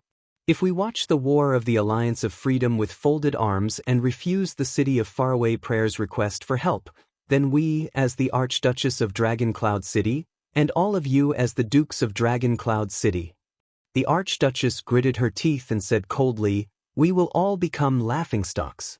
Whether it is a weak woman who is powerless to protect the name of her father and ancestor, or a Northlander who is cowardly and does not dare to face the enemy she defeated years ago." The other four counts, whether it was the merciless Cotterson, the sarcastic Liner, the taciturn Carcagel, or the gentle and polite Hurst, all averted their gazes and avoided Sir Roma's gaze. Only Count Nazir stared at the Archduchess with a spirited gaze. He sighed softly in resignation. During the 6 years of internal strife and disasters, Dragon Cloud City is already on the verge of collapse. Refusing to send troops may damage the reputation of the Walton family and us, but it is a good way to ensure that we do not sink in this whirlpool. By the side, Lisban snorted coldly. He was rather disdainful. The Archduchess seemed to be gnashing her teeth. "You know, Count Nazir, and all of you know that we must send troops. Even if it's not for the Dragonspear family or to assist the city of Faraway Prayers, but only to suppress the king's ambition and prevent us from drifting along with the waves in the internal whirlpool of the kingdom. This is also for Dragon Cloud City." But in the next moment, old Nazir's voice rose abruptly and interrupted Sir Roma's words. "Then for Dragon Cloud City, why can't you understand?" Sir Roma was startled. Below the stage, Thales' fists loosened and clenched. "Close. Close, Sir Roma. Just one more step." Count Nazir's gaze on the Archduchess suddenly changed. There was a sharp glint in his eyes. "If you can choose your husband with an open mind and sober mind and stabilize the future of the Dragonspear family, then all the problems can be easily solved." At that time, as the Archduchess, you will be stationed in Dragon Cloud City. You will raise the Walton family's flag of honor in a justifiable manner and give the order to send reinforcements to the city of faraway prayers. Your husband, who is also in the Walton family, will lead the army and join us, the vassals, in an expedition to the west to clean up the chaos in the Alliance of Freedom. The Count said coldly, while reviving the family's prestige and protecting Dragon Cloud City's honor, we can also win the City of Faraway Prayers Alliance. We can even dampen the king's arrogance and show off our existence and strength. Isn't this a better solution? The Archduchess bit her lower lip. She seemed to be a little flustered in front of more than 20 vassals.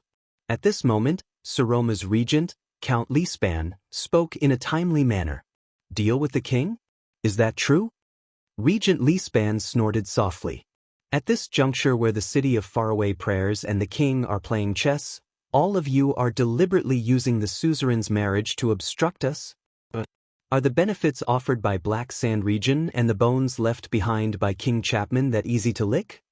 At that moment, Nazir was like a fierce beast whose tail had been stepped on. He turned his head abruptly and glared at Leespan. Be careful with your words, old friend. Lampard did come to me. Count Nazir's words were cold, as if he had an irreconcilable grudge against Leespan. But the Nazir family of Dragon Cloud City is not something that a rotten piece of trash like him, who kills his own family and seizes the throne, can order around, no matter how glib his tongue is and how sinister his intentions are.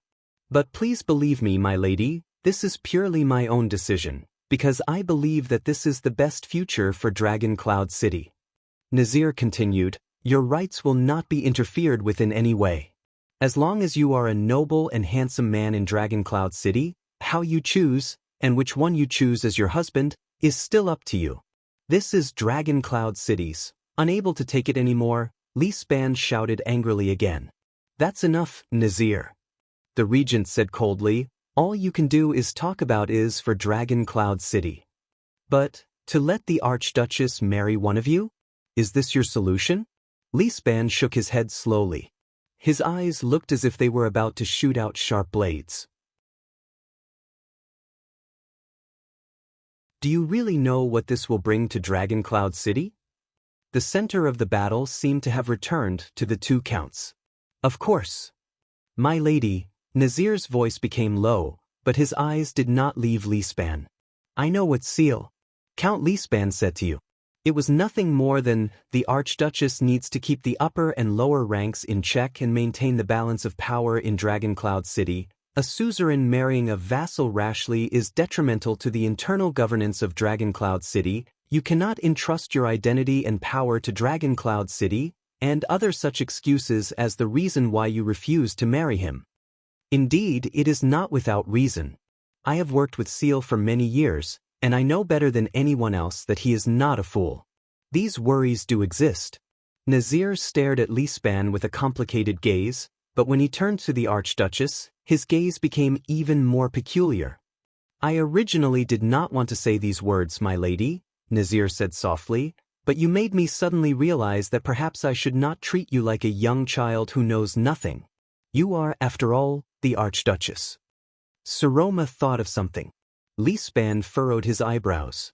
So, do you think that your marriage is really just like what some people said, to bind the Walton family's power to a certain family in Dragon Cloud City and seize it into our hands? Count Nazir spoke softly with slight exhaustion. This is for a higher and more important purpose? Everyone, the next chapter has been coded and edited. It is scheduled to be published at 12:30. I am going to eat.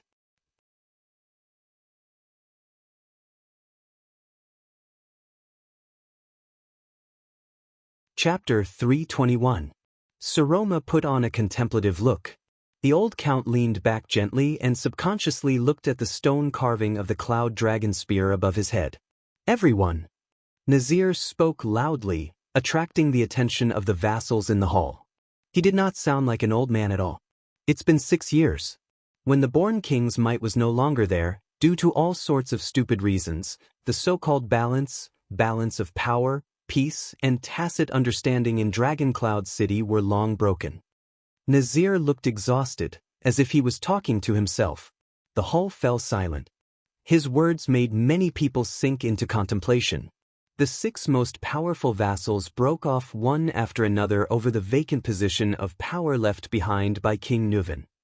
The other 4 counts moved in unison. Other than Count Carcagel, the other 3 subconsciously avoided Lisbon's gaze.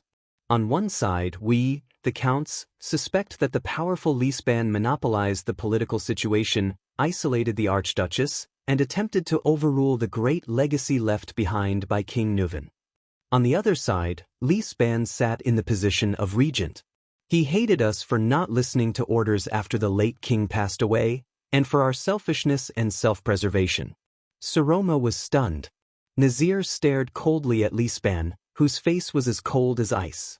There was disappointment and hatred in his eyes. The slightly smaller families ruled conservatively in their own territories.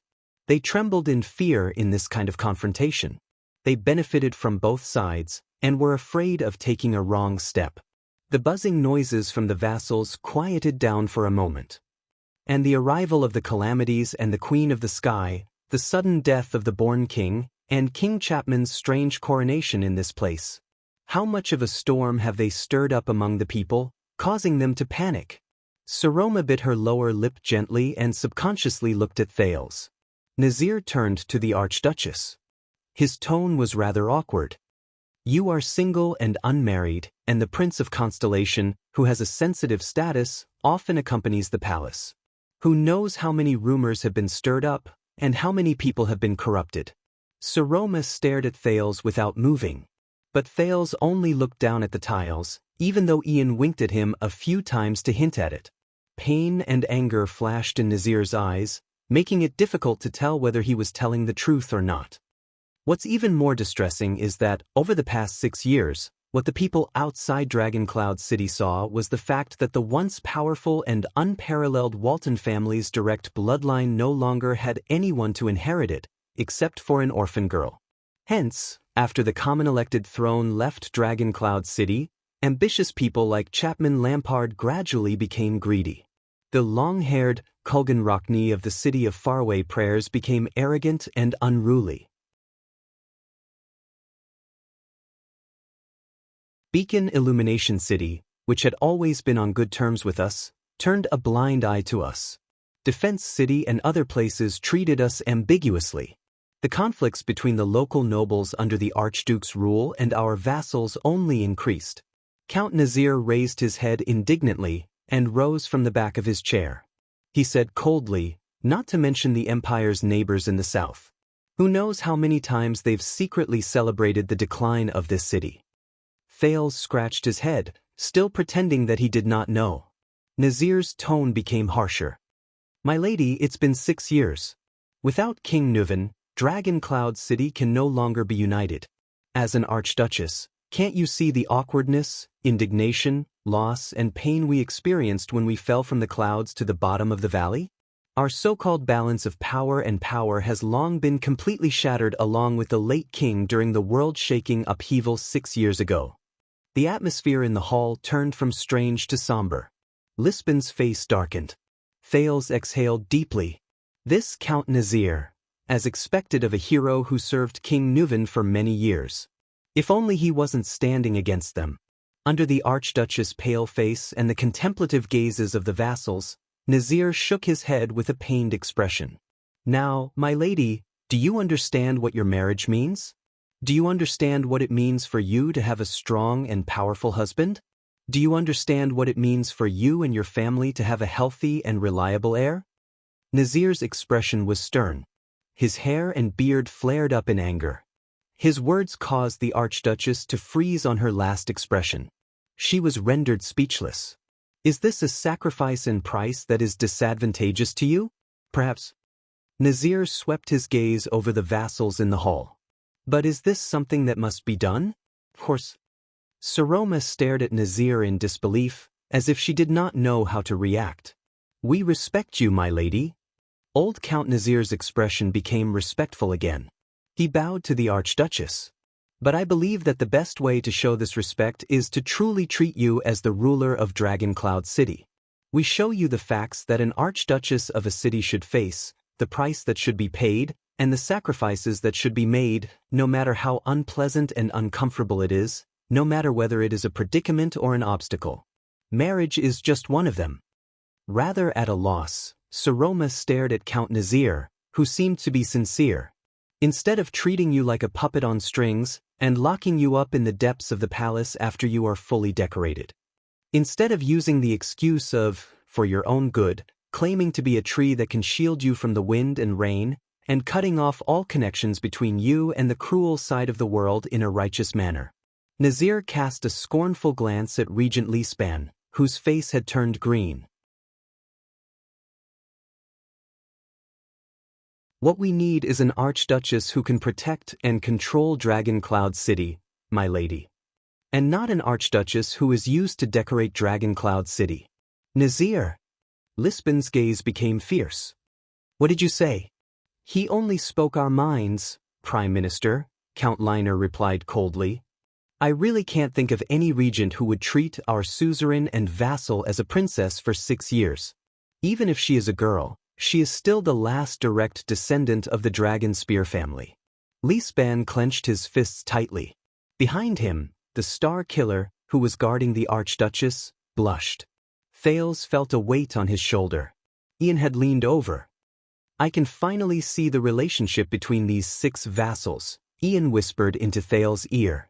But this Regent Leespan, for the past 6 years, has he been staying in Heroic Spirit Palace for your little girl? Is he acting as a shield for her, or is he acting as a bait for her?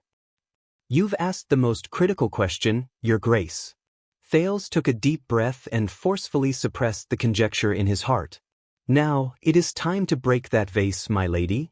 Count Nazir ignored Leespan. He bowed to the Archduchess again, his eyes sparkling. The shattered tiles may sting your skin, but only fresh blood can cleanse the heart of a Northlander, even if you are just a girl. As Thales listened to Nazir's words, he suddenly felt a sense of familiarity.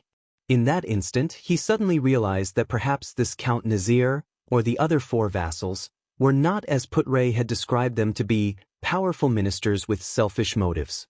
They were also not, as Leespan had been wary of, vassals who were eager to take action after Nuven's death. Thales' gaze swept past the astute Leespan, the level-headed Nazir, the rather friendly Hurst, the silent Carkagel, the callous Liner, and the blabbermouth Cotterson. On the contrary, what King Nuven had left behind for his successor might be a team that could continue the glory of Dragon Cloud City.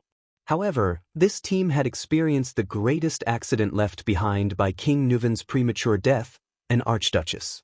Thales looked at Saroma worriedly. The archduchess only stared at the count in a daze. She did not seem to have reacted, nor did she seem to have anything to say. There is a saying in the Nazir family, the noble bear responsibility, and the ruler must sacrifice, Nazir said coldly.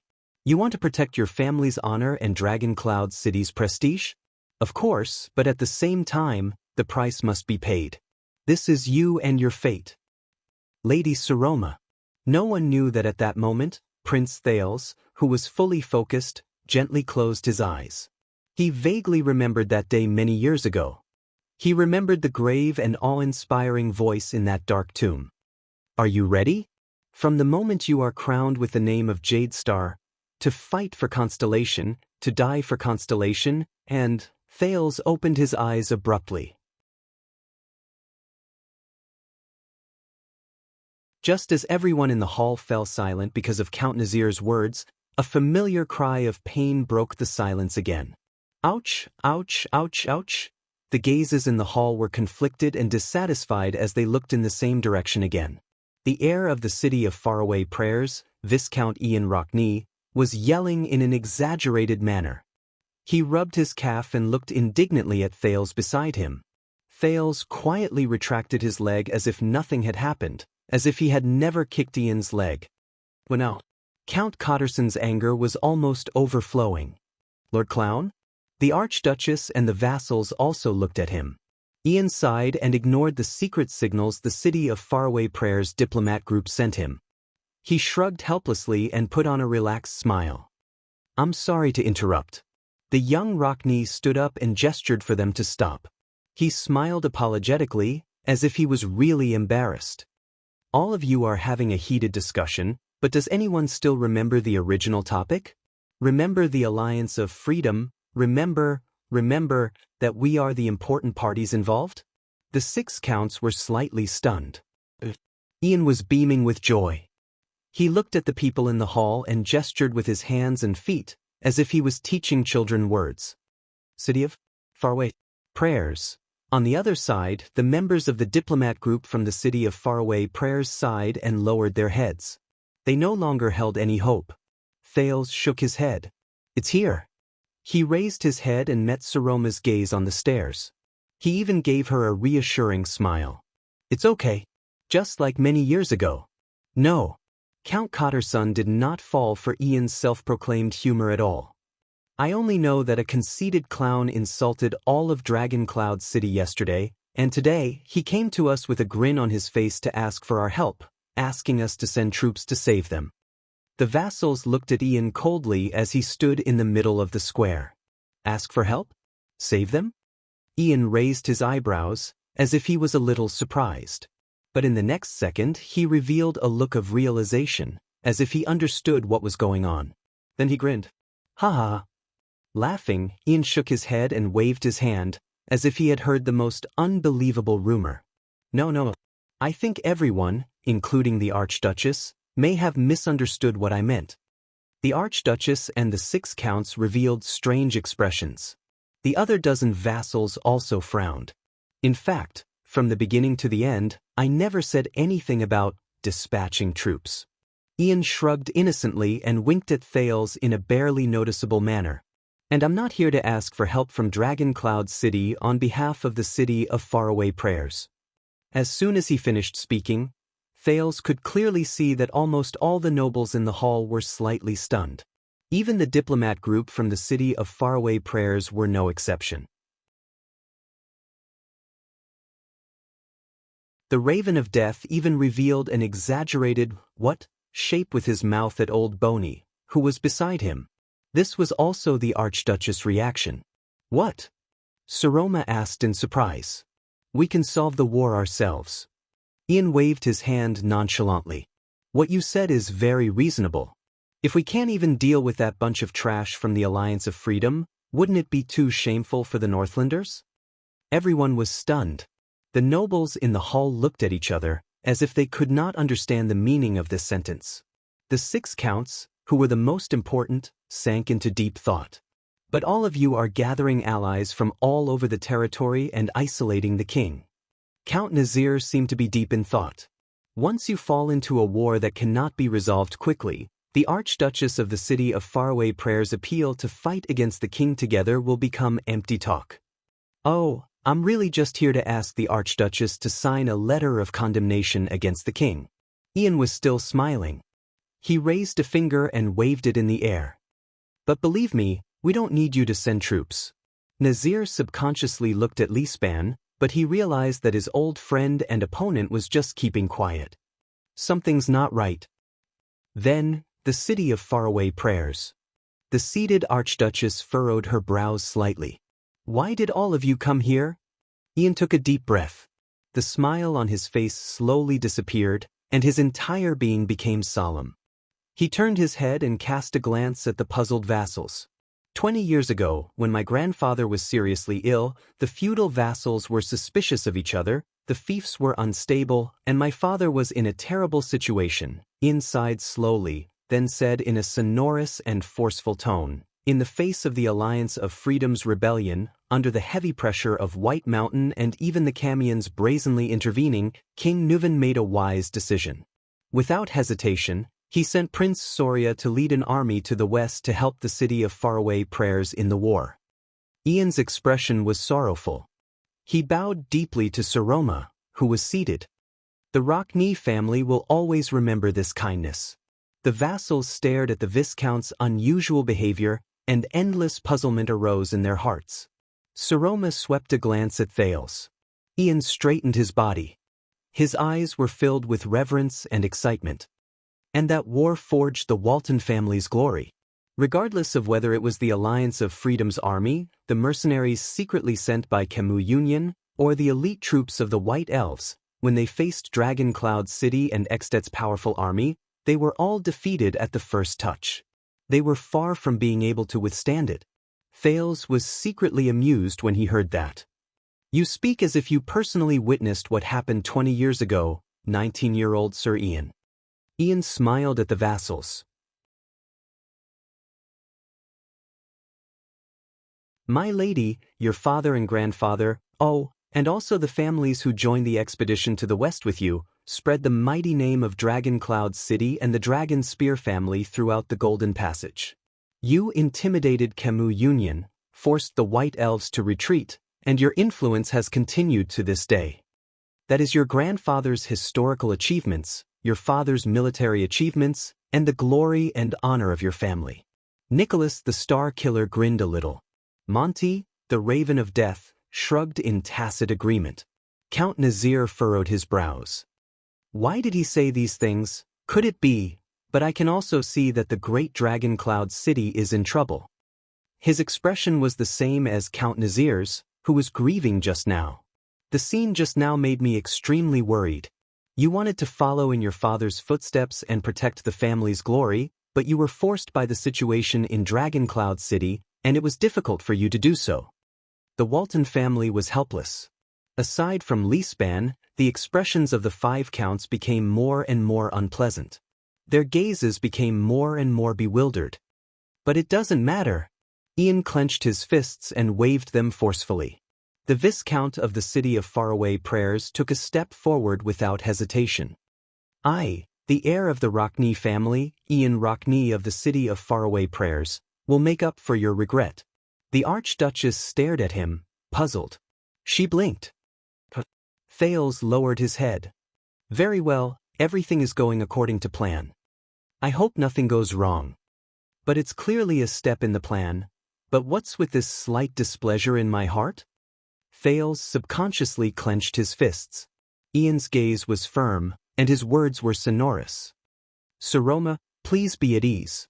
On behalf of the City of Faraway Prayers, I will lead an army to tread on the path your father took on his expedition. I will carry the Dragon Spear family's flag, carry your family's glory, and fight against the Alliance of Freedom. His sudden change in how he addressed the Archduchess shocked many people. In the name of the Walton family and the Rockney family, I will teach those useless Alliance of Freedom a lesson and rewrite our history. I will plant the Cloud Dragon Spear flag and the Knight's Law flag on top of Fort Liberté once again, and let all bards recite the great victory that belongs to us and Extet. I will tell our enemies that Sir Roma Walton, King Nuvan's granddaughter, Prince Soria's daughter, has collected the debt that belongs to the Dragon Spear family. Ian acted like a fanatical recruit. In the face of his aggressive gaze, the Archduchess panicked a little. Realizing something, Count Nazir gritted his teeth and said, Enough, Sir Ian, but the Count could not interrupt Ian. Please do not worry. The glory of the Walton family will not diminish just because Dragon Cloud City did not send troops. Ian took a deep breath. His eyes were filled with pride and excitement as he personally experienced the epic. Because soon, everyone will know that this war is not just a war between Extet and the Alliance of Freedom.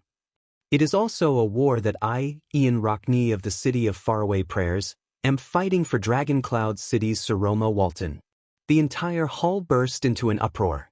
Nicholas had no choice but to maintain order again and suppress the vassals' clamor, which was filled with dissatisfaction and puzzlement. Even though his expression was terrible as well. Wait a minute. The Archduchess seemed to have finally sensed that something was wrong. She stuttered and said, Sir Ian, you are, and after the glorious victory, I will return with the glory of recreating the achievements of your father and grandfather. Ian did not pay any attention to the stunned Sir Roma. He only immersed himself in his own world. He exhaled, and in an instant, he turned from a fanatical fighter to a gentle poet. Of course, when the time comes, please kindly agree to a request of mine, a request that makes me feel humble and unbearable. Pure request. Sir Roma's face turned pale.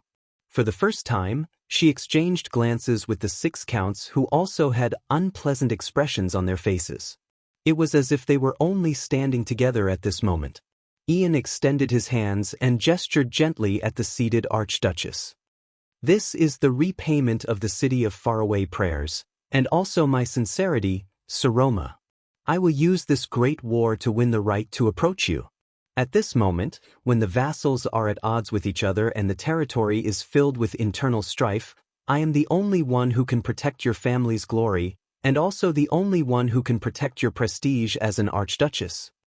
Sir Roma exchanged countless glances with the counts, who were also caught off guard. She raised her head with great difficulty and awkwardly said, "You mean," beside Ian, Prince Thales's expression was stiff. He clenched his fists tighter. "This is just a plan." "Nothing. This is just a plan." Calm down, he said to himself. Ian took another step forward and stared at Sir Roma from afar. A dreamy longing appeared on his face. It was as if that was his only pursuit. "Let me continue to protect you from now on with glory, good lady," the young Rockney stated his intentions in a gentle and tactful manner.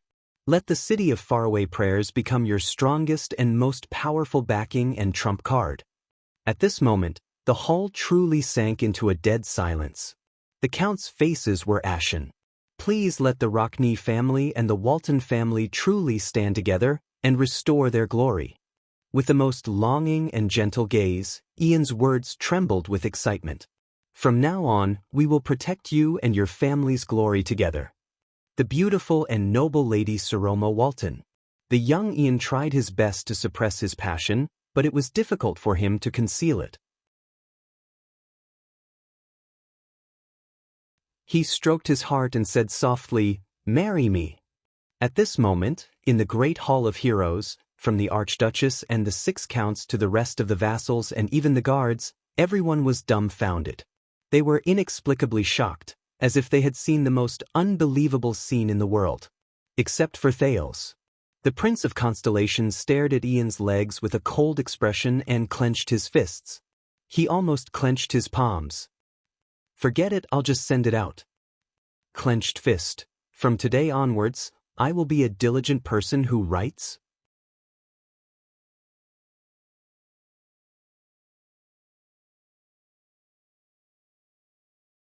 Chapter 322. Is this another one of your jokes? After a long while, amidst the shocked vassals, Count Cotterson was the first to speak. "Clown?" Ian turned around. Under the hostile gazes of the entire hall, he smiled cheerfully at the Archduchess. "Answer carefully." Cotterson's tone was filled with anger and malice. Without waiting for the other party to reply, he said, "Because it might cost you your life." The silent Thales noticed that even though most of the vassals were surprised, there were still a few people who stood out. Regent Leespan, who knew the most inside information, furrowed his brows. The old Nazir's gaze was unfocused. Carkigel, who had always been silent, stared at the Archduchess this time. He remained motionless. Thales thought of something. Beside the Archduchess, Nicholas glared at the Prince of Constellation in the corner with a cold expression. His murderous gaze seemed to be saying, "I know it's you, young prince. What are you planning to do now?" In the face of the Star Killer's vigilance and hostility, Thales had no choice but to give a friendly and weak smile. "These are my most sincere thoughts." Ian's words interrupted his thoughts. "I came here to—" Ian did not finish his arrogant words. "How dare you?" This time, the one who spoke was the golden-bearded Earl Hurst. In his 30s, he was clearly not as composed as his colleagues. He leaned forward, clenched his knees tightly, and gritted his teeth. His gaze kept moving back and forth between the Archduchess, who was at a loss, and the smug Ian. "In Dragon Cloud City? Insulting our king in front of us vassals? I don't see how it's an insult." Ian rolled his eyes at the ceiling and spread his hands helplessly and casually. 600 years ago, the truth-seeker, Colgan, was King Rikuru's most capable and trusted knight. That's why he was sent to conquer the most remote and untamable West. Is it strange that their descendants, the Rockney family and the Walton family, are married? Quite a number of nobles snorted disdainfully and hatefully. Thales could even hear the sound of their knuckles cracking. Thales swept his gaze over the vassals in the hall and came to a conclusion. Ian has probably incurred public wrath. Count Nazir, who had been leading the conversation, coughed loudly, and the ministers fell silent. I believe that Archduke Rockne did not give us any relevant reminders, the old count said slowly. So, this is just your personal impulse? When he faced Nazir, Ian put away his disrespectful expression, which was a rare sight. He nodded gently. Oh, about my father. I think he won't object. Count Nazir's gaze shifted, and he glanced at the Archduchess, intentionally or unintentionally. Saroma only stared blankly at the conversation on the field. She seemed to be lost in her thoughts. Madam, I think we should call it a day. The regent of Dragoncloud City's voice traveled steadily into her ears. This visitor from the city of faraway prayers is asking for too much. It was rare for Lispan to stand together with the vassals. He stared coldly at the relaxed Ian, and his words were blunt. I'm afraid we'll need to change the envoy for the negotiation between the city of faraway prayers and Dragoncloud City. Once he said that, the diplomat group from the city of faraway prayers became as anxious as ants on a hot pan. But Ian just laughed. Asking for something? The Viscount of the city of faraway prayers acted as if he had heard the most boring joke. Can't you see that me using the victory against the Alliance of Freedom to propose to the Archduchess is a good deed that will benefit both of us? Some of the vassals immediately spat in disdain. Some even cursed out loud. Win-win? Good deed? Only you can say that. Count Liner, who had always been expressionless, continued to hit the nail on the head and hit the nail on the head. Dragoncloud City doesn't need your charity, and we're not so kind as to let someone take advantage of the situation to satisfy the city of faraway prayers' dirty intentions. Dirty intentions? Ian snorted in disdain. Who was the one who forced the Archduchess to marry by sending troops as a condition? Who's the dirtier one? Only you can say that. He narrowed his eyes and shook his head. My lords of Dragoncloud City. Count Liner stared at him quietly and did not speak. Count Cotterson's face gradually contorted. A few seconds later, Count Cotterson's voice, which was filled with hatred and anger, rose clearly. Listen up, shameless clown. Cotterson glared at Ian fiercely. Go back and tell your father this. Dragoncloud City is not the city of faraway prayers. Here, it is not popular to form a marriage alliance with the lowly troubled West Billow citizens, even if they only have half of our bloodline. Once he said this, the vassals of Dragoncloud City let out low, mocking laughter. Ian's gaze darkened, and his shoulders trembled slightly. Thales narrowed his eyes. Wait a minute, the Rockne family is obviously a noble family in Northland, but Cotterson said that, to form a marriage alliance with the lowly troubled West Billow citizens, half of our bloodline. Thales glanced at Ian, who had an unpleasant expression on his face. He remembered that Ian had mentioned before that his mother was a local from the city of faraway prayers. He immediately fell into deep thought. Lispan coughed. Your Excellency Ian, we all understand your intentions. But you know, we are not only talking about a marriage proposal and war. Regent Lispan stood in the middle of the hall. He warned everyone with his gaze as he said to Ian, this is politics. Ian sucked in a breath and put away his unnatural expression. He chuckled. What I'm talking about is the politics of marriage and war. Count Lispan did not speak. The politics of marriage and war. I see. You are. Lispan cast an unexpected glance at Thales. The prince's heart skipped a beat. This old man seems to know what we are up to. Forgive me for my rudeness, Count Lispan, but... Ian shrugged and slowly said, I'm sorry, Count Lispan. Why are all of you so anxious to speak up for the Archduchess? The expressions of the vassals in the hall, including Lispan's, changed again. Many gazes shifted back to Saroma, but the latter only pulled a long face and did not say a word. The gaze of the heir of the city of faraway prayers became stern. It was as if he had turned from a frivolous young master to the cold and aloof Viscount Ian. Just now, weren't you the ones who claimed that you wanted to show her the cruel side of this world? Ian raised his head and stared at the Archduchess on the stage seriously. Saroma, I am speaking to you as the heir of the city of faraway prayers. I will only accept answers from you. His voice was cold, clean and decisive. Saroma subconsciously bit her lower lip. Count Khatterson, who was furious again, was about to speak, but Lisban and Nazir raised their hands at the same time to stop him. Khatterson understood their gazes. This is not their turn. Lisban and Nazir raised their heads at the same time and looked at Saroma, waiting for her response. The air in the hall seemed to have frozen. It no longer flowed. On the steps, Saroma, whose face was pale and breathing quickened, swept her gaze over the people in the hall. Until she met Thales's gaze. Thales understood the look in her eyes. It was a gaze he was once familiar with, one that was filled with panic and anxiety. The Prince of Constellations smiled faintly. He raised his fist and clenched it gently over his heart. You can do it, Saroma. You can do it. The vassals still stared at her closely. Their gazes were filled with judgment and sizing up strangers. In the chaotic hall, Saroma and Thales' gazes met for a moment before they looked away. Thales lowered his head and sighed in his heart. Of course, Saroma, if you can't. He looked at his right palm. There were 2 scars left by a dagger when he was young. He took a deep breath. It's okay. I'm here. And me. A few seconds later, the Archduchess relaxed her lower lip. The corners of her mouth curled up slightly, and she nodded slightly.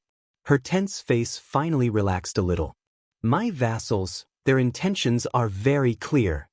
Saroma exhaled and said with a serious expression, Your Grace. She slowly said, enunciating each word clearly, the marriage between us is impossible. Ian's expression changed.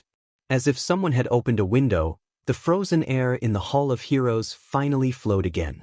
Thales could feel that many of the vassals breathed a sigh of relief without batting an eyelid. Among them, the 6 counts were especially special. Nazir glanced at Lisban, who was opposite him again, but the regent just avoided his gaze. This made Nazir sink into deep thought as well. Saroma lowered her head and took a deep breath.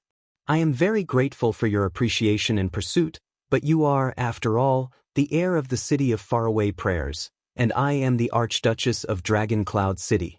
Even someone as shallow as me knows that this has never happened before. Under the vassals' gazes, which were much friendlier than before, the Archduchess cleared her throat and brought out the spirit she used to answer questions in Hicks class. She slowly said, Our abrupt marriage will bring about unexpected consequences. Extet may have an archduke in the future, and he will have the right to inherit 2 territories and titles at the same time. This will cause the entire kingdom to lose balance, and it will also bring us unnecessary trouble. But she was interrupted by Ian's chuckle. And you are just going to let your vassals do whatever they want to you and make decisions for you? Saroma? Thales saw Count Nazir and Count Lisban frown again. Ian clicked his tongue and shook his head. Then his voice rose. Oh no, my dear Saroma. The Viscount raised his index finger and waved it.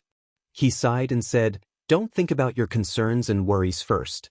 Think about the consequences you are about to face right now. If your current position is shaky, then worrying about the imbalance of the kingdom is meaningless.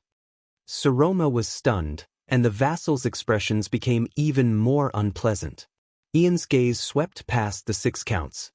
He chuckled and said, Your Grace, you know very well what the predicament you are facing is. The expedition to the Alliance of Freedom is a mission that you must complete. If you are unable to send your troops, it will not only damage your reputation, but also your family's reputation. Ian's smile became a little terrifying. His words also became fierce. Your situation has always been difficult, but today, if you still let this matter pass, you can only stand by and watch helplessly in the face of your family's mission, and you can only let your vassals do as they please without doing anything. Then from now on, the whole of Dragon Cloud City, even the whole kingdom, will know that you are just a ruler whose words carry no weight. Even your vassals look down on you, even though they do not think highly of you to begin with. The heir of the city of faraway prayers said loudly, Saroma, in order to avoid becoming an archduchess who has no opinions of her own, is manipulated by others, and is surrounded by wolves. Isn't this the reason why you gathered the vassals to attend the council hearing today? The archduchess did not speak. Thales saw the expressions of the 6 counts change one after another. Then, good girl, Ian said faintly, think about my proposal. Then, think about my suggestion. Think about what you can gain.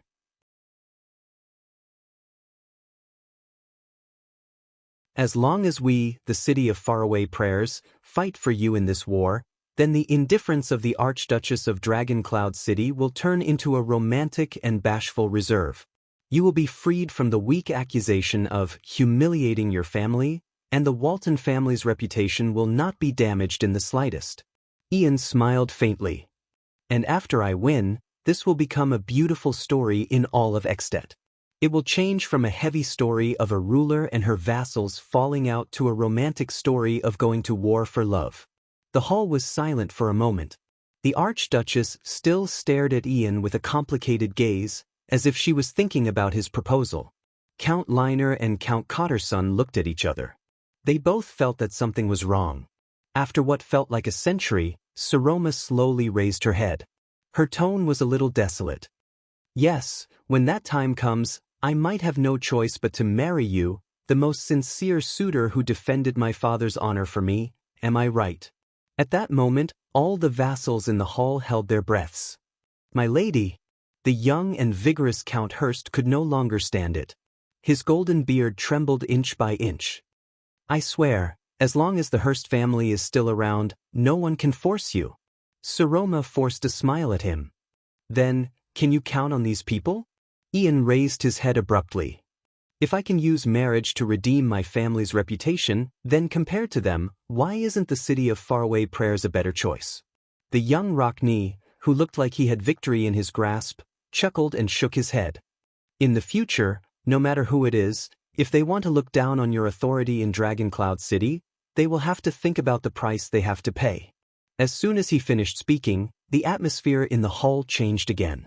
The whispers of the vassals on both sides became softer and shorter. On the other hand, Regent Leespan and Count Nazir were both silent. Thales took a deep breath, retracted his observant gaze, and chased unnecessary thoughts out of his mind. So far, everything is going well. As long as there are no accidents, no, I can't be too optimistic. He clenched his teeth. Think about the places where accidents might happen. For example, the relationship between Leespan and the vassals is worse than we can imagine. Or, the Northlanders' deep-rooted view of women far surpasses their loyalty to their mission, the importance they place on honor, and their obligation to Dragoncloud City and the Archdukes. Or, what I'm most worried about. When Thales thought of this, he cast a sidelong glance at Ian. Like the Viscount of the city of faraway prayers changing his mind midway. Perhaps obtaining a marriage alliance with Dragoncloud City is more profitable than directly asking Dragoncloud City to send reinforcements? Thales desperately thought about every possibility. I hope it doesn't come to that. I hope there are no accidents.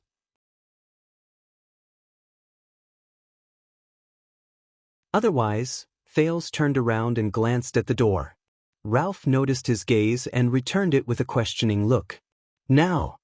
Thales shook his head and gestured. No, it's fine. It's fine for now.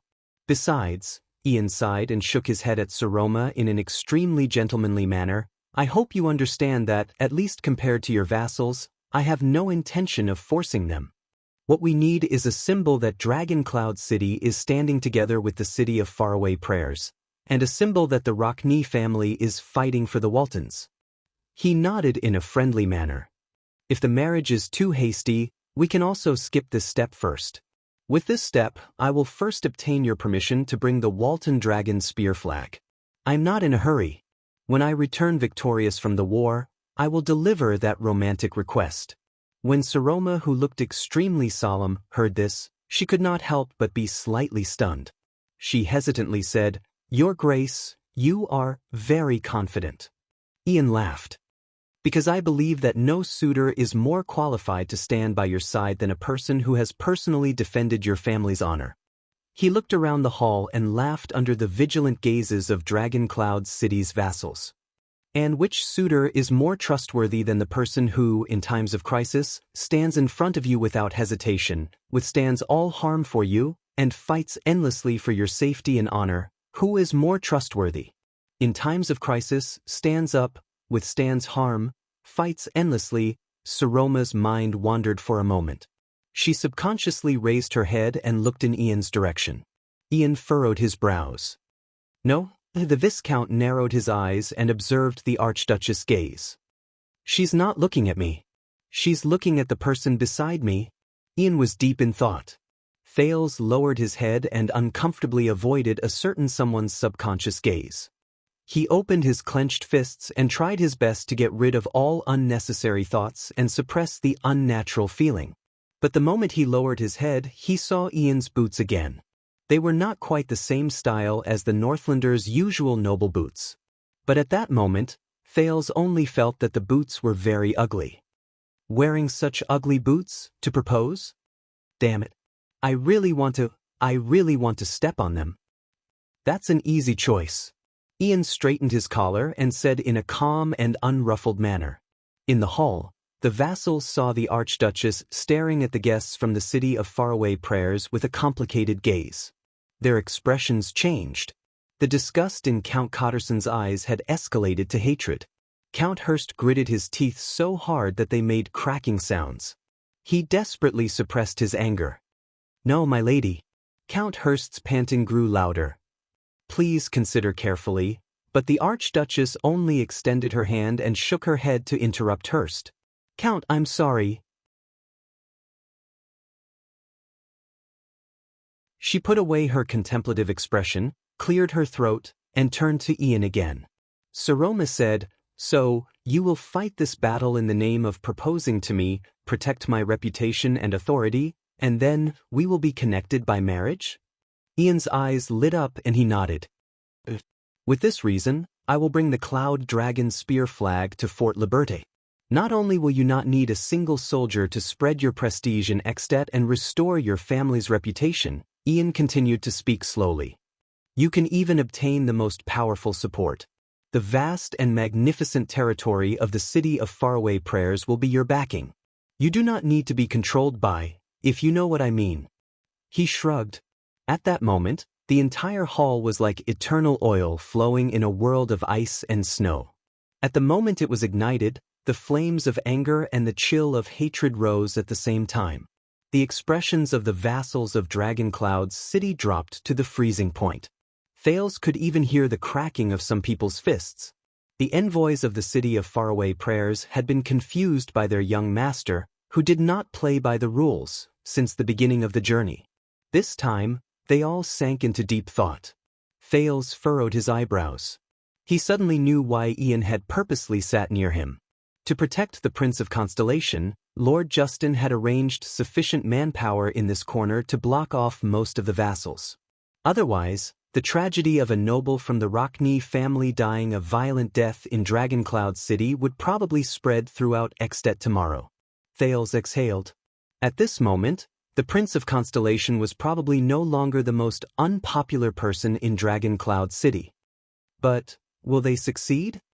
Nazir, who had not spoken for a long time, cast a profound glance at the Archduchess, then turned to Ian. Kulgan Rockney actually has a son like you. The old Count coughed. Marrying a local as a wife, he really profited. Ian's expression froze, but he then forced a smile. Enough, Count Liner said coldly. If it's for a marriage alliance and to prove Dragoncloud City and the city of faraway prayers standpoint, I believe we can find a suitable candidate among the Walton family's collateral bloodline. But the Archduchess has important responsibilities in Dragoncloud City. It's impossible for her to marry you. Ian snorted softly. Here we go again. You're speaking up for the Archduchess again, as if you're her father or husband. The Viscount swung his arm, his gaze sharp. But can you really protect her? Asterisk thud. Asterisk Count Hurst punched the chair with a fierce look on his face. His golden beard trembled slightly. Why are we still wasting time here? Count Cotter's son snorted in agreement. Guards! Chase this Westerner out. But the Archduchess guards only stared at him sternly and did not move. Ian smiled nonchalantly. At this moment, everyone. The Archduchess' clear voice interrupted the conflict that was about to erupt. As masters, we must maintain our demeanor. Thales raised his head and, together with the vassals, turned his gaze to Sir Roma. It's here. The final blow. I hope there are no accidents. Your Grace, I have to say, you've given me a very interesting suggestion. Sir Roma sighed. It's even quite tempting. The vassals' expressions immediately became very unpleasant. Without sending a single soldier, I can solve the problem of the Alliance of Freedom, restore my prestige, my family's dignity, and even obtain the support of the city of faraway prayers. Sir Roma forced a smile with great difficulty. Her voice was filled with exhaustion. I only need to pay the price of a so-called romantic story. Ian bowed respectfully. That's right. Sir Roma looked at him quietly and nodded. The vassals could no longer sit still. Hurst could not help but exclaim in surprise, Lady! Count Liner narrowed his eyes and looked at the regent. Leespan, as the leader, as the regent, you have the duty to stop the lady's blind behavior. But Count Leespan was indifferent. He continued to look at Sir Roma. There was a hint of unfamiliarity in his eyes. Cotterson was furious. Leespan, we all know that the lady listens to you. Don't play dead. Say something. Nazir was also frowning, but his gaze was on Leespan. Only Carcagel, who had always been silent, did not say a word. He watched the situation in the hall quietly. The other vassals had different reactions.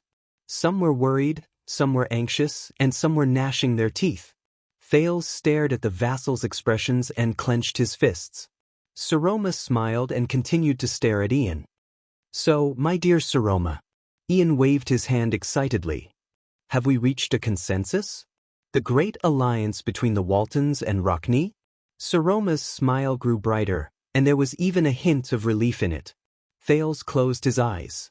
Under the gaze of the entire Hall of Heroes, the Archduchess of Dragoncloud's city gently leaned against the back of her chair and looked at the stone carving of the cloud dragon spear above her head. Your Grace. The Archduchess' voice was indistinct, as if it came from the horizon.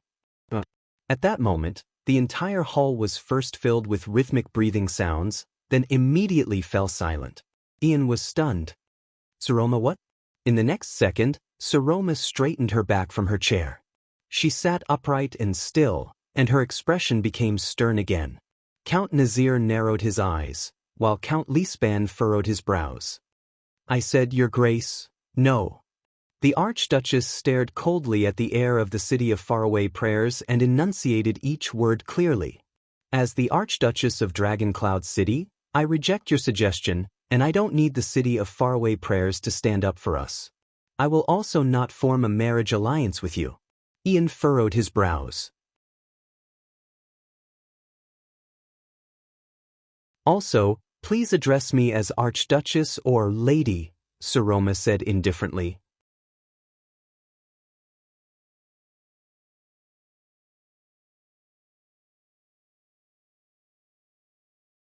Chapter 323. The hall was so quiet that one could hear a pin drop.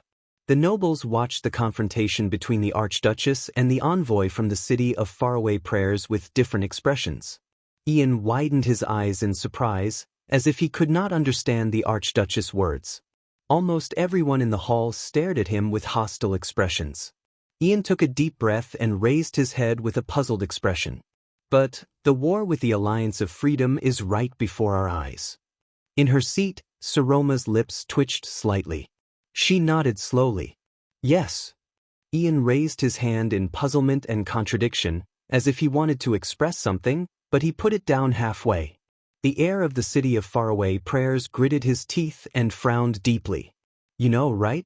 This is a war that means a lot to you and your family, especially after Dragoncloud City lost its king. His tone was slightly anxious. Do you also know that the person sitting at the other end of the chessboard is King Chapman, who hates all of you to the core? The vassal's expressions became even more tense. Saroma lowered her head weakly and sighed as she said, "Yes, I know." Her voice was weak, like a whimper. Ian seemed to have received encouragement. His gaze became lively, as if he was looking for support. He smiled in a rather relaxed manner. "Very good. Then you should know your current situation. You know that your prestige is far from enough to support you, especially—" Ian paused for a moment. He looked around and sighed in a seemingly regretful manner. "Especially since you are a woman, a female archduchess."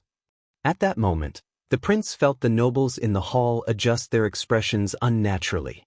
In the seats of the 6 counts, Liner tilted his head and ground his teeth gently. Carkagel stared at the archduchess without blinking. Hurst's eyes looked as if they were about to spit fire. Count Cotterson's eyebrows were almost knitted together. Leespan and Count Nazir looked at the archduchess with complicated expressions. The meaning in their gazes was difficult to decipher. The archduchess raised her head. Thal's heart tensed. The girl exhaled and put on a relieved expression. Her eyes were very calm. "Yes, I also know this." Her tone was normal. It was as if the other party had only said trivial things like, "The weather is good today," "This bowl of soup is not bad," read the book patiently, and "Don't rush me to update." Ian frowned. "Then you," the archduchess interrupted him. "Still, I am a Walton." Her voice was still very soft, but there was a kind of unquestionable firmness. The eyes of her 6 vassals moved in unison. Ian was slightly taken aback. "What? Walton? King Raikuru's heir, Walton, Cloud Dragonspear's Walton, Dragon Cloud City's Walton." Saroma stared at Ian indifferently. "Do you know the meaning of this surname?" Ian first narrowed his eyes, then a look of disbelief appeared on his face. "Walton?" He exhaled impatiently. "Saroma, wake up. Think about the scene just now, think about the attitude of your vassals. Then, think about my suggestion." Ian waved his hand in exasperation. "This is the only way for you to salvage your predicament." The Viscount's words echoed in the hall. The vassal's expressions became unnatural again. Saroma smiled. Her gaze met with Ian's in the air. "No," the archduchess said softly, "it isn't. The Waltons are the Waltons." Saroma turned her gaze and looked at each of the vassals with different expressions. "Cloud Dragonspear has never fought alone. 700 years ago, Raikuru stood in the sky with his spear, and the young Waltons followed closely behind him, and under the clouds parted by the dragon's wings, behind the 8 knights on the ground, Leespan, Nazir, Carkagel, Hurst. Countless Northland knights, whether they are famous or nameless, charged forward without hesitation. They stood together, and together, they cast the battle that reversed the cold wind, tore apart the darkness shrouded by the calamities, and won a future for the world." Under her seat, Count Hurst's expression changed. "My lady," the other vassals' expressions became increasingly solemn. 700 years ago. Thale sighed. He could not help but think of the portrait of Tormund in Mindy's hall. The sorrowful king of Renaissance also charged forward with his spear, and the 6 knights beside him, riddled with wounds, raised their reins and charged forward without regret. He also thought of the madness of Giza and Asda's duel. Thud. At this moment, Saroma slapped her seat and unexpectedly stood up. The entire hall was slightly startled. But nothing was more shocking than the archduchess' next move. "Everyone, today, at this time, and in this place, I, the Archduchess of Dragon Cloud City, Saroma Walton, officially issue Dragon Cloud City's wartime enlistment order."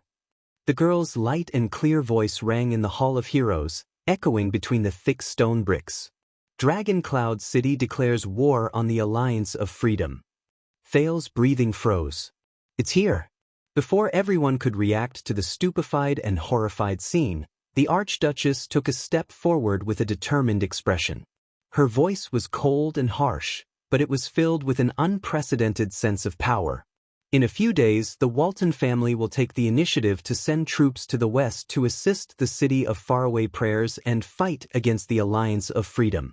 With the blood of those who repeatedly betray their faith, with the heads of those treacherous villains, we will once again prove Dragon Cloud City's honor.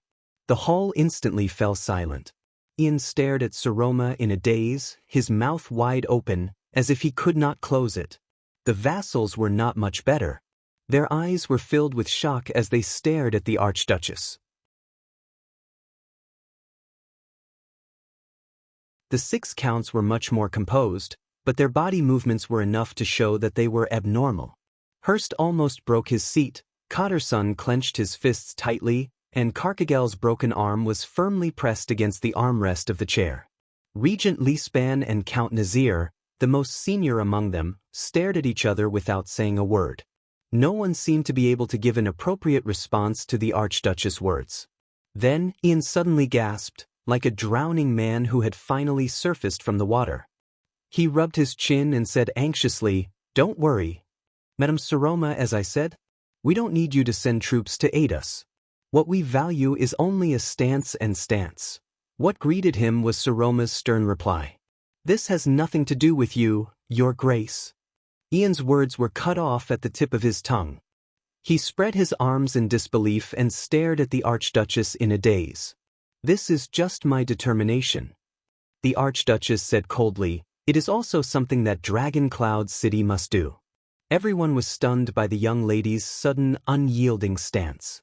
Only Thales, who was in the corner, curled up the corners of his lips slightly as he stared at his partner of 6 years.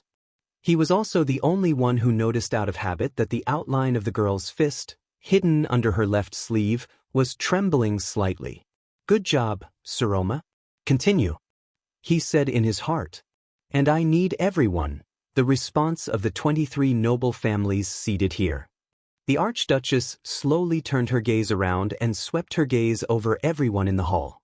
"Just like 20 years ago, and just like 600 years ago, you and your ancestors stood by the 2 King Nuvan's side with unwavering loyalty and without complaint." Her voice was still clear, and there was a hint of reckless determination in it. But there was no response as expected. No one spoke. All the vassals stared at her quietly. After the initial shock, suspicion and caution gradually appeared on their faces, and as they stared at each other, it slowly deepened. The hall was still quiet. Even Leespan was silent. Saroma's face turned pale. Thales shut his eyes in his seat. "Not enough. Saroma. This is not enough."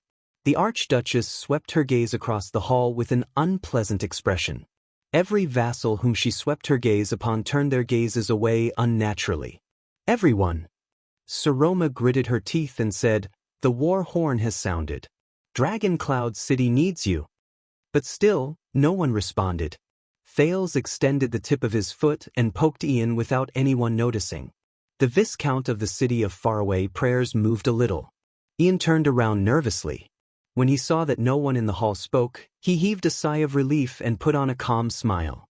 "Lady Saroma, I hate interrupting you." Ian clicked his tongue, turned around and shrugged.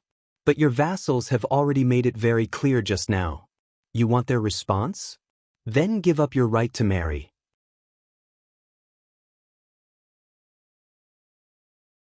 The Viscount nodded slightly, his eyes sparkling.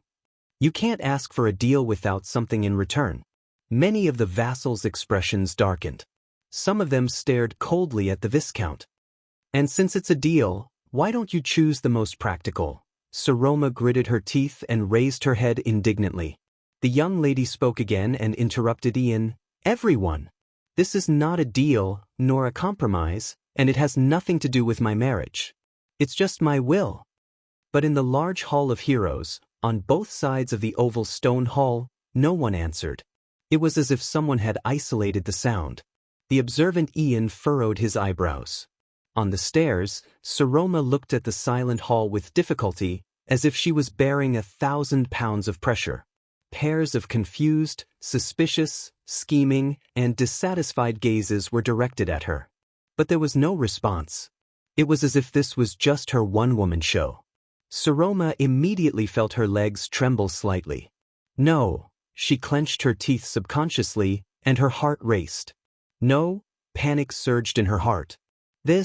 What should I do? At this moment, Saroma suddenly noticed that among those gazes, only a pair of eyes remained unperturbed and as calm as ever. They only stared at her quietly from afar.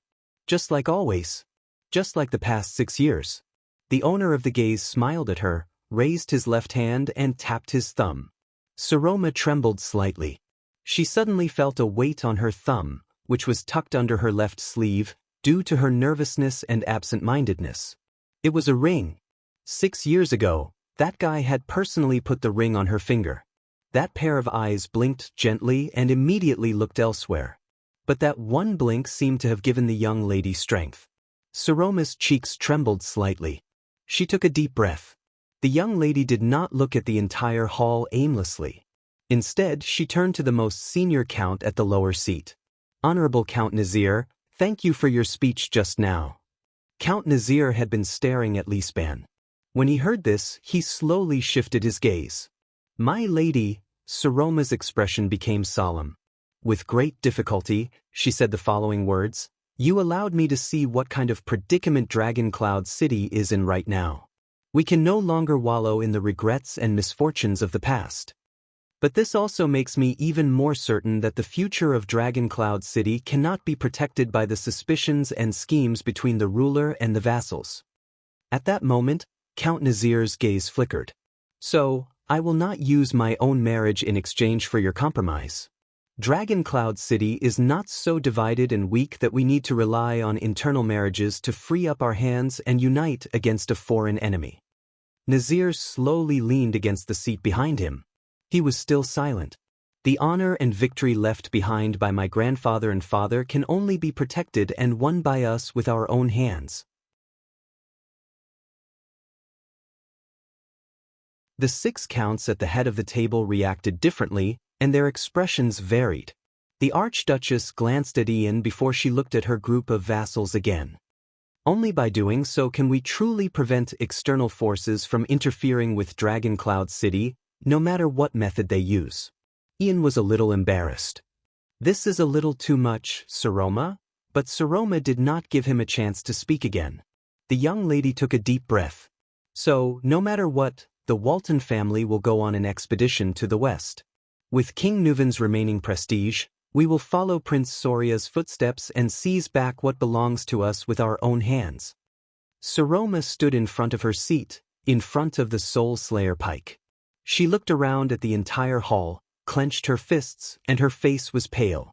"Even if," the Archduchess gritted her teeth, "even if no family responds to me." The quiet hall was filled with the sound of people inhaling at different speeds. "Even if we are the only ones to go to war." In the face of the Archduchess' fluctuating tone, many of the vassals' expressions became strange. Even the guards, who had no right to speak, could not help but look at her frequently. Ian sighed. "You know, Saroma, you don't have to do this. This will be very ugly." The Viscount's eyes began to become solemn and vigilant. "Be it now or when we go to war. Forcefully ordering to send troops will only force everyone to the brink of falling out with you. It will further damage your already shaky prestige, and you will only receive greater humiliation. You will have no way out." This sentence seemed to have pierced a hole in the stagnant atmosphere. The changes in the vassals' expressions became more and more urgent, and they became more and more difficult to read. "Yes." Saroma flashed a bitter smile. "I know." The Archduchess then looked at her vassals, who had complicated expressions on their faces. Her gaze was unfocused. "I know that I am far from being comparable to the former King Nuven. Perhaps in this lifetime, I will never be able to compare to him. Everyone, perhaps you don't think highly of me or this little girl on the Archduchess' seat. Perhaps you resent me, perhaps you have your own plans." Count Kotterson tilted his mouth, as if he was deep in thought. The Archduchess sighed and said, "But I still hope that at this moment, all of you can bring your warriors and glory and stand with me and Dragon Cloud City." Count Hurst's beard trembled slightly. To prove to the outside world, to this guest from the city of faraway prayers, who claimed that she could save me from my predicament with just a marriage, that Dragon Cloud City is still powerful and united, and that I do not need to bend my knees to outsiders to protect myself. Count Liner clenched his fists in an unnatural manner, twisting his knuckles back and forth. In the next second, Saroma raised her left hand with a solemn expression. Her sleeve slid down from her forearm, revealing her fair wrist. She also revealed the ring on her thumb. Everyone, I believe that no one in this world is more qualified and capable than all of you, my vassals, to fight for me and obtain victory for me. Because I am Dragon Cloud City. When they saw the ring, everyone in the hall frowned. They seemed to have remembered something.